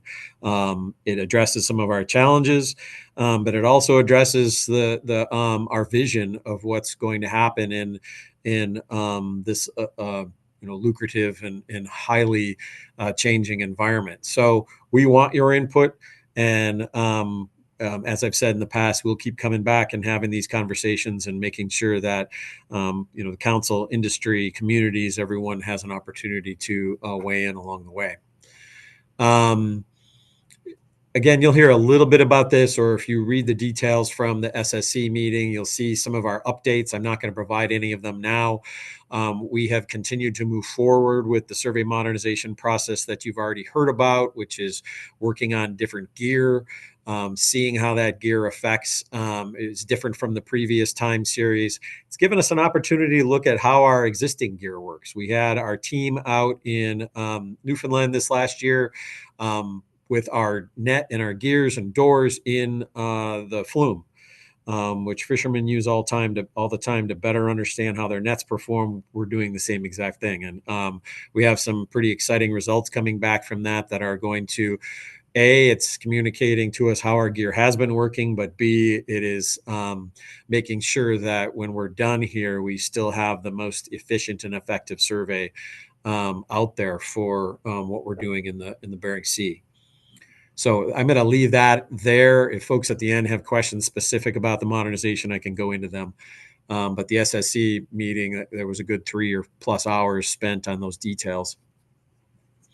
The next handful of slides is really just a touch of the kinds of other research that we are doing that we need to consider how we fold into that balance that I keep talking about. As we move forward, as we need to expand into the Northern Bering Sea, how do we do that? As stocks shift, how do we make sure we're tracking those stocks in a more austere resource environment? We are continuing, albeit at a very low level, to consider what innovative tools we can be using. Can we use, up-looking echo sounders? Can we be using our acoustics in a different way? How can we use the drone work? I don't have a picture of the drone on here, but can we go back to the efforts that we had with DRIX? This will require a focus at the national level. And at the national level, there are discussions right now as to, where we put our efforts, and innovative tools, UXS use is part of that priority. And it may be that we need to take a step back on some aspects of what we do in order to make sure there's an R&D and focus on things that will move us forward. These are going to be tough decisions to make. It's going to be tough to show up here and say, maybe we're not going to do as much of a survey, but we are putting time into a system that's going to allow us to track these fish when they go back to the Northern Bering Sea in a way that's meaningful to you. I've got the camera system here. It could be that a lot of the ecosystem work that I've mentioned can be done remotely. It can be done in a way that provides enough information. And why do I emphasize the word enough? It's important that we are considering what is statistically and scientifically sound without conducting a bunch of PhD dissertations at a level that just aren't needed for you and your process. And I say that not to disparage one, but to make sure that you're aware that we know where those lines are, and we're constantly thinking, okay, what information is needed and how can we do it in a way that's statistically sound? It would be inappropriate for us to just say, hey, this new net, it'll work fine. Let's not test it. It would be equally inappropriate for us to wait another 10 years to implement it. So it's in that middle space. And thinking about some of these tools are going to be important for us. I'm not sure where it's all going to fall out right now, but we're hoping to continue that effort. This slide here really is just a diagram to prompt me to talk about all the different levels of information that feed into sustainable fisheries management. We know there's data collection. We know there's population dynamics. The stock assessment models don't work with just abundance data. And in fact, in your process, if you go down to lower tiers, meaning you have less understanding of maximum sustainable yield, it has a higher dependence on survey data. You go down in the tier system, there's a higher dependence on survey data. So the population dynamics rung of the stairs here is incredibly important. Do we trust that growth will continue as things warm in the same way, in the same function in a model? Are we confident that reproduction will be scalable, that our understanding of mortality rates won't dramatically change? So the M, the number of mortality that's in those stock assessment models, are we confident in where it's going to be in the future? These are things that we have to take into account before we say, okay, no more ecosystem surveys, or before we say we're willing to see a tier shift. This is all part of it, and it might be subtle, but it's critical that we have these conversations, and you'll be very involved in those conversations in the coming years, and always have been, but it's going to come to a real head as we prioritize in the future. Ecological relationships help us understand that. Stock status and trends, and obviously sustainable fisheries management is where we're trying to get to here. And Dr. Boy, question for you. Ms. Baker? Thank you, Madam Chair. And Dr. Boy, you might have just spoken to it, but my question was initially back on slide 14 and thinking about the survey modernization efforts. And just to, be real upfront, I've spoken to several folks within our process who are, quite frankly, a little bit concerned about some of these types of modernization efforts, not the biological data, but the more remote collection of data, in a sense that, because, as humans, we kind of get caught up in the new exciting technology and lose sight and put less focus on kind of the more nuts and bolts, important things we always need to do. So you spoke very clearly about, understanding that balance and that those are tough decisions along the way, and that you're constantly having to do that. I guess my question is the best way for the council to keep apprised of those types of decisions you're needing to make, most specifically through our SSC and our plan teams, is just to participate in this modernization process and just have those discussions? Because I know you're aware of some of those concerns, but I just get a lot of encouragement to keep expressing those, how important it is to count fish, understanding you need to pursue these other technologies, just want people wanting to provide input on that balance. Yeah, through the chair, Ms. Baker, absolutely. I would be disappointed if folks were not looking at this and saying, wait a minute, and how does this matter to us? And keeping us on our toes and making sure we're communicating properly, how whether it's important, what level it's important. And let me provide some examples. So and then the one I mentioned before, this middle picture here, this up-looking sounder, had we not had this sitting out there in the Bering Sea remotely, we would not know that about 30% of our pollock stocks moving back and forth across that line. Our survey goes out there and takes a snapshot. We get one look over the course of a handful of weeks, and then we're out. And you all know these stocks move, they change, they grow. So we have to make sure, back to your point here, is that we are using the right question.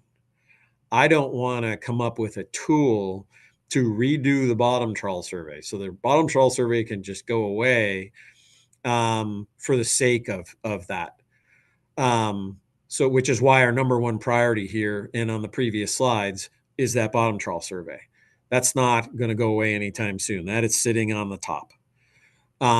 Having said that, we don't necessarily have the resources to get into the Bering Sea every year. We have cut the slope survey in the Bering Sea, and each year you tell me how important it is.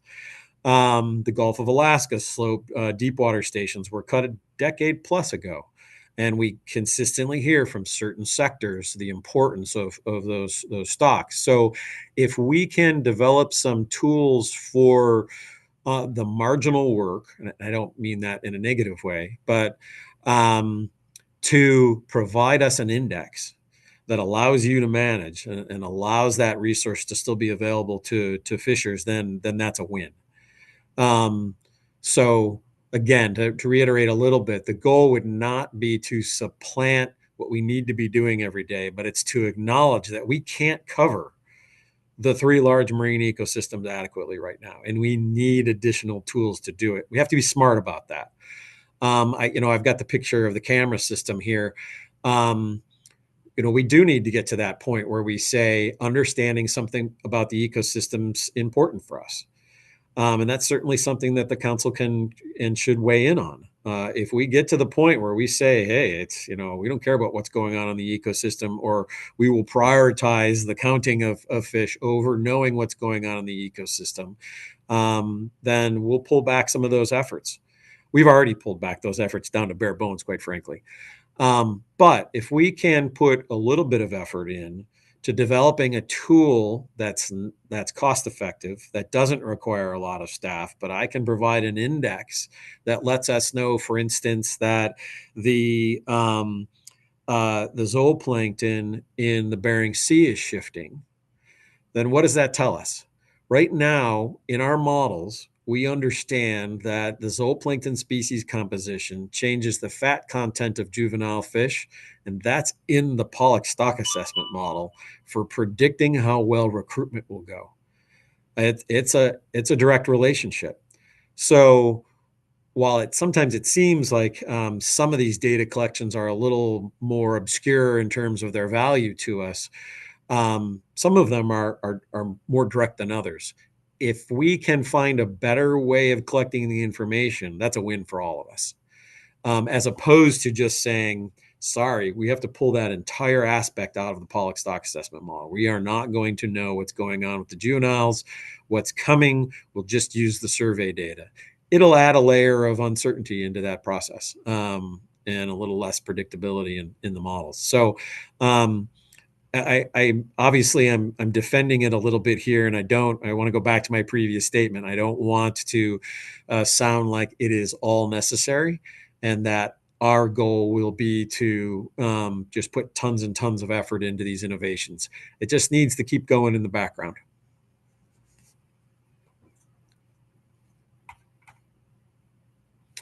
Okay, so let's see, where was I? Okay, so I just finished this slide. So again, now I'm getting pretty specific. We talked about this a bit. I won't reiterate much. This is my focus on the fishery-dependent data collection. These are all the benefits to the fishery-dependent data collections. I don't think I'll go into these details again. Suffice it to say, I will reiterate, commercial boats will still be on the water. We will still need to observe these fisheries. So utilizing as much as possible those vessels and rethinking how those data play into what we're doing. And this might take effort on all of our parts. Acknowledging the importance of this data collection should the other data collections go away, or be reduced such that this becomes more and more important.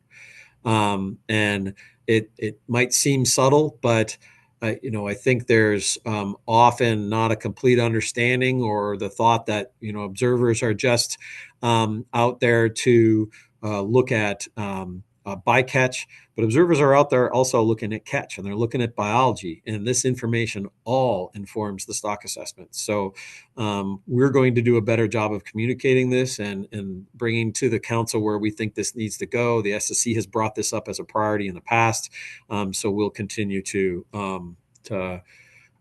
evolve this topic as we move forward. Omics research. So you already know the value of this when it comes to stock identification with respect to salmon. You know the value that this has brought to our process.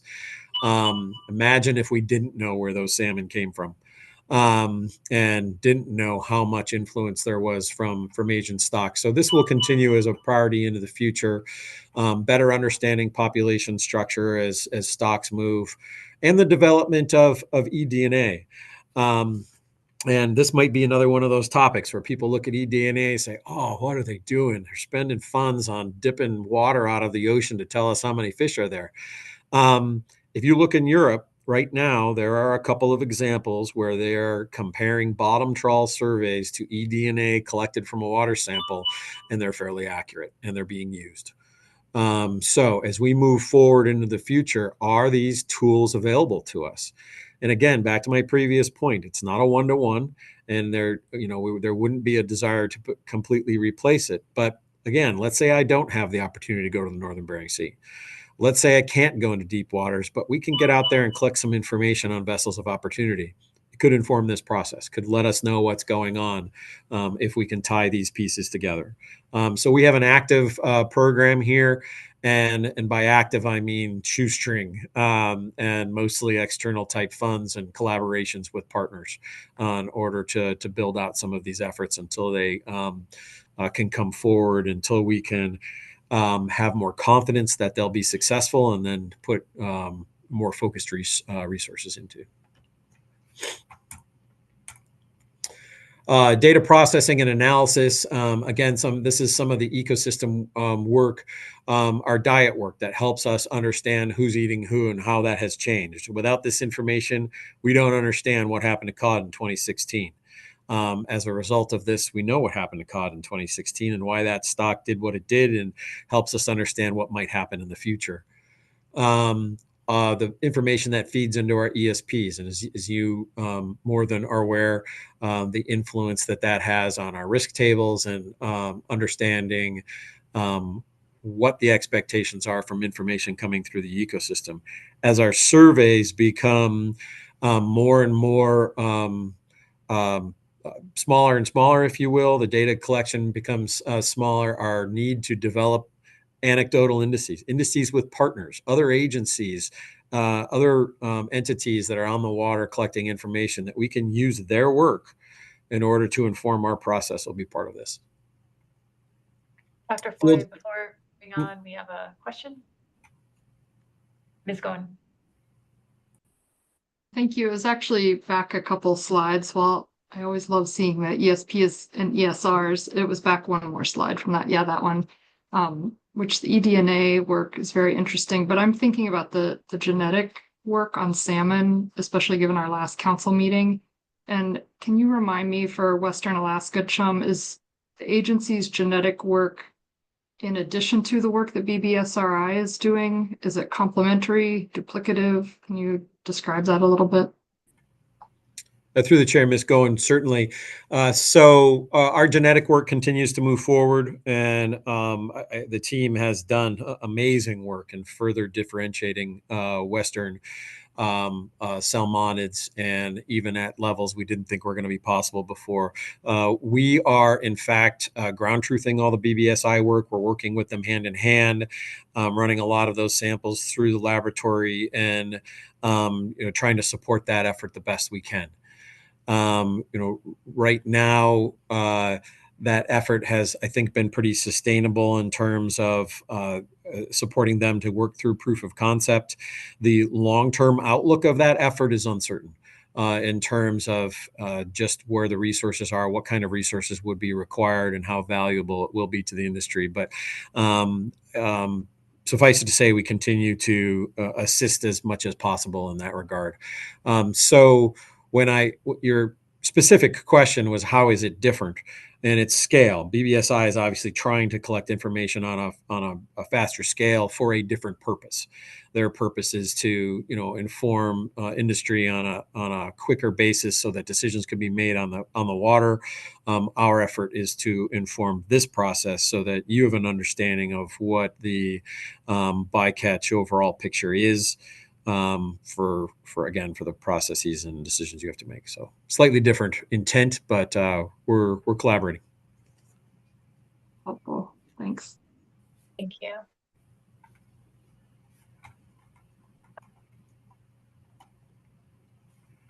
Okay, field and lab studies, also very important here. And, again, the balance of trying to understand what's happening with Pacific cod, and some of our tagging work in the last handful of years where cod tagged in St. Lawrence showed up in the Gulf of Alaska. And, what does that mean for this process is important.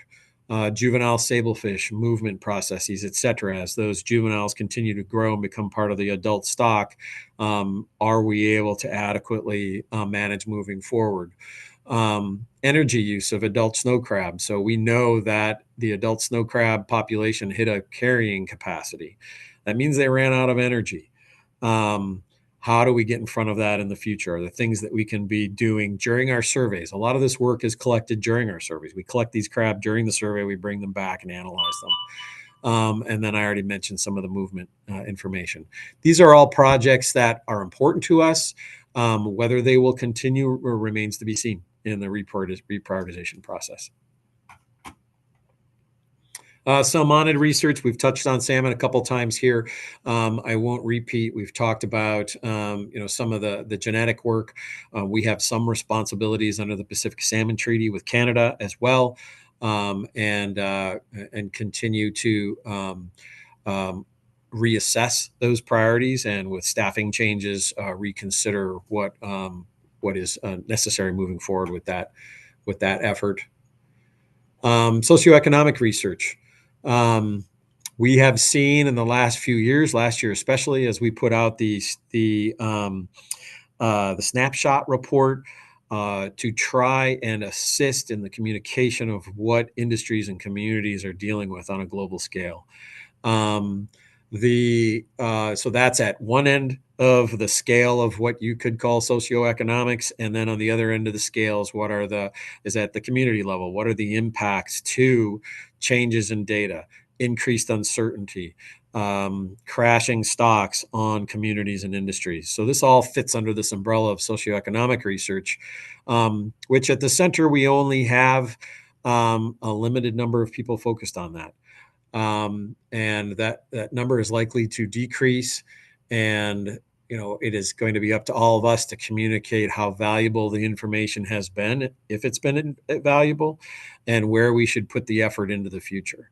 I think last year when we put the snapshot out on economic issues associated with global markets and trade, that was a huge eye-opener nationally. And so we will work with industry and communities to better understand what information is the priority moving forward into this process. Obviously, we're going to work with you as well. We're very cognizant of where economic information plays into the council process and where it does not.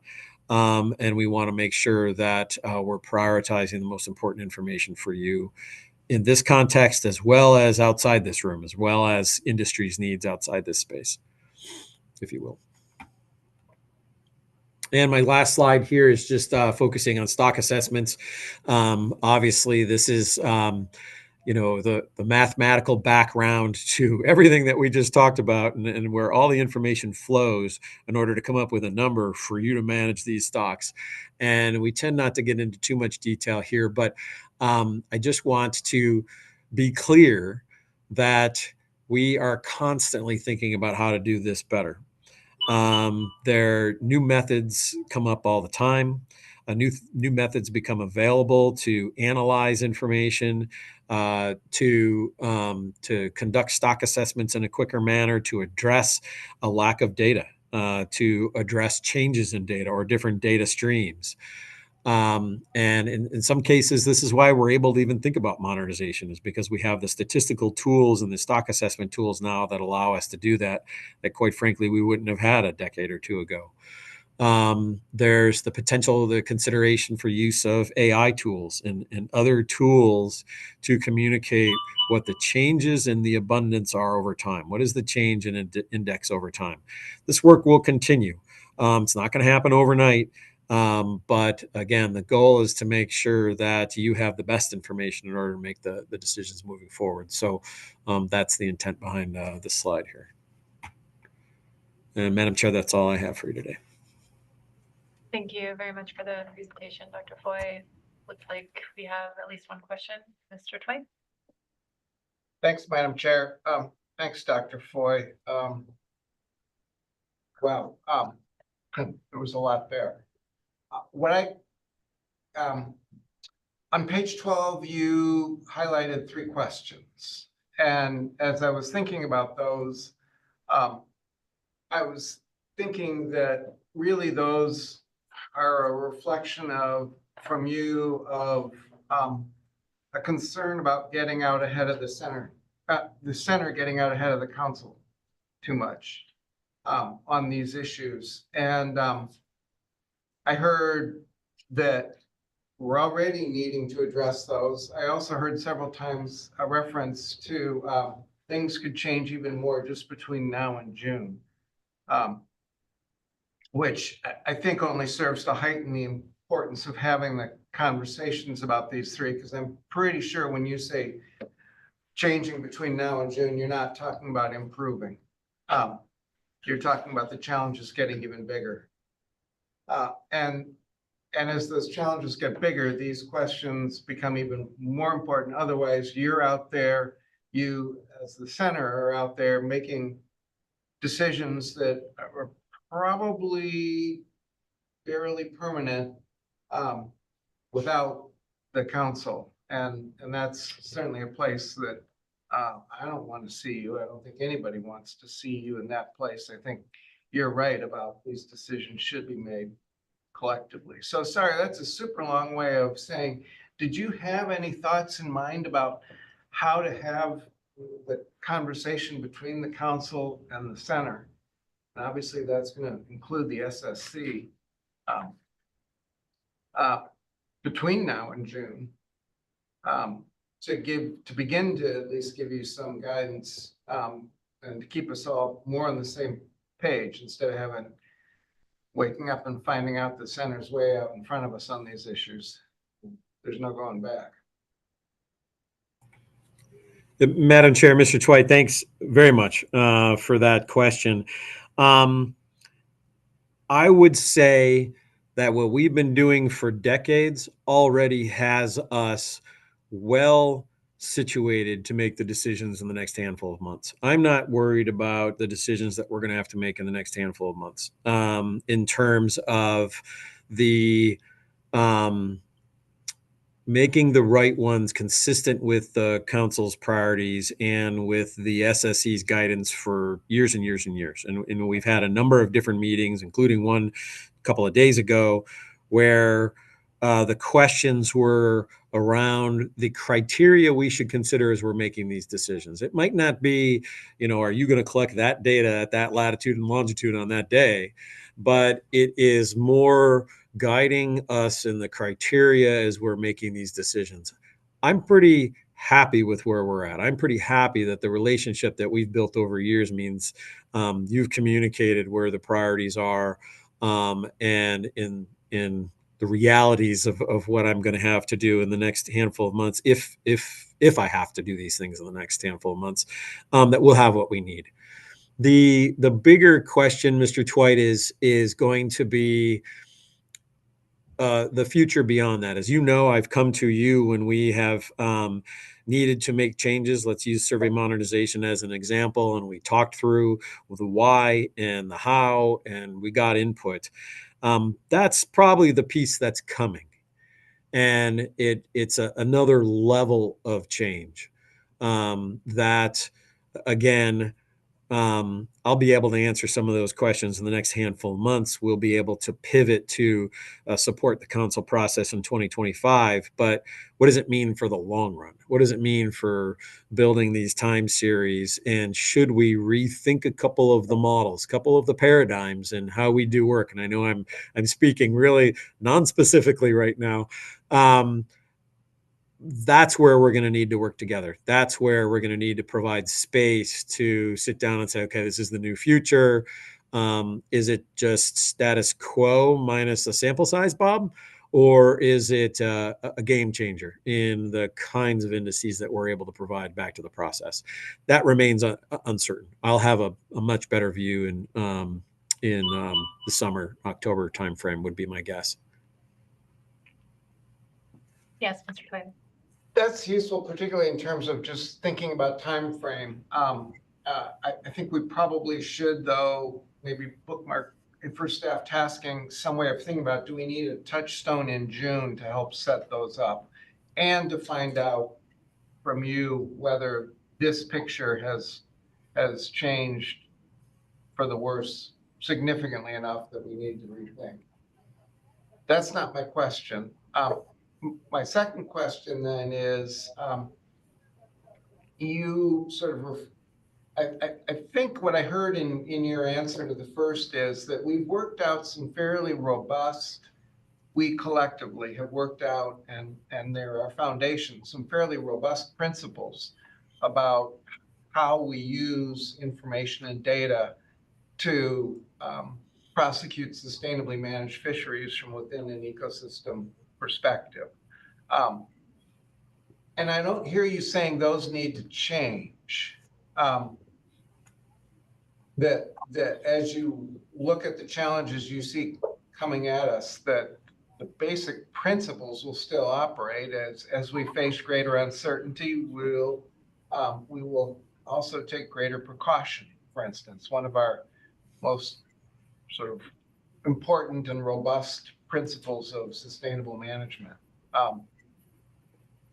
But what I'm not hearing is when you're talking about sort of new paradigms, how those, I guess I'm a little lost at how those somehow make it easier to adapt to a future where it is pretty clear we're going to have greater uncertainty, both because the environment's we're moving into a period of non-stationarity from stationarity. We've known that now for a while, but we equally now are facing greater uncertainty because of challenges to our basic resources to gather information that are on a level that we've never seen these kinds of challenges before.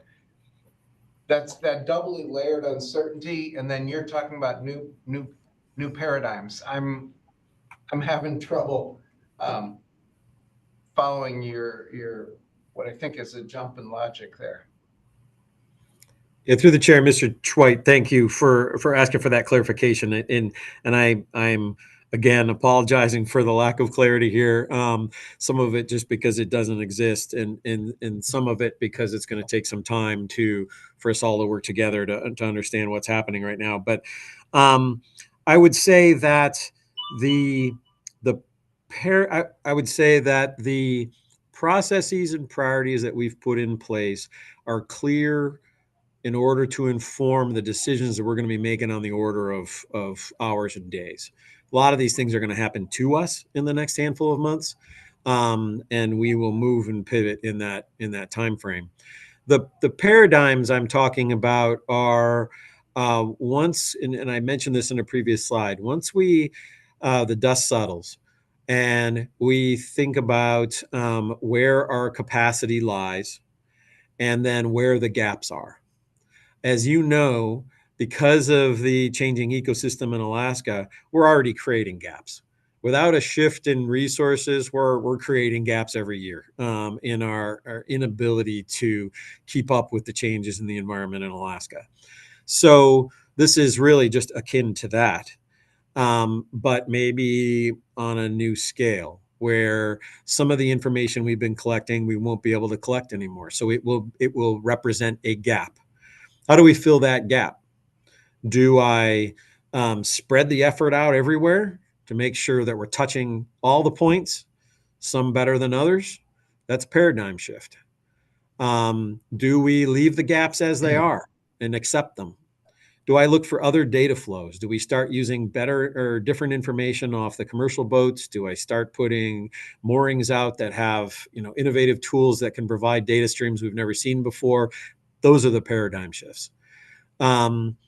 I think in the current process, it's going to be difficult to think through how that then translates into uncertainty, because everything I just said is uncertain and adds uncertainty. So how do we make sure that we identify the priorities in that space? In some cases, allow the gaps to be gaps, and make sure we still have the ability to conduct fisheries at the end, that we're not crippled by the increased uncertainty to a point because there's not an adequate information flow. That's the paradigm shift. It's really just taking where we've been and making it more extreme. If we thought that was possible after a heat wave in 2019, it's possible. Thank you. Sorry, I asked. Ms. Kimball. Thank you. And thank you, Dr. Foy, for the presentation. I hope it's clear, and it has been in the past, that the council really wants to support the center in every way possible. I think we've been on record for that for a long time, and that continues now, especially now. And so I was thinking about, your work with the SSC this meeting on survey modernization and answering some of those, fundamental questions that you posed to us in your presentation. And I thought the council's role at this meeting might have been to review those SSC minutes and help provide input there on those questions. But it feels a bit like we're not seeing the forest for the trees. And so I just want to understand better if that level of work or input at this meeting is important from the council, or if we're going to get a presentation in June that has such a drastically different landscape from all the plans that you just presented to us, if we just need to wait until June to try to answer some of the questions that you've posed. Through the chair, Ms. Kimball, again, thank you for that. And, to your first point about supporting us, that's why we're going to be successful at the end of the day here, is the relationship that the council has with the agency. So your support is very much appreciated and noted. And again, that's why we're still be standing after a loss of data flow, should that be what occurs in the next handful of months. There is definitely value in weighing in on what you hear from the SSC. And I'm not sure how much detail you'll get at this meeting. If not, we'll make sure to bring it back at future meetings. Very definitely benefit. The discussion we had, again, was about those priorities and the criteria that we should be considering moving forward. So even if things look completely different in the future, or we're making some tough decisions in the future, that basic scientific understanding and basic scientific need and priority for coming up with a stock assessment, for defining maximum sustainable yield, doesn't change. So what changes is maybe that flow of information, or how we assess uncertainty given a complete change in the flow of that information. Or it could be the comfort level we have in seeing that change in flow of information change on a more regular basis. That's the paradigm shift, if you will. So there's very definite value in weighing in what the SSC discussed this week. It will definitely be important. The principles, the scientific principles of population dynamics and the information that goes into the statistics that leads to the numbers isn't going to change. It's the kinds of information that are available to us, and then those gaps again that may change. And we'll need to reconsider. But so, yeah, that would be great.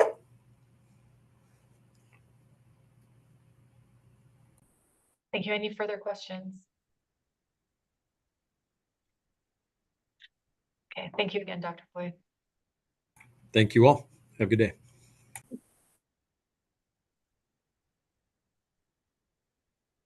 We have a number of written reports to run through, and I'll take a pause.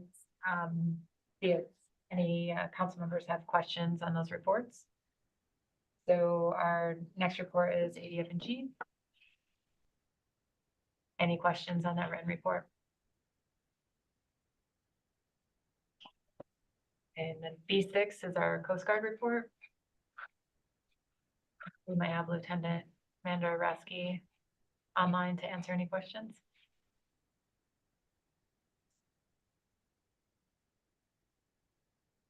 Okay, seeing none. Our IPHC report. Not sure if there's anyone online to answer any questions about that. We'll see. Yes, Ms. Cohen. Yeah, thank you, Madam Chair. I'm just noting that there's a comment letter under this agenda item referring to halibut and localized depletion around St. Matt's, and whether we would want to get more information on if there's a biological concern from that. But I recognize we don't have a report from the IPHC, a person online anyway, to answer that. But just flagging that. Thank you, Ms. Bowen. Yeah, we don't have anyone online, but appreciate you letting know.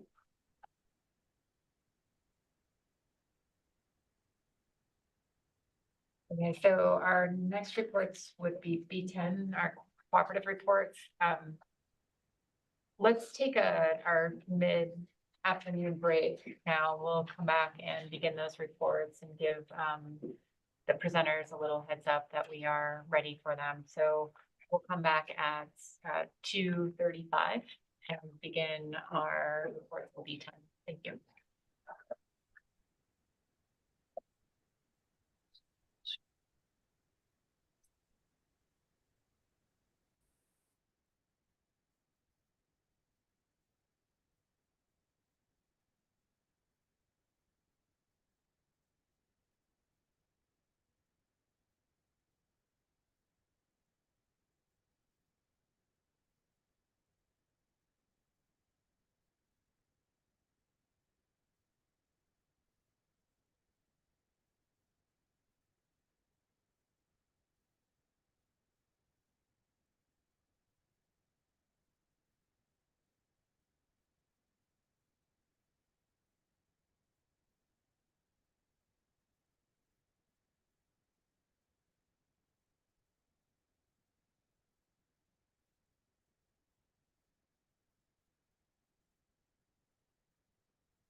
Welcome back, everyone. So we are continuing our conversation, beginning our B10 report. We have four cooperative reports under this agenda item. We have Sarah Marinan here to help introduce B10. And just before we begin, I'll remind any members of the public wishing to testify on B reports, please do sign up before the end of this agenda item. Thank you. So we did have Sarah. Yeah, thank you, Madam Chair. Can you hear me? Yes. Madam Chair, members of the council, this is Sarah Marinan, council staff, introducing B10, the cooperative reports. This is an annual agenda item for our April meetings. And as you know, there are several cooperative programs that are part of the larger limited access privilege programs in this region. And some of these programs have required or voluntary reports. So attached to your e-agenda, there's an action memo for B10, which includes a summary of the different reporting requirements and requests. There's an infographic included that shows the different programs and summarizes some characteristics of the program and reporting requirements, and a table that follows highlighting some of those pieces. As a reminder, under this agenda item, as you're reviewing the written reports and hearing the presentations, if you have requests for any kinds of changes or clarifications, whether voluntary or otherwise, these reports are beholden to the Paperwork Reduction Act requirements for federal agencies.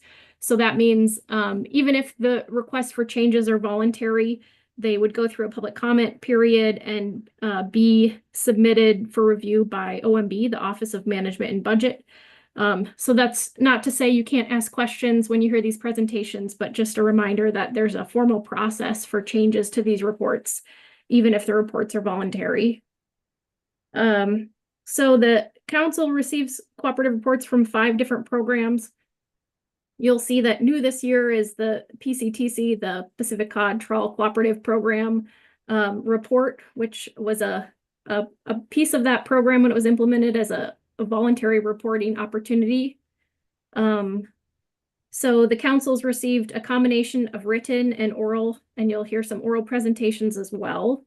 So on the e-agenda, that links you to our co-op report page.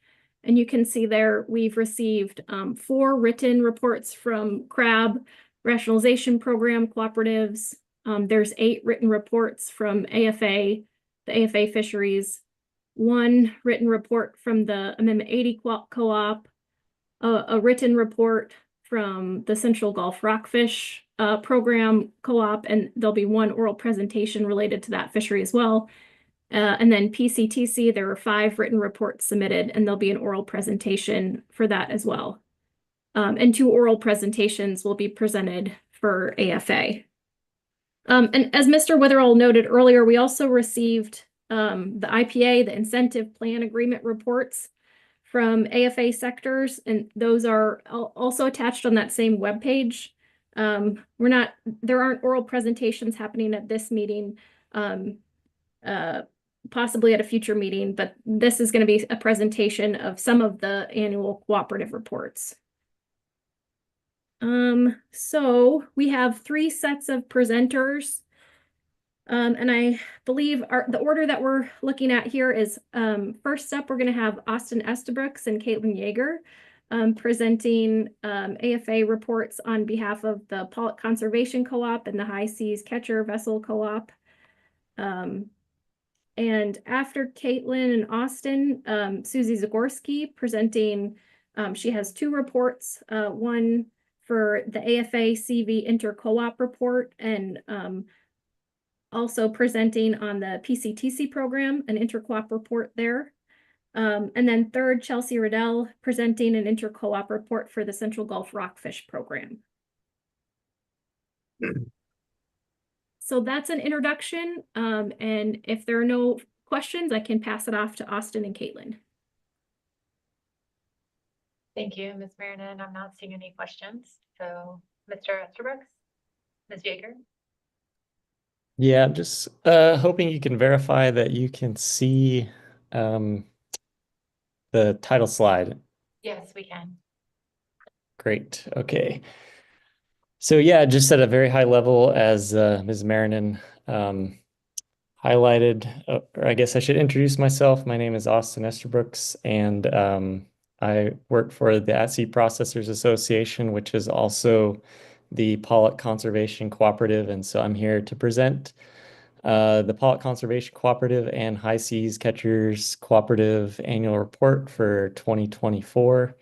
And yes, just at a very high level, these reports are broadly designed to give you the counsel a view into whether or not the goals of the AFA program are continuing to be met and provide transparency for the rationalization program.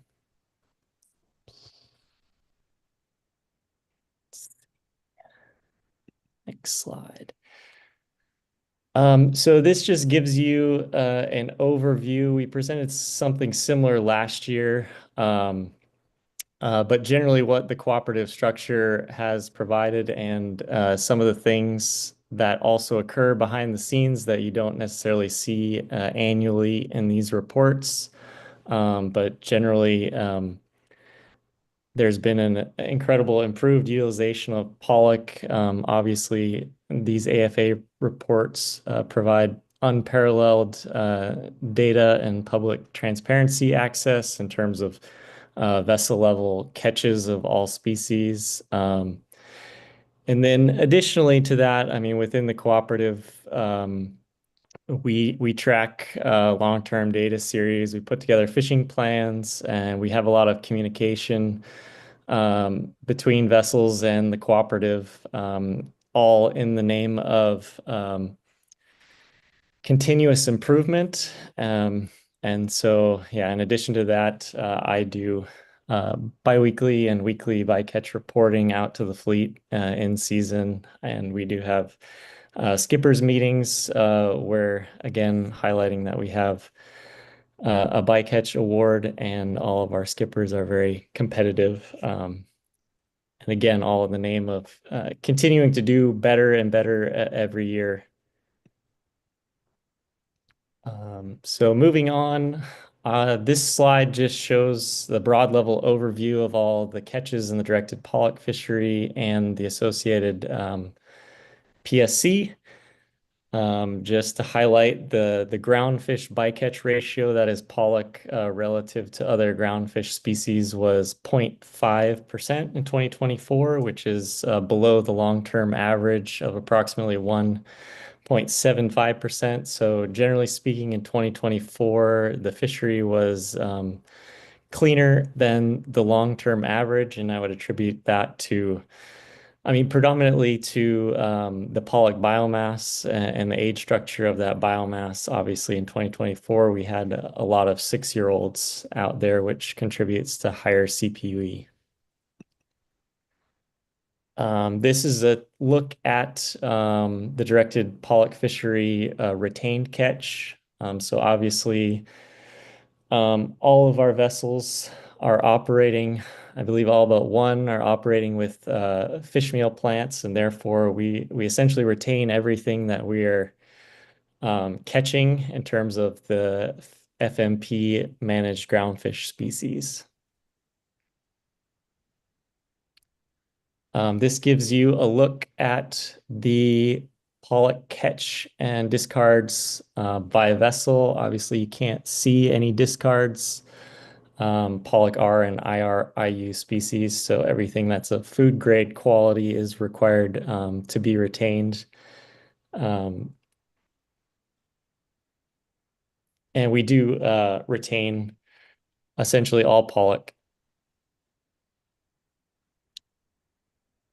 This is a look at historical halibut bycatch. So one of the main PSC species that we are concerned with and trying to avoid.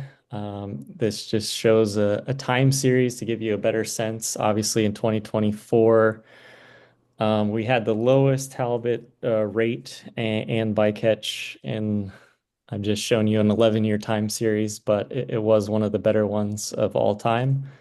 And again, I would just attribute that to great pollock fishing and just possibly environmental conditions or other factors played into that as well. This is a look at chum salmon bycatch historically, and just wanted to highlight the 21 to 24 time series. You're seeing some consistent reduction there. And again, I don't have a great explanation for these changes other than we have been trying to do significantly better. We have new IPA measures, and again, the pollock stock and location of fishing the stock health has been good, and therefore you're not spending a lot of hours towing in the last few years as well, which contributes. This next slide is showing our trawl limited access yellowfin sole directed fishing catch and bycatch. So this is the primary sideboard fishery that our vessels participate in.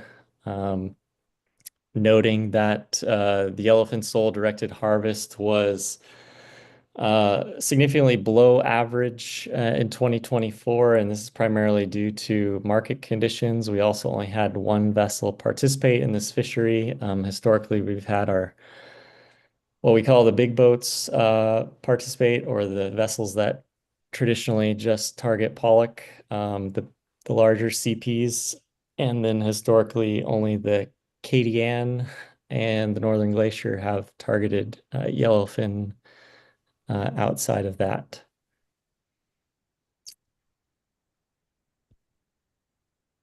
And then moving on, this shows sideboard. These are sideboard limits that apply to all of our non-pollock directed fishing.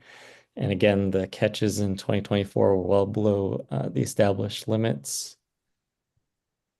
And finally, the high seas catcher vessels are the original Magnificent 7. These were catcher vessels that delivered to pollock CPs historically prior to the AFA.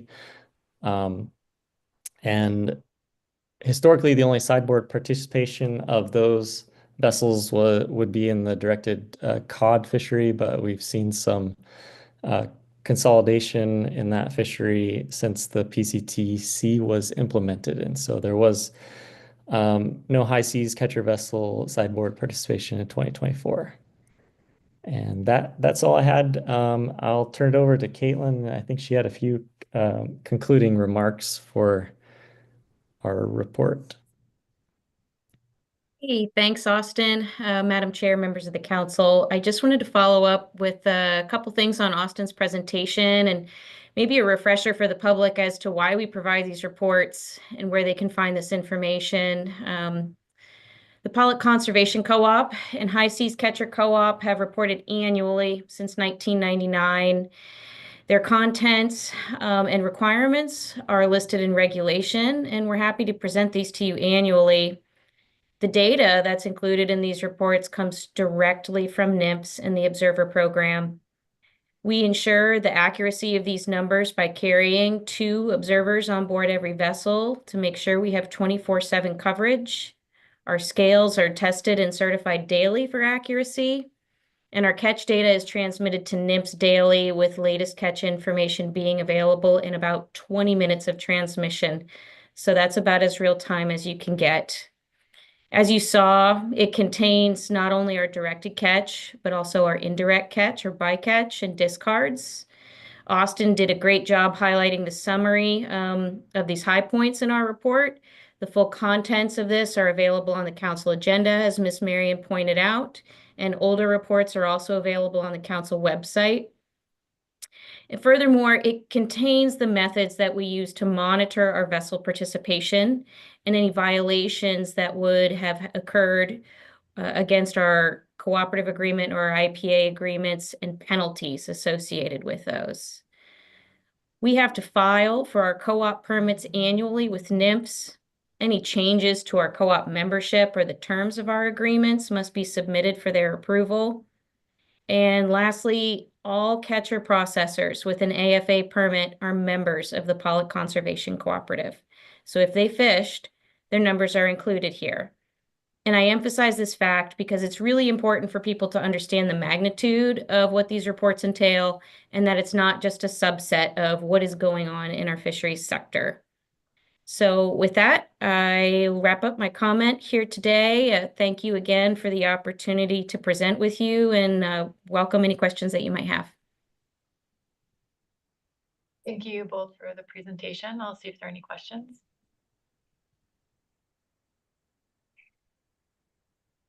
Seeing none, we appreciate your time. Thank you.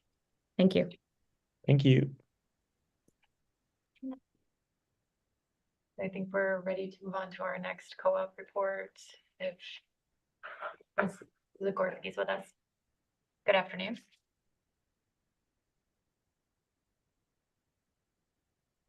Good afternoon. I'm just pulling up the presentation.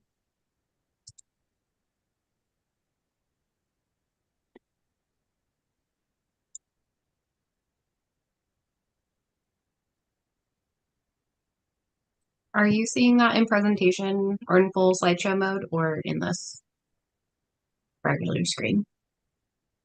It's a split screen right now. Yeah, I'm seeing it. It's not in presentation mode.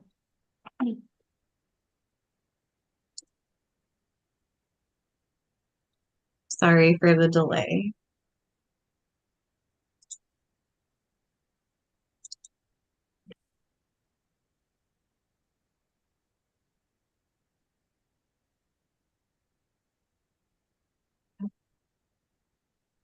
Susie, you could put it into presenter mode and then hit share on Zoom. Yeah, like that. How about you stop sharing on Zoom first? Okay. And then put your presentation through PowerPoint into presenter mode. And then now go back to Zoom, hit share, and you could choose the one with the slides.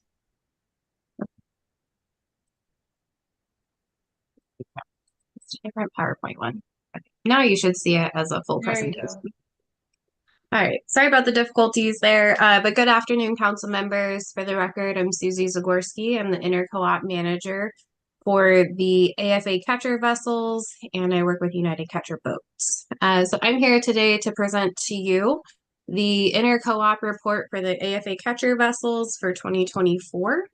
As mentioned previously, this presentation should be attached to your agenda for you to follow along. And the written report, as well as all the individual co-op reports, are on the council's website in the library under co-op reports in written form. As we go through this, there will be section numbers and those match the written reports. And so to start us off, section 1 is just a background on AFA. And so section 2, the Bering Sea pollock fishery. So all AFA catcher vessel co-ops had landed all their pollock inside the state of Alaska in 2024. In 2024, there were 93 AFA CVs in total in terms of permitted, and 76 of those CVs were inshore CVs. There were multiple changes within the co-ops and the total numbers of vessels as members of the co-ops in 2024. So the Peter Pan co-op was no longer active. Therefore, their total remaining 7 vessels had moved into the open access, but one of those vessels was then very quickly replaced using AFA replacement by one of the other vessels that had already moved into open access from Peter Pan. So the total number of Peter Pan co-op vessels that remained in open access resulted in a total of 6 due to that replacement. The Northern Victor co-op was reduced by 2 vessels One vessel had moved to the Unalaska Fleet Co-op and one vessel had moved to open access. Unalaska total vessel count was reduced by 1. 2 of their vessels had moved into open access and they received that one vessel from the Northern Victor Co-op. The Unisea Co-op had increased by 1 vessel. This was one vessel that was in open access in 2023, but had made enough landings in the Unisea plant and co-op, and therefore became a Unisea co-op member in 2024. And like you just heard from Austin, the High Seas co-op was reduced by 1 vessel due to vessel replacement. There are still 19 mothership catcher vessels. 13 of those are still dual qualified. For those that aren't aware that what that means is those 13 vessels can be a member of an inshore co-op, so they can fish both sectors. Additionally, majority of the catcher vessels, the inshore catcher vessels, were part of EM. 2024 was the last EFP year for being part of the trawl EM program. And so in 2024, we saw 21 new vessels kind of starting EM. This year, 2025 EM program is a regulatory program. And then also just in terms of active vessels that made landings, 69 of the 76 AFA inshore CVs had made deliveries in 2024. So on the table, you can see we had 5 inshore co-ops. We do not include the open access in most of the inter co-op tables and data. The open access, while AFA, it is managed by NMFS. The only table that you'll see open access data incorporated into is the salmon bycatch or the IPA tables. Through the IPA, the open access vessels are all part of that. They're members of the IPA and form a virtual cooperative, but in this sense, for AFA co-op reports, their data is not included. So as you can see, the total annual percentage from the inshore co-ops only comes up to 97%. That's almost 98%. That's due to those vessels that were in open access. The annual allocation, including AI rollover, was 553,940 and a total catch of 553,613, leaving only 327 of that quota unused, and all co-ops stayed within and under their allocations. The mothership fleet with their 19 vessels, they get 10% of the DFA, and so of their 113,168 metric tons of allocation, they harvested 111,766 tons with a remainder of 1,400. So still section 2, the Bering Sea pollock fishery, going into the salmon bycatch reduction measures. Now the IPA, like mentioned before, the IPA reports have been submitted. The written reports have, but they are not being presented to you at this meeting. We do, however, I will, however, present some of the information here, but won't go into as much detail as is in those IPA written reports. And those also are linked in the Council's website under co-op reports in the online library. So all AFA catcher vessels were members to the incentive plan agreements for the inshore or the mothership.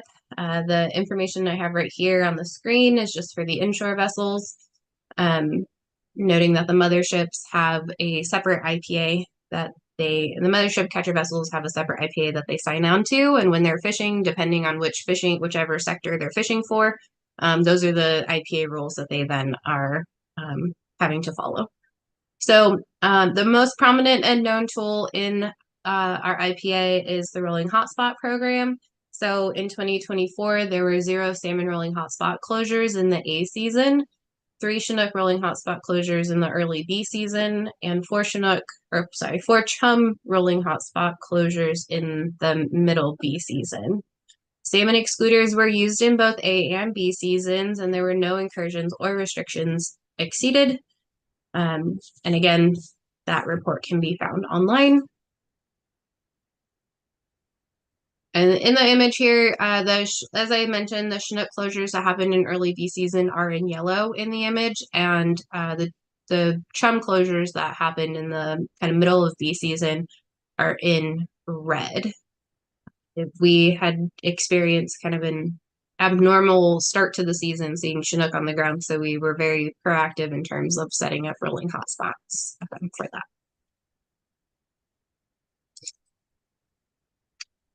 So the 2023 Three River Index fell below the 250,000 fish threshold. Therefore, the 2024 Bering Sea pollock fishery had an overall limit of 45,000 Chinook. We have the performance standard overall, that was 33,318 Chinook. For the inshore and motherships, the inshore sector limit was 25,000 Chinook, just over 25,000 Chinook, and the performance standard that they were held to was 18,525 Chinook. The mothership sector's limit was 3,000, just over 3,500 Chinook, and the performance standard they were held to was 2,599 Chinook. So the inshore sector vessels had a total annual Chinook bycatch of 3,876, well below the performance standard, and a chum bycatch of 21,927. Again, reduced from the 2023 year.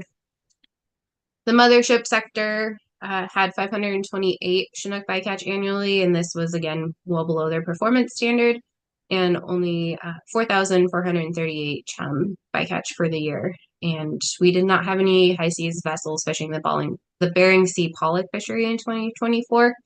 And due to Amendment 110, there's no Dirty 20 list available to present to you. And this data does include the open access fishing and bycatch data.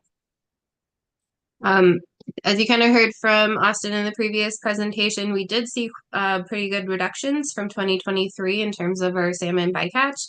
And so while we continue to prioritize salmon avoidance and update IPAs as we did in the 2024 bee season, we can't say definitively what exactly the driver of that lower salmon bycatch was, but we do continue to encourage our fleet to continuously avoid and mitigate salmon to the extent that they can.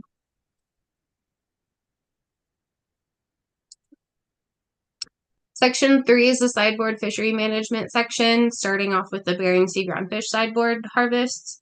So due to the implementation of the PCTC program in 2024, the sea season is the only remaining season in which the AFA non-exempt vessels can fish peacock as a sideboard.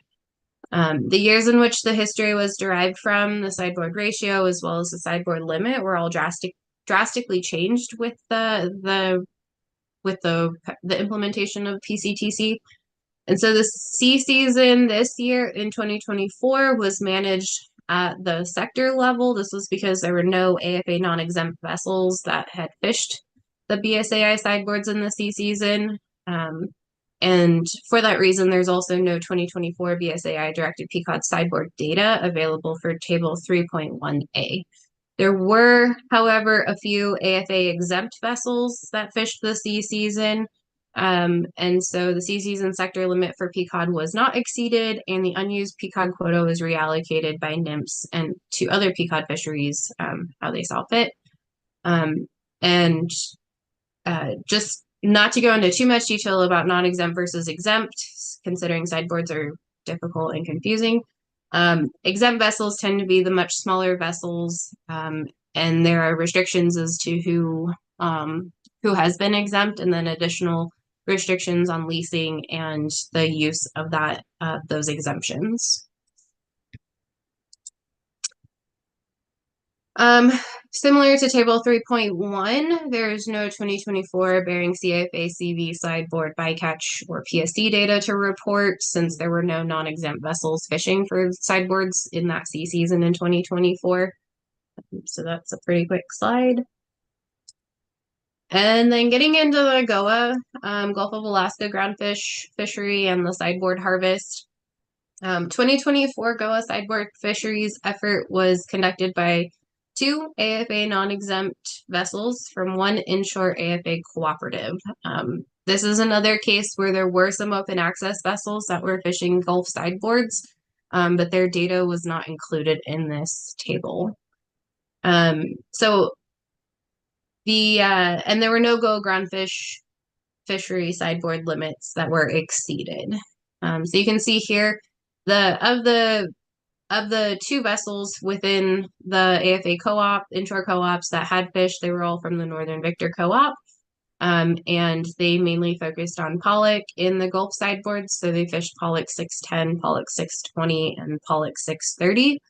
And as you can see, their harvest was 904 tons of pollock in 610, 333 tons of pollock in 620, and 773 in 630. And so these were all well below the sideboard limit.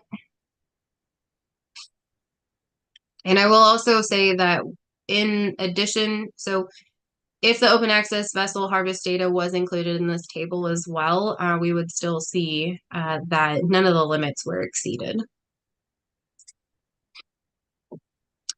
In terms of PSC, so again, due to the PCTC program being implemented, there were some changes around the halibut mortality and PSC limits for the GOA sideboards. So now they are all just one large annual sideboard limit. And so that annual sideboard limit of halibut for the non-exempt AFA CV GOA sideboard is 123 metric tons. There was none for those sideboard fisheries, and so all that tonnage remained. And of those AFA vessels that had fished in the Gulf sideboards, their central Gulf of Alaska Chinook bycatch was 234, and their western Gulf of Alaska Chinook bycatch was 72. Getting back to the BSAI in section 3 about PSC, here I have in table 3.2D the herring, halibut, and sablefish bycatch from the AFA pollock fishery catcher vessels.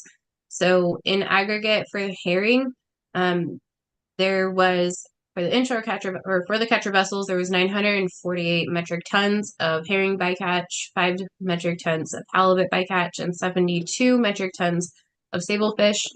Sablefish did not go to no retention in 2024, and again, no open access data is included in this.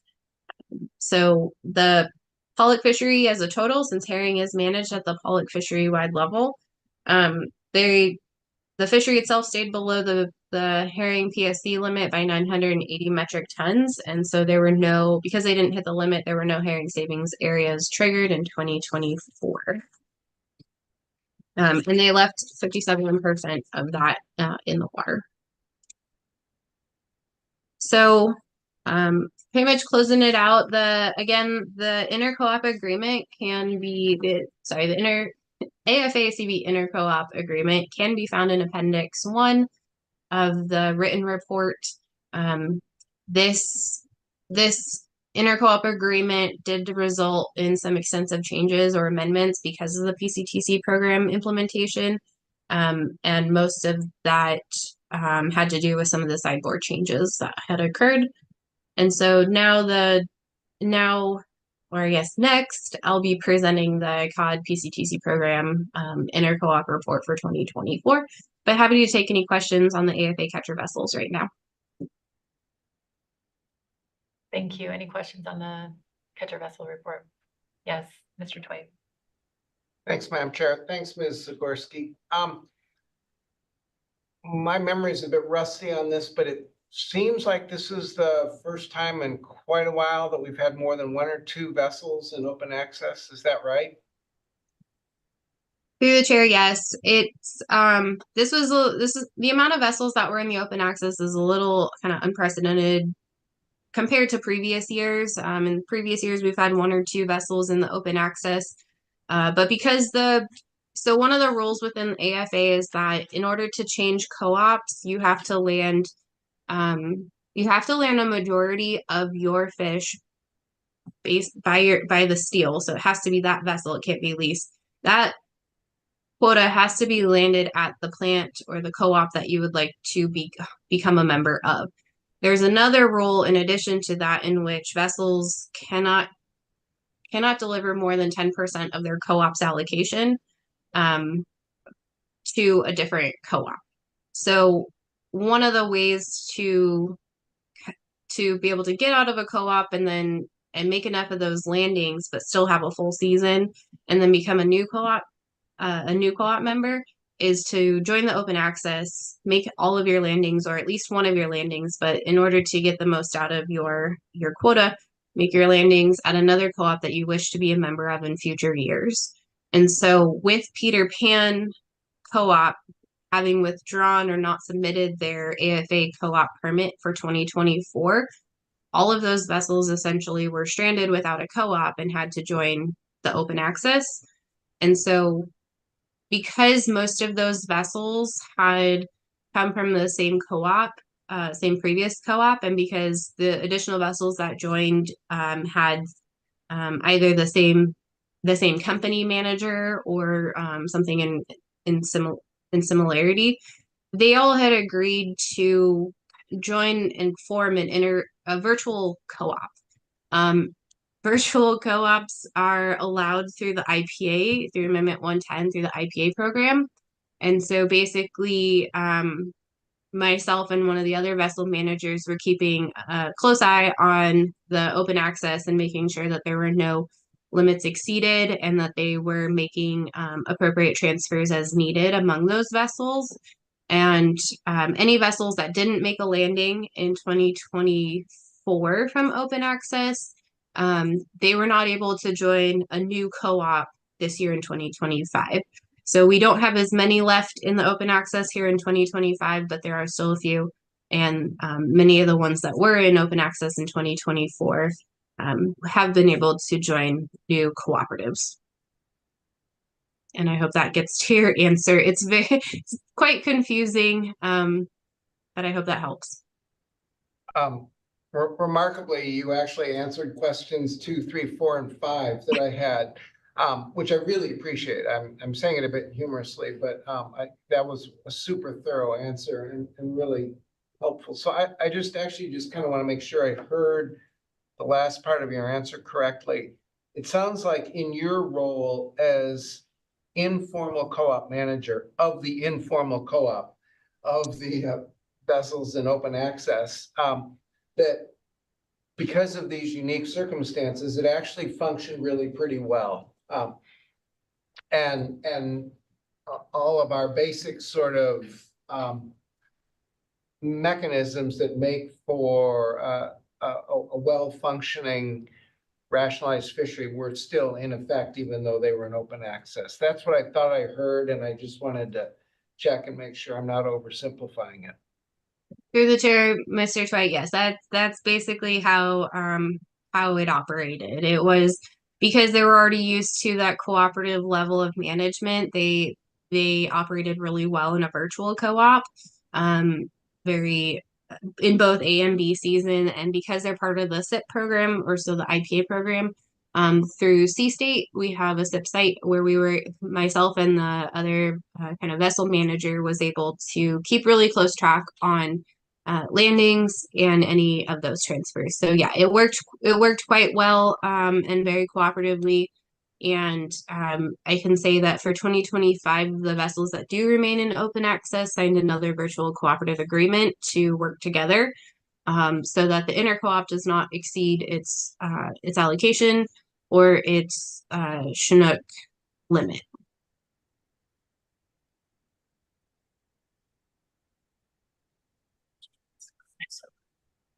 Thank you, Ms. Zagorski. I think we're ready to move to your next report. Okay, hopefully I don't have as much difficulties this time.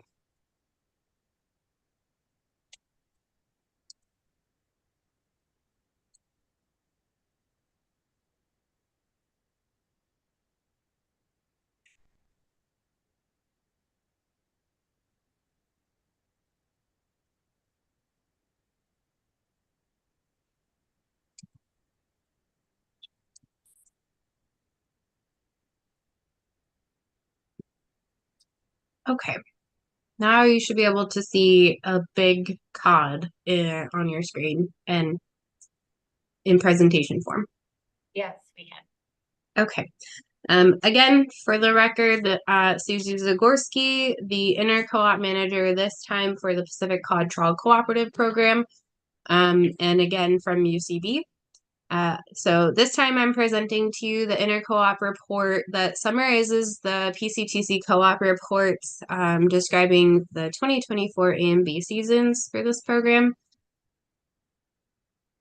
And I will also note that the PCTC co-op reports and inter-co-op reports are voluntary. So there are 5 co-op reports that are posted online in the library, in the co-op report library. And I'm just presenting the kind of the summary of all of those reports at this meeting. So as I mentioned in the previous presentation, this is the 2024 was the first year of implementation for the PCTC program, or the Pacific Cod Trawl Cooperative Program. So a little bit of background on the road to implementation. The Bering Sea Trawl Cod was previously managed as a sideboard, Bering Sea sideboard of the AFA fishery. And the last few years of it being a BSAI sideboard, it was being operated under a voluntary capture management by Mr. John Gruber.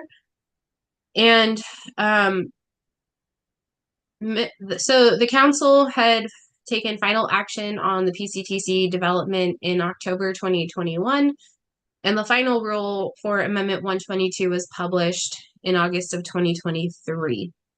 The co-op and inter-co-op agreements and permits were all submitted by December 2023, so this was a really quick turnaround of not only reading and responding to the final rule, but also working with some of the agency staff in terms of making sure that we were understanding the program and the requirements of the program and getting everybody to apply for their QS and get their permits in on time.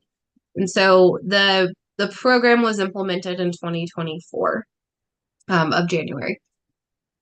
So QS, quota share, is issued to a harvester LLP holders based on their history. This was a one-time occurrence, and so they did not have to re-up their quota share applications every year. This was a first time, one time and first time kind of application.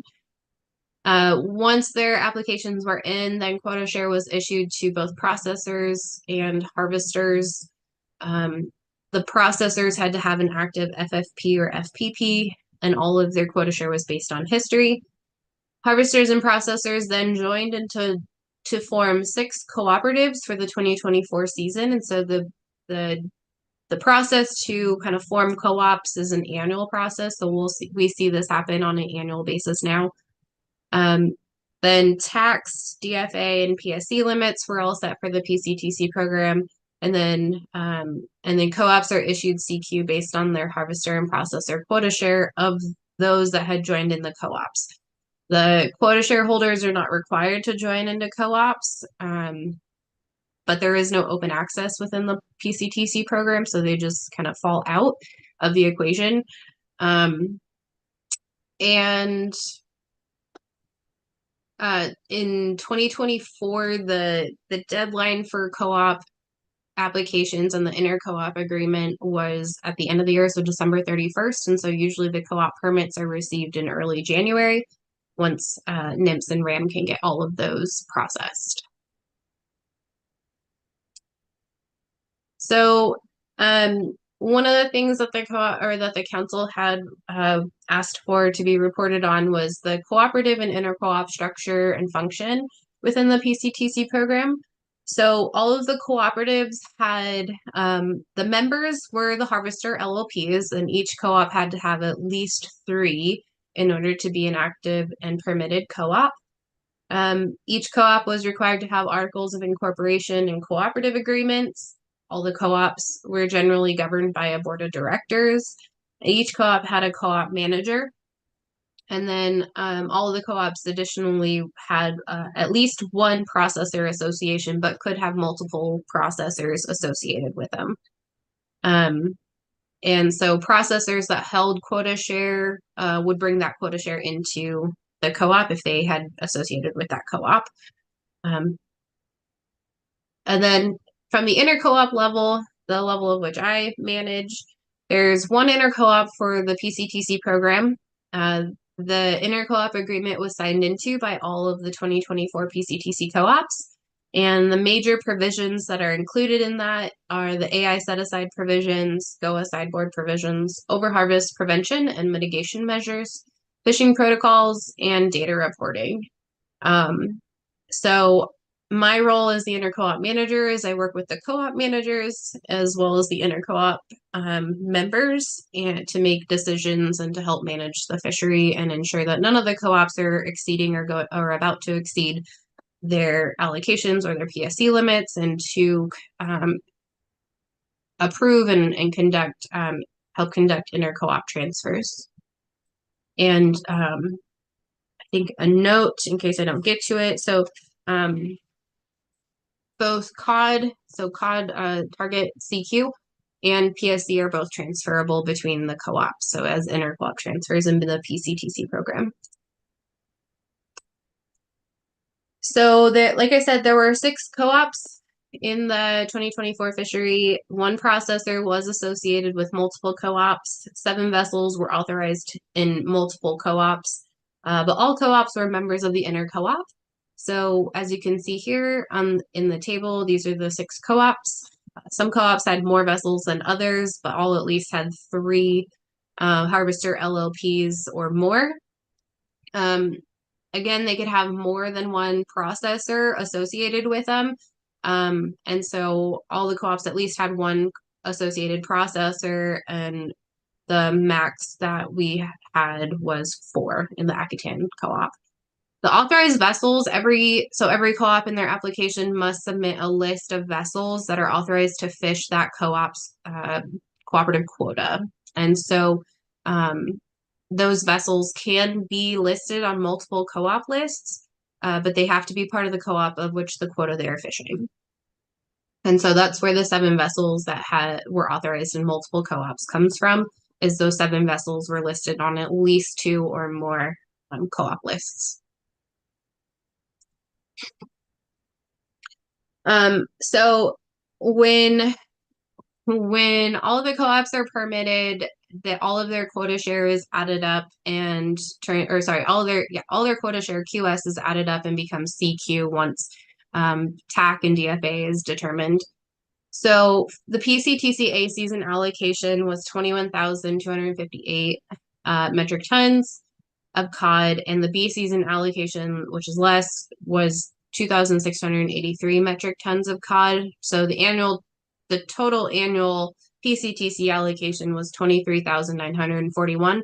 This does not include the C season. As mentioned before, C season was still Bering Sea sideboarded. So this is just A and B season. And then there's, within the calculations to get CQ, there's harvester-derived CQ and there's processor-derived CQ. And so there's, it gets split out, but then once the CQ is actually issued to the co-op, at the NMFS level and at the permit level, there's no discerning the two. But so it's the co-op manager's job to ensure that they're managing it along with the regulations around certain amounts of CQ that can't be harvested more than, so if a harvester LLP is vertically integrated with a processor and that co-op has that processor's QS that is in the calculation to get their CQ, that harvester LLP cannot, and the vessel that's fishing it cannot fish more than the amount that their harvester LLP brought in. So essentially this is making sure that there's no vessels that are receiving more than others based on vertical integration. Some of the other rules is the 5% vessel use cap. So this was set this is a annual PCTC program vessel use cap.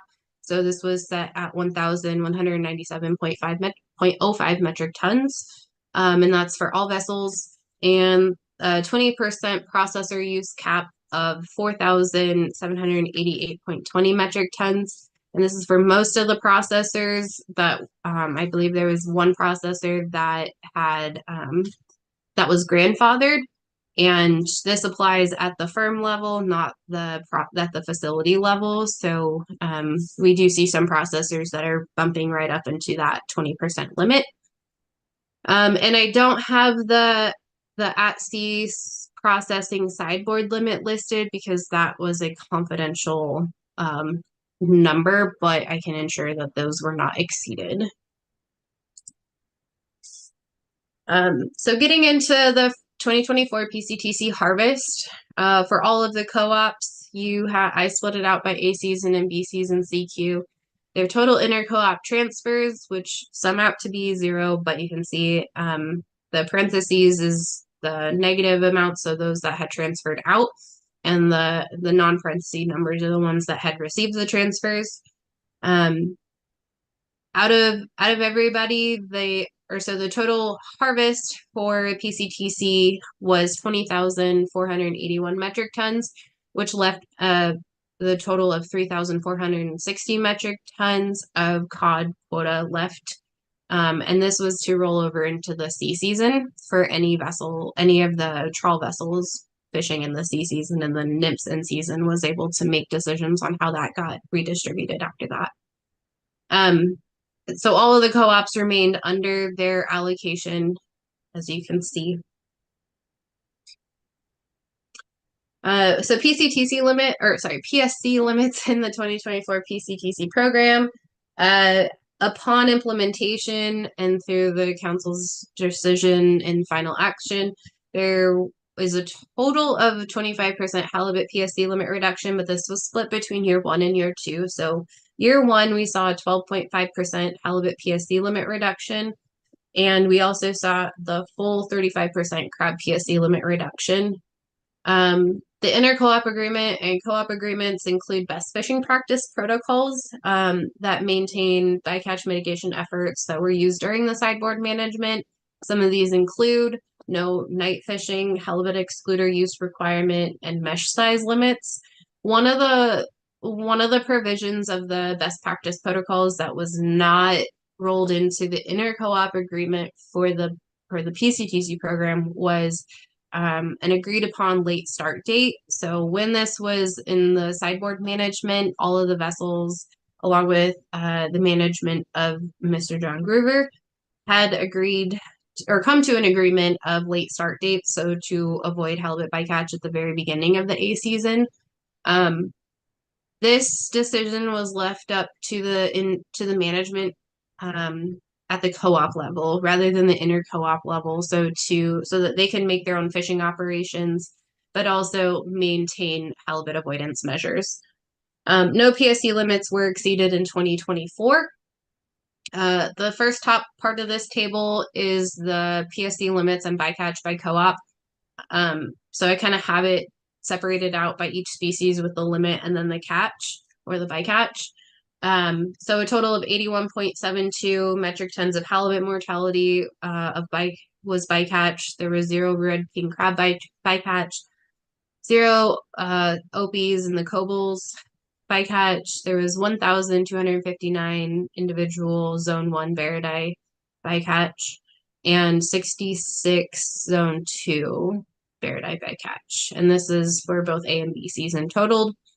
And then the bottom portion of the table is the aggregate inter-co-op transfers of PSC. So like I mentioned before, PSC, in addition to COD, can be transferred between co-ops through inter-co-op agreements. And so in total, there was almost 6 metric tons of halibut transferred, 2 red king crab, 137 opies in the cobles, 140 barradie in zone 1, and 1,187 barradie for zone 2. Most of these transfers were made in addition to COD, kind of to make vessels whole if there were vessels fishing in multiple, or if there were kind of some leases going on. And this is just a bigger expansion of that table in case anybody wants to see it up close. One of the additional other provisions within the PCTC program is the AI set-aside. So per the AICQ set-aside, the PCTC program provisions at 50 CFR 679.132B5, the inter-co-op agreements and co-op agreements were required to include AI set-aside provisions. So this was 12% of the CQ. And part of that provision is that it had to be set aside in years when when the AI communities of ADAC or Atka had submitted a letter of intent to process. And so there was no intent to process submitted by those communities for the 2024 fishing year. And therefore no CQ was required to be set aside by the co-ops in the inter-cooperative, but there does remain a provision within the inter-co-op agreement describing how that AI set aside would be managed. In the first year, there was a lot of growing pains in figuring out the co-op and inter-co-op and inter-co-op agreements. And so while it was mostly determined how that would be managed to meet regulations, this was expanded upon, and so in the 2025 PCTC inter-co-op agreement, it's in much greater detail and was worked out in collaboration with the AI communities. And so just a few additional, those are the main provisions of the program that we're required to present to the council today. There are some additional highlights that I want to just kind of point out. There were obviously pros and cons. First year of implementation is always going to have some of both. So the cooperative fishing and management was definitely a positive benefit of this. There were all of the co-ops had fairly seamlessly transitioned into cooperative management. Much of this could be attributed to the fact that a lot of these vessels were part of that voluntary catch share program that Mr. Gruber had been managing. We saw some bycatch reduction, and the program had moved this fleet into full observer coverage. So we were getting, rather than partial coverage, we got moved into full coverage. Some of the not necessarily cons, but some of the growing pains is that there were some increased costs due to management and cost recovery fees now. The discard rates for accounting, this was experienced last year and continues to be experienced this year, in that the discard rates for the target species are still based on the rate. It's based on a 5-week rolling rate, I guess you could say, without getting into too many crazy details. And so it just makes it difficult for the individual co-op managers to manage to the exact number. So they have to apply buffers to the individual CQ and PSC limits. So there have been conversations with NMFS staff with in-season as well as others about potential solutions to get the accounting kind of updated to attribute to 100% observed fishery, and so that those discard rates aren't as limiting to the co-op managers, I would say. And so just appreciate the work that, the willingness of the NMFS in season and others that are involved to meet with us to discuss some of these kind of growing pains that we're feeling. One of the other things is that global markets had declined and there was a reduction in processors since the development of this program by the council. And we saw this not just in year one, but even leading up into year one. Again, the Peter Pan co-op pulling out of processing whitefish was a big one. So we did see some constraint when it came to processor and vessel use caps. And I think it's, we brought it up in previous council meetings, but I think we're seeing it a little bit more in 2025 with less co-ops and less processors available. But just that was an additional kind of growing pain, and kind of the vessel use cap can also sometimes inhibit some of the cod vessels from specializing. But right now it's just something to flag and not necessarily anything to take kind of further action on. So overall, The management of the PCTC program went well for the first year of implementation, and I learned a lot. Our co-op managers learned a lot, and some of the things that we worked towards at the end of the 2024 year, things like working with our C-state partners in developing some more tools that we can track and monitor halibut a little bit more closely, halibut bycatch more closely. And so we have things set up like bycatch alarms and VMS tracks for those that are willing to submit their VMS tracks, and just a lot more reporting out back to the fleet. So with all of that, I just wanted to say thanks to everybody that was part of getting this program developed and implemented in a timely manner, because it was kind of it was a lot of work and a little bit of time there at the end, especially to NOAA and NMFS staff, the participants and co-op managers, and to C-State. And with that, I'm happy to take questions about PCTC. Thank you very much, Ms. Zagorski. Looks like we have a couple questions for you.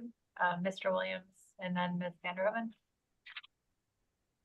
Thank you, Madam Chair, and thank you, Ms. Zagorski, for your presentation. Back on your slide 10, you referenced some increased cost due to management and cost recovery fees. Can you expand on that just a little bit for me so I understand what that was about a little bit? Sure. Through the chair, Mr. Williams. Yes. So since these were all managed through the sideboard, Bering Sea sideboards in the AFA fishery, all of these vessels, their management was basically, their co-op management was covered under the AFA cooperative fees. When we moved it into the co-op program, in order to have co-op and inter-co-op management, there are some fees that are attributed to that kind of cooperative management. So there was some increase there. Also, the cost recovery fee in regulation is set not to exceed 3%. And so in the first year of a program, just based on all the reg writing and all the work that goes into getting a program started for the first year, we were really worried that this fee was going to hit that 3% mark. In addition to the higher value of COD for that previous year, since that's what cost recovery fees are based on, is that previous year's value. So it was a little bit of a sticker shock for some of the participants in the program to have that cost recovery fee. And also just the timing of that cost recovery fee was much later than when the fishing season had completed. So a lot of these guys had already been done fishing, and then and because this was the first year and there wasn't a cost recovery fee to kind of base a judgment on in order to kind of, I guess, build individual participants within each cooperative ahead of time. They got those kind of invoices from their co-op managers a little bit later in the season, once that cost recovery invoice came out to the managers. So that was in the fall. They end the PCTC season on June 10th. So there was just a bit of a distance there. And then because we work alongside with C-State to help us manage data in a very kind of succinct manner in one place and easy to maintain and access. There are some small fees related to that as well. So I think it was just some of these vessels that were used to fishing in more of a sideboard or an open access style, or now part of a cooperative, and there are just some additional management fees that are included in that. Thank you. Thank you. And Ms. Vanderhoven? Sorry, I had the double mute thing going. Thank you, Ms. Zagorski, for the report and all of your efforts. I know it's really challenging to get a new program up and going, and I think you really did a rock star job with that. My question is regarding, I think it's slide 6, it's the 2024 PCTC harvest that has your co-op allocations and harvests. And I'm really struck by the under harvest in the first year. It looks like most co-ops basically left all of their B season and maybe some change from A season in the water. And I'm just wondering if you have any explanation for that, if there's anything that we should be watching for years going forward. Thanks. Through the chair, Ms. Vanderhoven, thanks. So one thing to note is that most of the co-ops mainly fished in the A season. This is also where most of the CQ is allocated to. A lot of the processors were either done processing by the time B season rolled around, or the vessel participants were starting to see increases in things like PSC, so they generally had switched out and decided to finish their cod fishing for the year. So just not as much fishing was occurring in that B season. Some harvesters were running into vessel use caps, and I believe some processors were coming close to their processor use caps as well, or at least trying to manage that. So there were a variety of things that could have played into this. We did also see that one of the co-ops had mostly small vessels that a lot of them were they're used to fishing cod closer or more in the Aleutians. And in the PCTC program, there's no longer tendering allowed because of the monitoring requirements. So tendering is how they generally were able to make their landings from kind of the Aleutians up. So there was one co-op that we didn't see a lot of harvest from. So that was also a lot of some of that. But I think every co-op kind of had because it was such a learning curve for some of them, or because of just growing pains and working on those new cooperative relationships between the vessels and the co-op managers. There's a lot of factors that could have contributed to the almost 3,500 tons that were left of CQ. Hope that helps. Yes, thank you. Thank you. And Ms. Kimball. Thank you. Thanks for the report, Susie. That was Ms. Sikorsky, that was very complete, and I appreciate that for our first year. My question was also on slide 10, and a lot of it you addressed in your response to Ms. Vanderhoven, but you did kind of mention in your narrative about potentially having similar processor and vessel use cap issues in 2025. And I just wanted to explore that a little bit more, just because my understanding has been that at least the shoreside capacity has not been a constraint, at least in the A season. And I know we've just started the B season. What I've been hearing more about are kind of weather issues. And I wondered if maybe the constraining processor note here for 2025 was based on a constraining cap for the motherships that are acting as processors as opposed to the shoreside processors. So I just want to make sure I understood your comments on 2025. Yeah, through the chair, thanks, Ms. Kimball. So 2025 is not complete yet, and we're still going. So since 2025 A season just ended on April 1st, and we've been active with this council meeting, we haven't really been able to really dig through all of that A season data quite yet. But so we did lose because the processors are limited and managed at the firm level. There was, I believe there's one firm unavailable on, I think there's only three firms available on shoreside and one firm / offshore processor available this year in 2025. So this is limited. This has limited the fleet, or was expected to limit the fleet some. Due to the inter-co-op transfers so far in A season, there has been some ability to move fish around, and because a lot of the co-ops had learned from the 2024 year and where they're placing their vessels and how they can place vessels on multiple co-op lists. There's a little bit more strategy that went into the cooperative formation this year and trying to make sure that they'll have vessels that can fish into the B season for processors and for co-ops that have that quota available and that processing capacity in the B season. So I think there is some thought going into this, and as we learn year to year on this so far, having said we've only had 1 year under our belt. One of the other things too is that because the PCTC program, it does not have a closed class of processors. It has an open class of processors. there is a little bit more flexibility on the shore side to reach out to other processors. However, the processors, it's my understanding from the cooperative managers that I'm working with, is that a lot of those processors already have working relationships. The ones that are associated have working relationships with their harvesters. And so sometimes those relationships and kind of agreements come into play there. So some of that is a little more nuanced than I personally manage, and it gets down into like some of the nitty-gritty decisions and agreements by individual co-op members.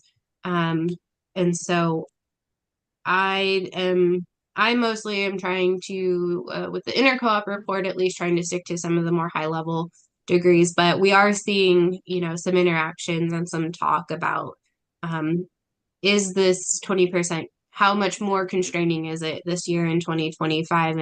And can we fix this through individual operations within the co-ops and decisions made by the co-ops, or is this something that we need to address at the council level? And as you remember from December, we did start to bring this up.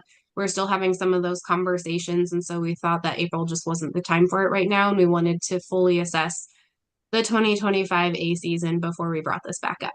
So hope that helps. That was a long-winded answer, but that kind of covers everything in that processor issue.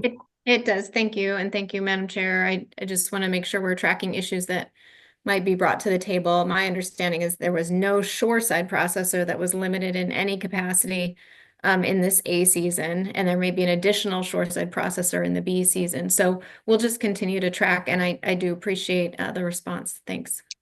Thanks. Through the chair. Real quick, one thing to add to that is that the 20% processor use cap is the annual cap for PCTC, so that applies to A and B season. It just depends on how the co-ops are creating their kind of operation plans for the A and B seasons and when they plan to use that. So just to add that in there. Thank you. And Ms. Goen. Thank you, Madam Chair, and thank you, Ms. Zagorski, for the presentation, and congratulations on getting through the first year of transition to a new program. Your note on this slide about global market decline got me thinking about product quality, and I'm wondering if you've seen an improvement in product quality as you've moved to this program, given that it gives you a little more flexibility. Oh my gosh, they're still through the chair, Ms. Goen.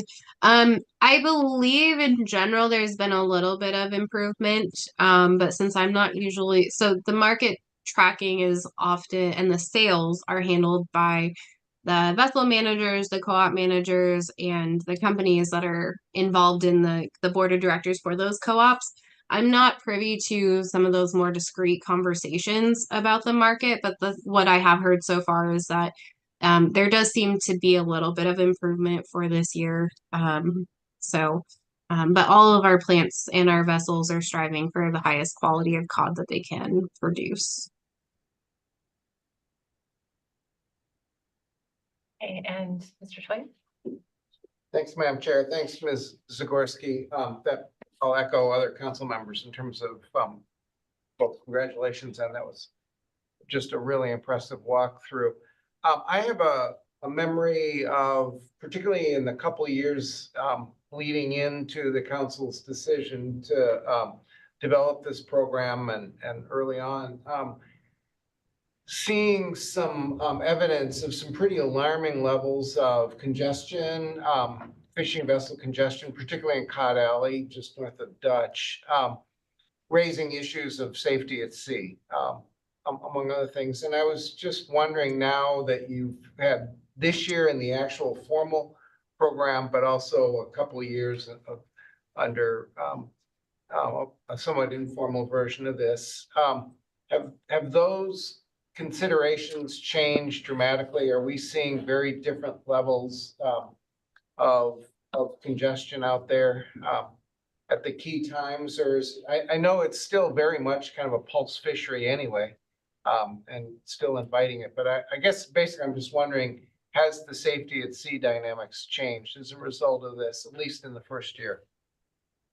Through the chair, Mr. Twite, I think generally through cooperative management, we focus on safety at sea and ensuring that our vessels' first and foremost priority is safety, in addition to bycatch management. And so, I would say that in 2024, because the participants were used to doing a late start in the voluntary catch share program, many of the cooperatives also maintained that individually for 2024. And that late start not only helps keep vessels kind of lets some of that halibut kind of get out of the halibut and the cod to separate as you get closer to February 1 or 5, somewhere in that range. It also allows for there to be less kind of gear conflict or vessel congestion on the cod tow with some of the pot vessels. So I think I didn't hear of much congestion in the 2024 fishery. It seemed like because it's a pulse fishery, we have vessels that are swapping back and forth between pollock and cod, and because they're cooperatively managed and not trying to go out and just catch their quota when they can, there was a little bit more vessel harvest operation plans in place so that those vessels had that flexibility to go out and swap over from pollock to cod, go out when it was when there wasn't congestion, but when there was a good cod tow. This year we saw a little bit more just vessel activity on the grounds, and so still going to be kind of assessing that. This year in 2025, we started seeing other kind of fleets on the grounds than we normally have in the past decade. And so we've been trying to work together fleet to fleet to ensure everybody's safety and ability to operate. But being part of the cooperative management, we try to use the tools that we have available to us to resolve some of those situations. Hope that helps. Thank you. I'm not seeing any further questions. Greatly appreciate your report. Thank you. You all have a good day. Thank you. So we have one more oral report under B10. We're supposed to end today at 4 p.m. So I think I'm inclined to begin public testimony in the morning. So just make a note to the public that we will begin public testimony at 8 a.m.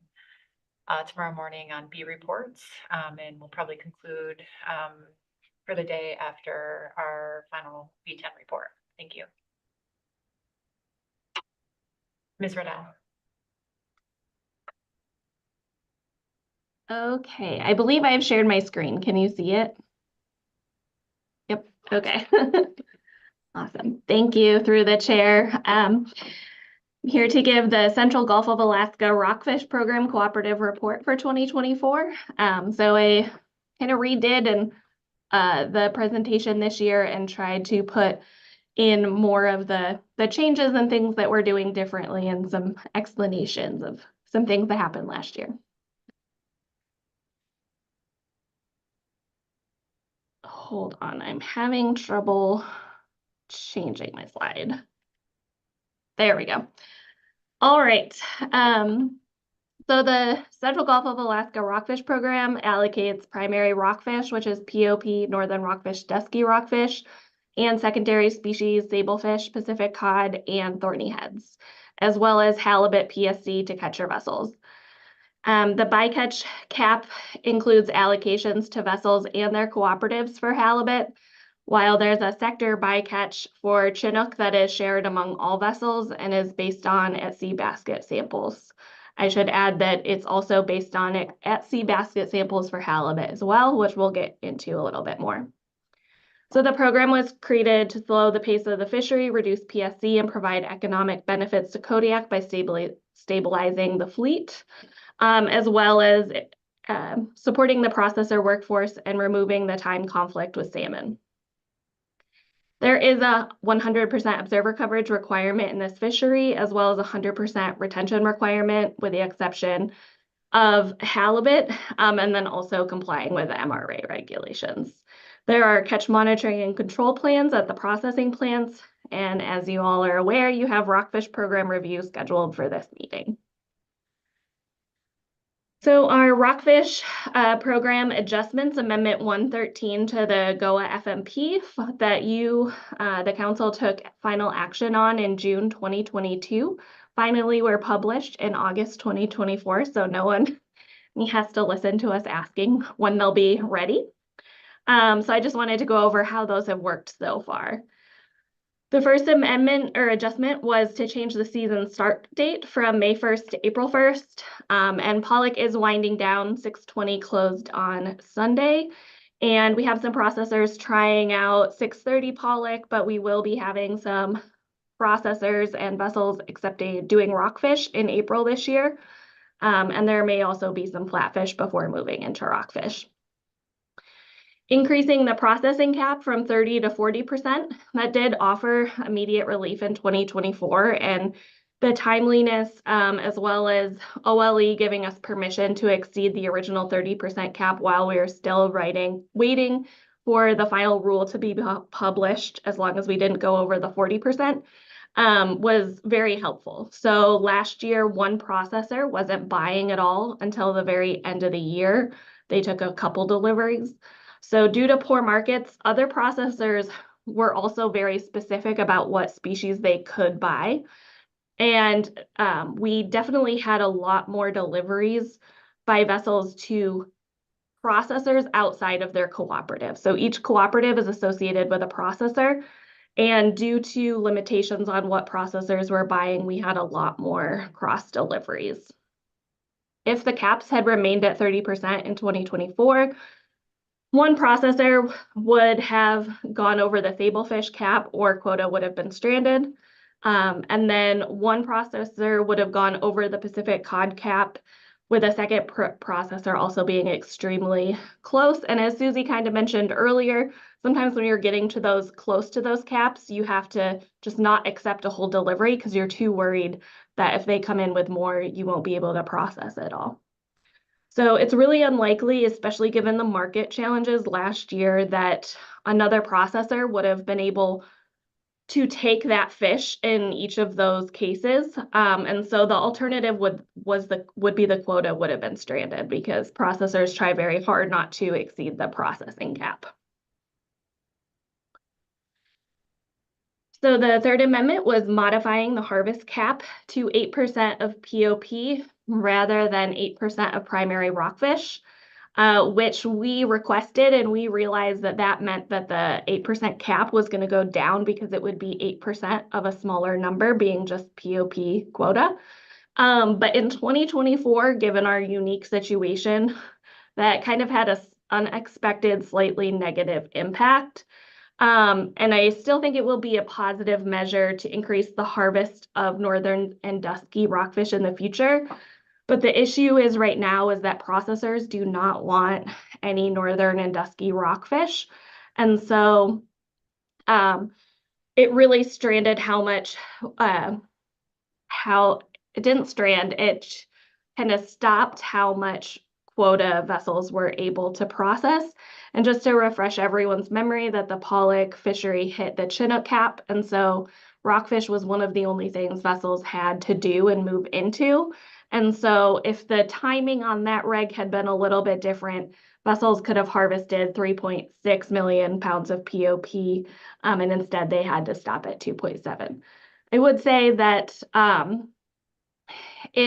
while it was constraining last year, we're all hopeful that northern and dusky markets will return and that processors will want those, and that adjustment will work as expected. But a lot changed from 2022 to 2024. And then the last one was removing the cooperative holding cap. So prior to that, there was a 30% cooperative holding cap. And we have had for several years 2 cooperatives associated with a single shoreside processor. And because that cap was removed, we were able to have all Western Alaska Rockfish Cooperative members leave their co-op. And in 2025, they joined the Star of Kodiak Co-op. So now Pacific Seafoods has one co-op, Rockfish Co-op, associated with their processing plant. And this definitely improves efficiencies in applications and cooperative management. Instead of doing everything 5 times, I now only have to do it 4. One of the things to remember, given that the Rockfish program is smaller and a smaller amount of quota, is that I act as both a cooperative manager for all the co-ops and the inter-cooperative manager. So it's a little bit different from the AFA style where there's more people. We're kind of doing all of the things. And so this also allowed us to have some relief from the challenges with the CQ holding and use cap and how that's tracked, given that we'll no longer have 4 members in the Western co-op anymore, which made it very small and hard to transfer. And I would just note that that issue is addressed on page 77 and 78 of the Central Gulf Rockfish Program Review, and you'll also hear it in the staff presentation, but I'm happy to take questions at the end if you would like more explanation. For vessel participation, the number of vessels that completed at least 1 trip last year dropped dramatically.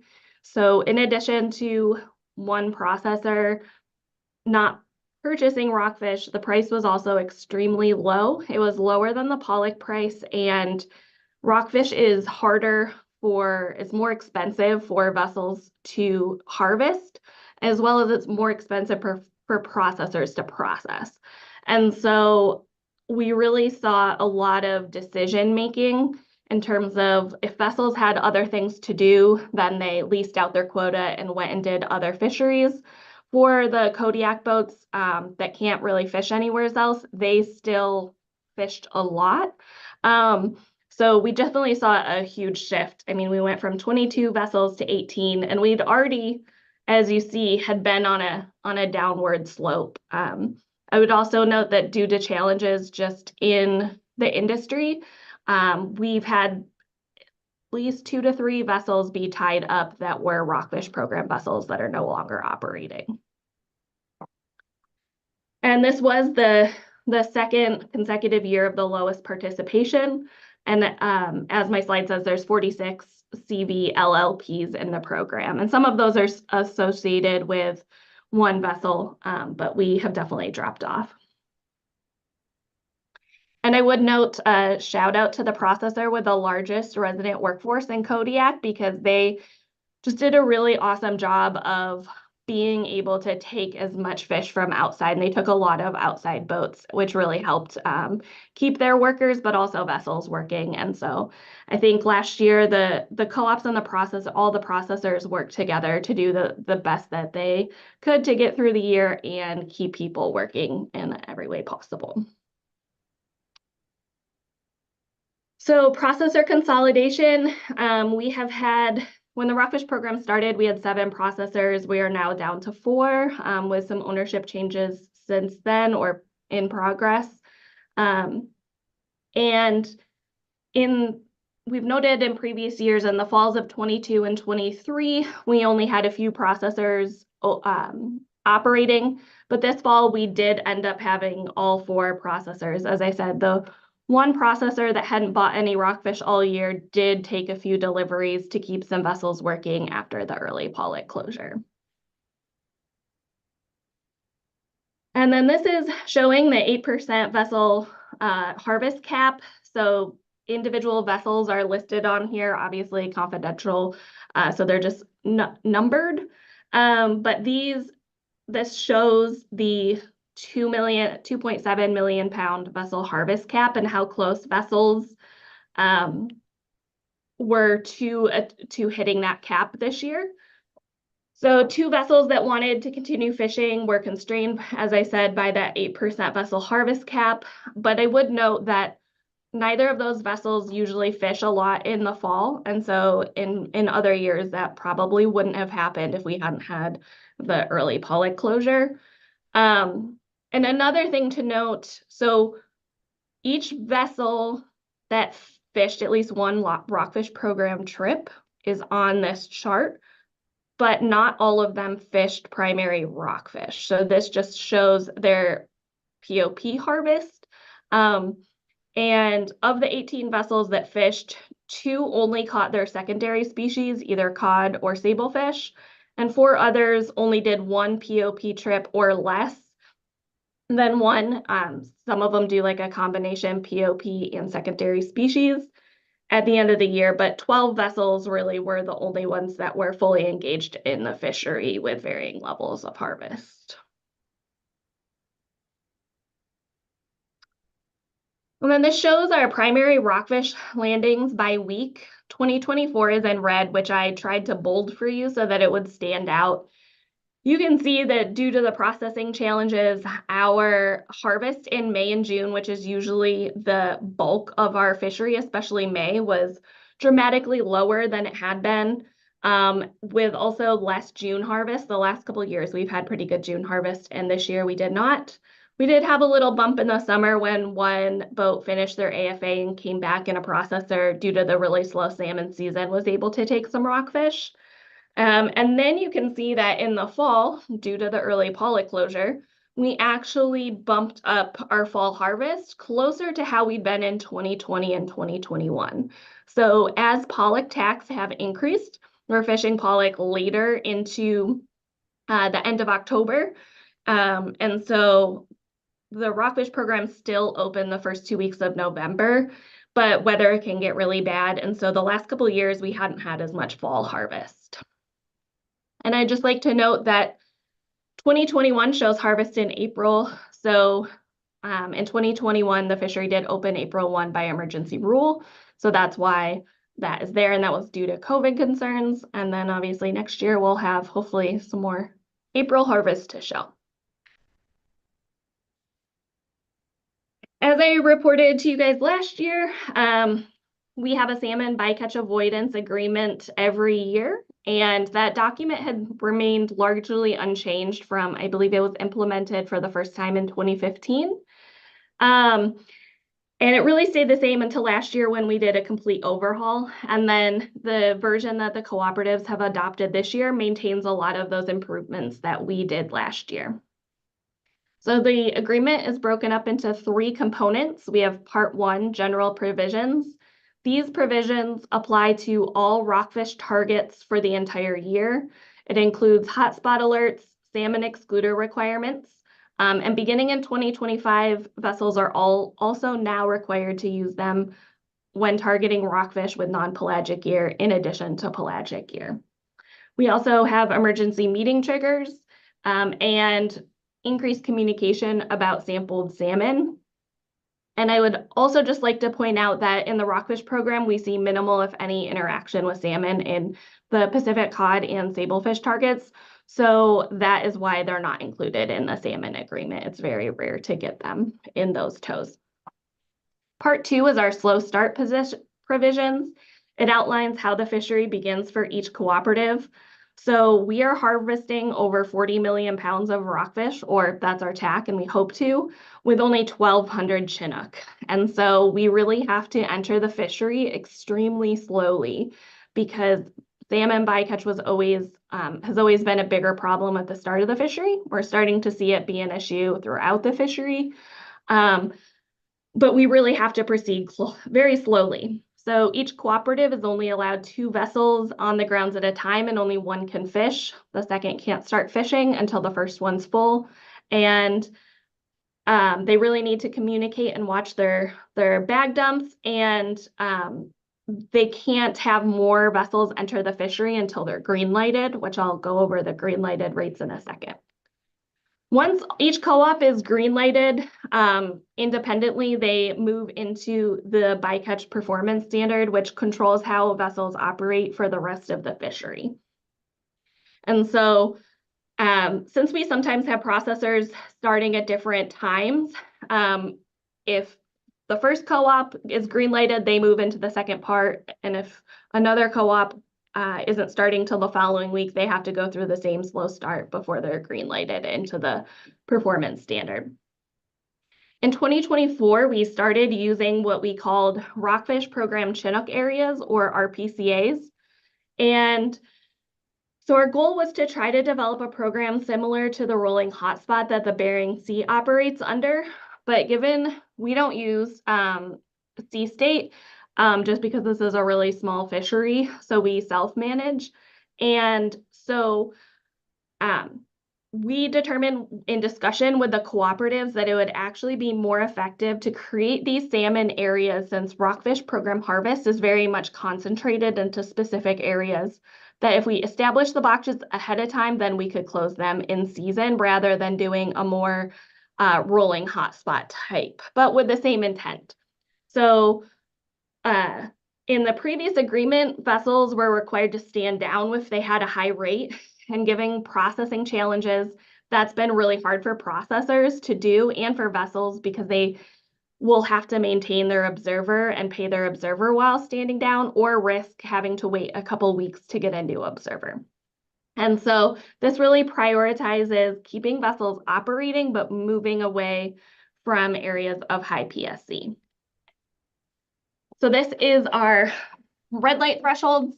The red light is a rate that is greater than 0.2 Chinook per metric ton, and the vessel is closed from targeting rockfish in that area with the same gear type for 1 week from the time that their offload ended. And so it's just controlling that one vessel's behavior, since everyone has different ways to try to minimize salmon PSC.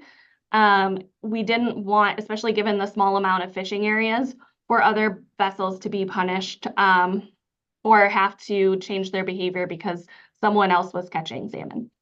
In discussions with our fleets, there is difference in, especially in particular areas, bottom gear and pelagic gear can have different interactions with salmon.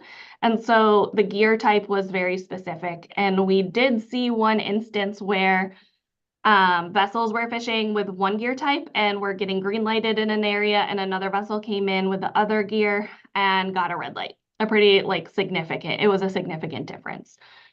So we were able to adaptively manage that. And then the yellow light is any rate between 0.1 to 0.2 Chinook per metric ton of rockfish. And if a vessel reaches that rate on their first trip, it's basically a warning. They need to do something to change their fishing methods to try to avoid Chinook. And if they go back and get 2 consecutive trips in a row at a yellow light in that area, then they're closed from that area for a whole week. And green lights, so less than 0.1 Chinook per metric ton, they can keep fishing as normal. And I would say that even though we had only the individual vessel was closed out of areas, we were reporting the rates for every single area in my daily Chinook updates, and the fleet was also seeing who was red and yellow lighted.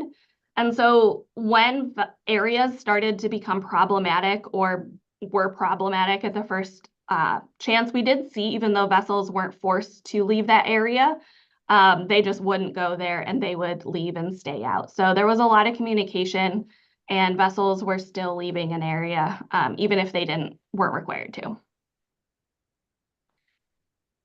And so this is the RPCA's, just an example of one area, and we were able to use fishermen's knowledge to really tailor down these areas. So the one area is called Potato Head, and we actually broke it up into 5 areas because based on their experience, they knew that certain areas, for example, like the Potato Head sub-area C might be clean, whereas they were getting red lights in D and E. So we were able to break it up to still keep areas fishing where it was cleaner.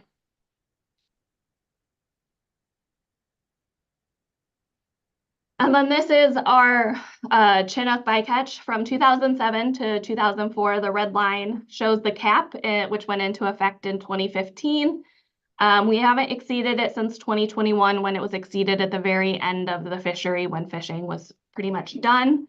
In 2024, we caught 332 Chinook. And again, that's the official catch accounting number, but it's based on extrapolated basket samples. And that was a rate of 0.030 Chinook per metric ton. Another conservation goal of the Rockfish program was to reduce halibut bycatch. It pools the allocations at the cooperative level and sets acceptable rates.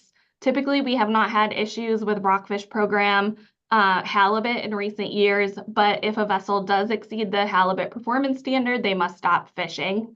Until their fishing practices can be assessed, the co-ops can also decide to give a vessel consequences. I would like to note that although the Rockfish program halibut bycatch has largely decreased, we did have an increase in 2024 that looks very significant, and I'll go into details on the next slide how that occurred. So in 2024, our total Rockfish program shoreside cooperative halibut PSC for the year was 79.2 metric tons or 174,500 pounds. However, the majority of this was due to a sampling issue on one trip in the sablefish target. And so I go a little bit into the weeds just because I think it's important for the council to understand that when you're doing basket samples for rare species, even in a fishery with 100% observer coverage, you can still have wild extrapolations. So as I said, the Rockfish program is 100% monitored, and observers are required to sample all hauls, but they don't always. And so in this particular case, it happened to be seasickness, and that can extrapolate the basket samples. And there's lots of different ways that extrapolations happen. So for sampled hauls, the volume is not determined by the vessel. It's determined by the observer's measurements of the cod end and their volumetric calculations. So if the calculations aren't accurate, this can make the extrapolations more inaccurate since the observer's volume estimate determines how far the halibut rate extrapolates. And so in this instance, I compared the observer data with the vessel's reported catch and also what their fish ticket said in the end. And there was quite a big discrepancy, but also this is no criticism of the observer because I did Rockfish one season as observer and never wanted to do it again because there's literally pages and pages and pages of volumetric estimates. So it's pretty easy to mess up a volumetric estimate on a cod end that has multiple measurements. So the first haul that the operator did had a high halibut rate, which was sampled by the observer. The vessel then moved to cleaner fishing. But the total halibut that was actually sampled in the 3 of 7 hauls was 16 halibut at 190 pounds. So they only sampled 3 of 7 hauls, and the total physical halibut in those samples was 16 at 190 pounds. When observers enter their data into the system, it extrapolates to assign how much halibut is in that haul. And so that's done on the back end of the computer. It's not the observer doing it.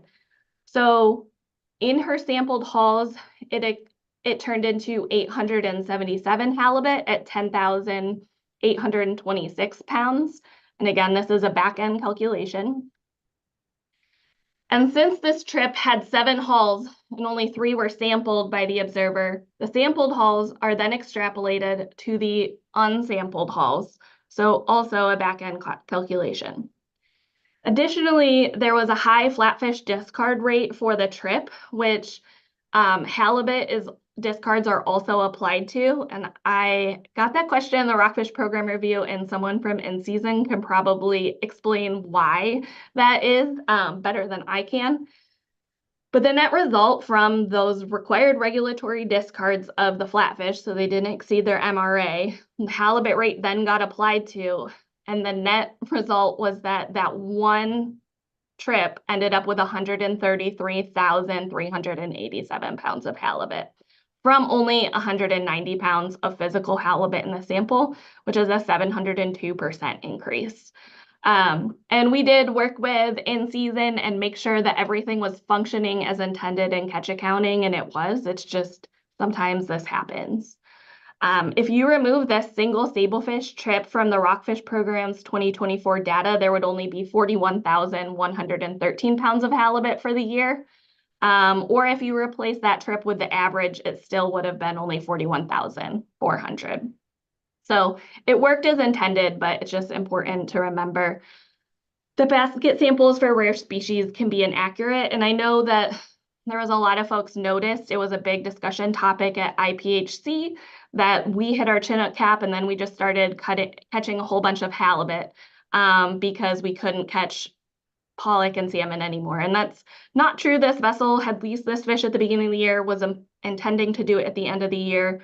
And we don't know exactly how much halibut was caught in that tow, but it wasn't that volume. Okay, we're almost to the end. I just want to go over our monitoring improvements. I talked about it a little bit last year, but just to refresh everyone's memory, we're working on building a pelagic pollock trawl EM program that includes both pelagic and non-pelagic gear and all rockfish target species. We have been working on this since 2022 when we collected test data. We had our first pilot year in 2023 with 3 vessels.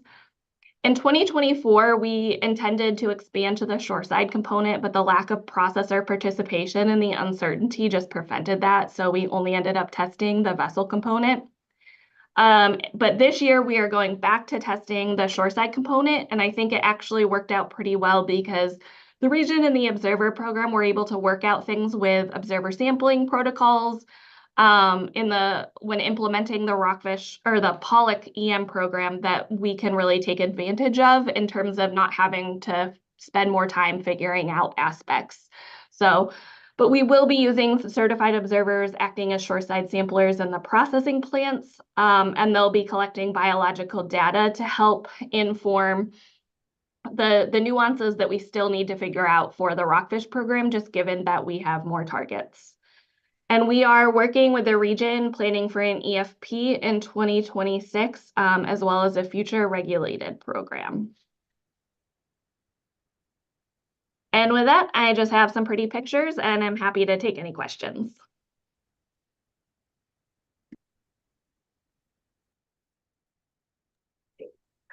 Okay. Thank you for the report, Ms. Riddell. I'll see if there are any questions for you.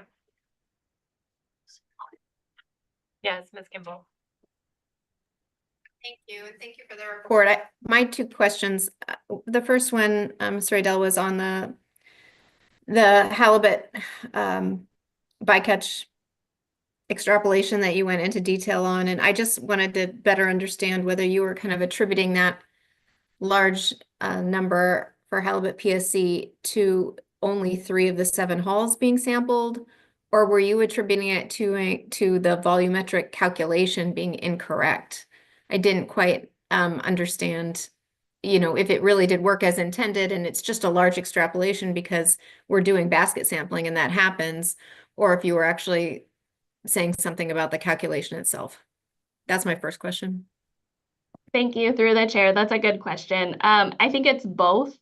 I think that it would have probably still been a big extrapolation, even without the volumetric, but it definitely changes the tenor to which things can extrapolate to.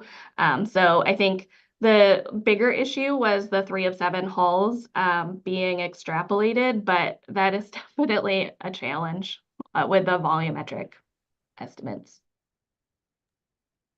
Thank you. And then my second question through the chair was, you had one slide on participation, and I really appreciated seeing, who participated, but then also kind of who was fully engaged. And I think you said 12 vessels were only fully engaged in 2024. How does that compare to fully engaged vessels in the previous couple years?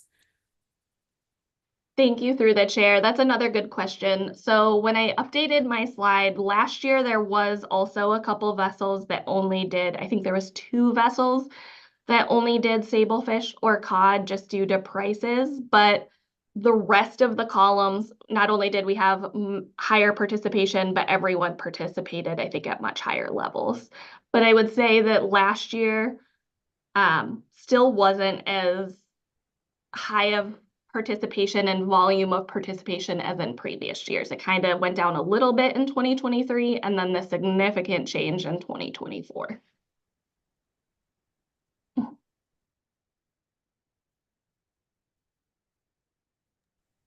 And thank you. And Ms. Goen? Thank you, and thank you for the presentation.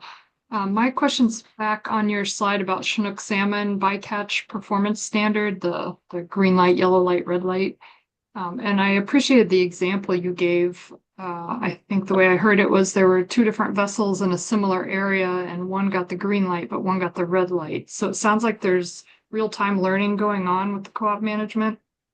Sounded like that was a gear issue. I was wondering if you can explain a little bit more about what you learned in that situation and if you're learning like about different gears or different depths of fishing. If you could speak a little bit more to that. Thank you, through the chair. So I would caveat this with saying that this was just one particular example where in this one spot at this simultaneous point that there was a cleaner rate with one gear type than there was with this one vessel. But we have overall seen in our Rockfish program that both pelagic and non-pelagic gear overall in the Rockfish program, they have a very similar Chinook rate. There's just, and the slight difference in rate can be accounted for that there's generally less rockfish harvest by the CVs with bottom gear.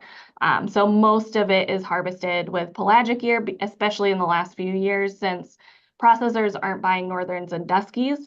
And so that is one aspect of the difference in gear type. I think overall, our data shows that there's not a huge difference, but it was important in sort of developing specific rules. Just like I said, there's very limited area that vessels fish rockfish around Kodiak, especially when you're only fishing for 8 cents and you really can't be doing long run times. So it really allowed us to learn and kind of see different vessel behavior in terms of different vessels were able to try different things to still be successful. And we definitely have a lot more communication on the grounds. We have group chats for a Rockfish program. We also have one for pollock now, and we've seen an increased level of people aren't just communicating to their little clique of fishermen, everyone's communicating better. And the requirement, especially at the slow start, that the two vessels have to work together in their co-op, and they also work with whatever other co-op vessels happen to be on the grounds. But there's a lot more real-time information transfer, and even still in pollock, I have boats telling me every single bag dump if they're seeing salmon or not. So we definitely have increased participation, and the cooperatives really make that possible because there's also teeth and enforcement. We didn't have to have 100% agreement on exactly how to do this. The old dogs, as I say, the co-op presidents voted and said, this is what we're doing, and everyone has to fall in line if they want to harvest their rockfish. And so that's something we're just not given the benefit of in pollock, and it's really nice that it works in the Rockfish program. Thank you. I am not seeing any other questions. Appreciate your report, Ms. Renell. Thank you. So we will break for the day. We're closing public testimony sign up for B reports at 5 p.m. This evening. So any members of the public wishing to testify in B reports, please do sign up by 5 p.m. Alaska time. We will reconvene at 8 a.m. in the morning and begin public testimony of the reports. Thank you.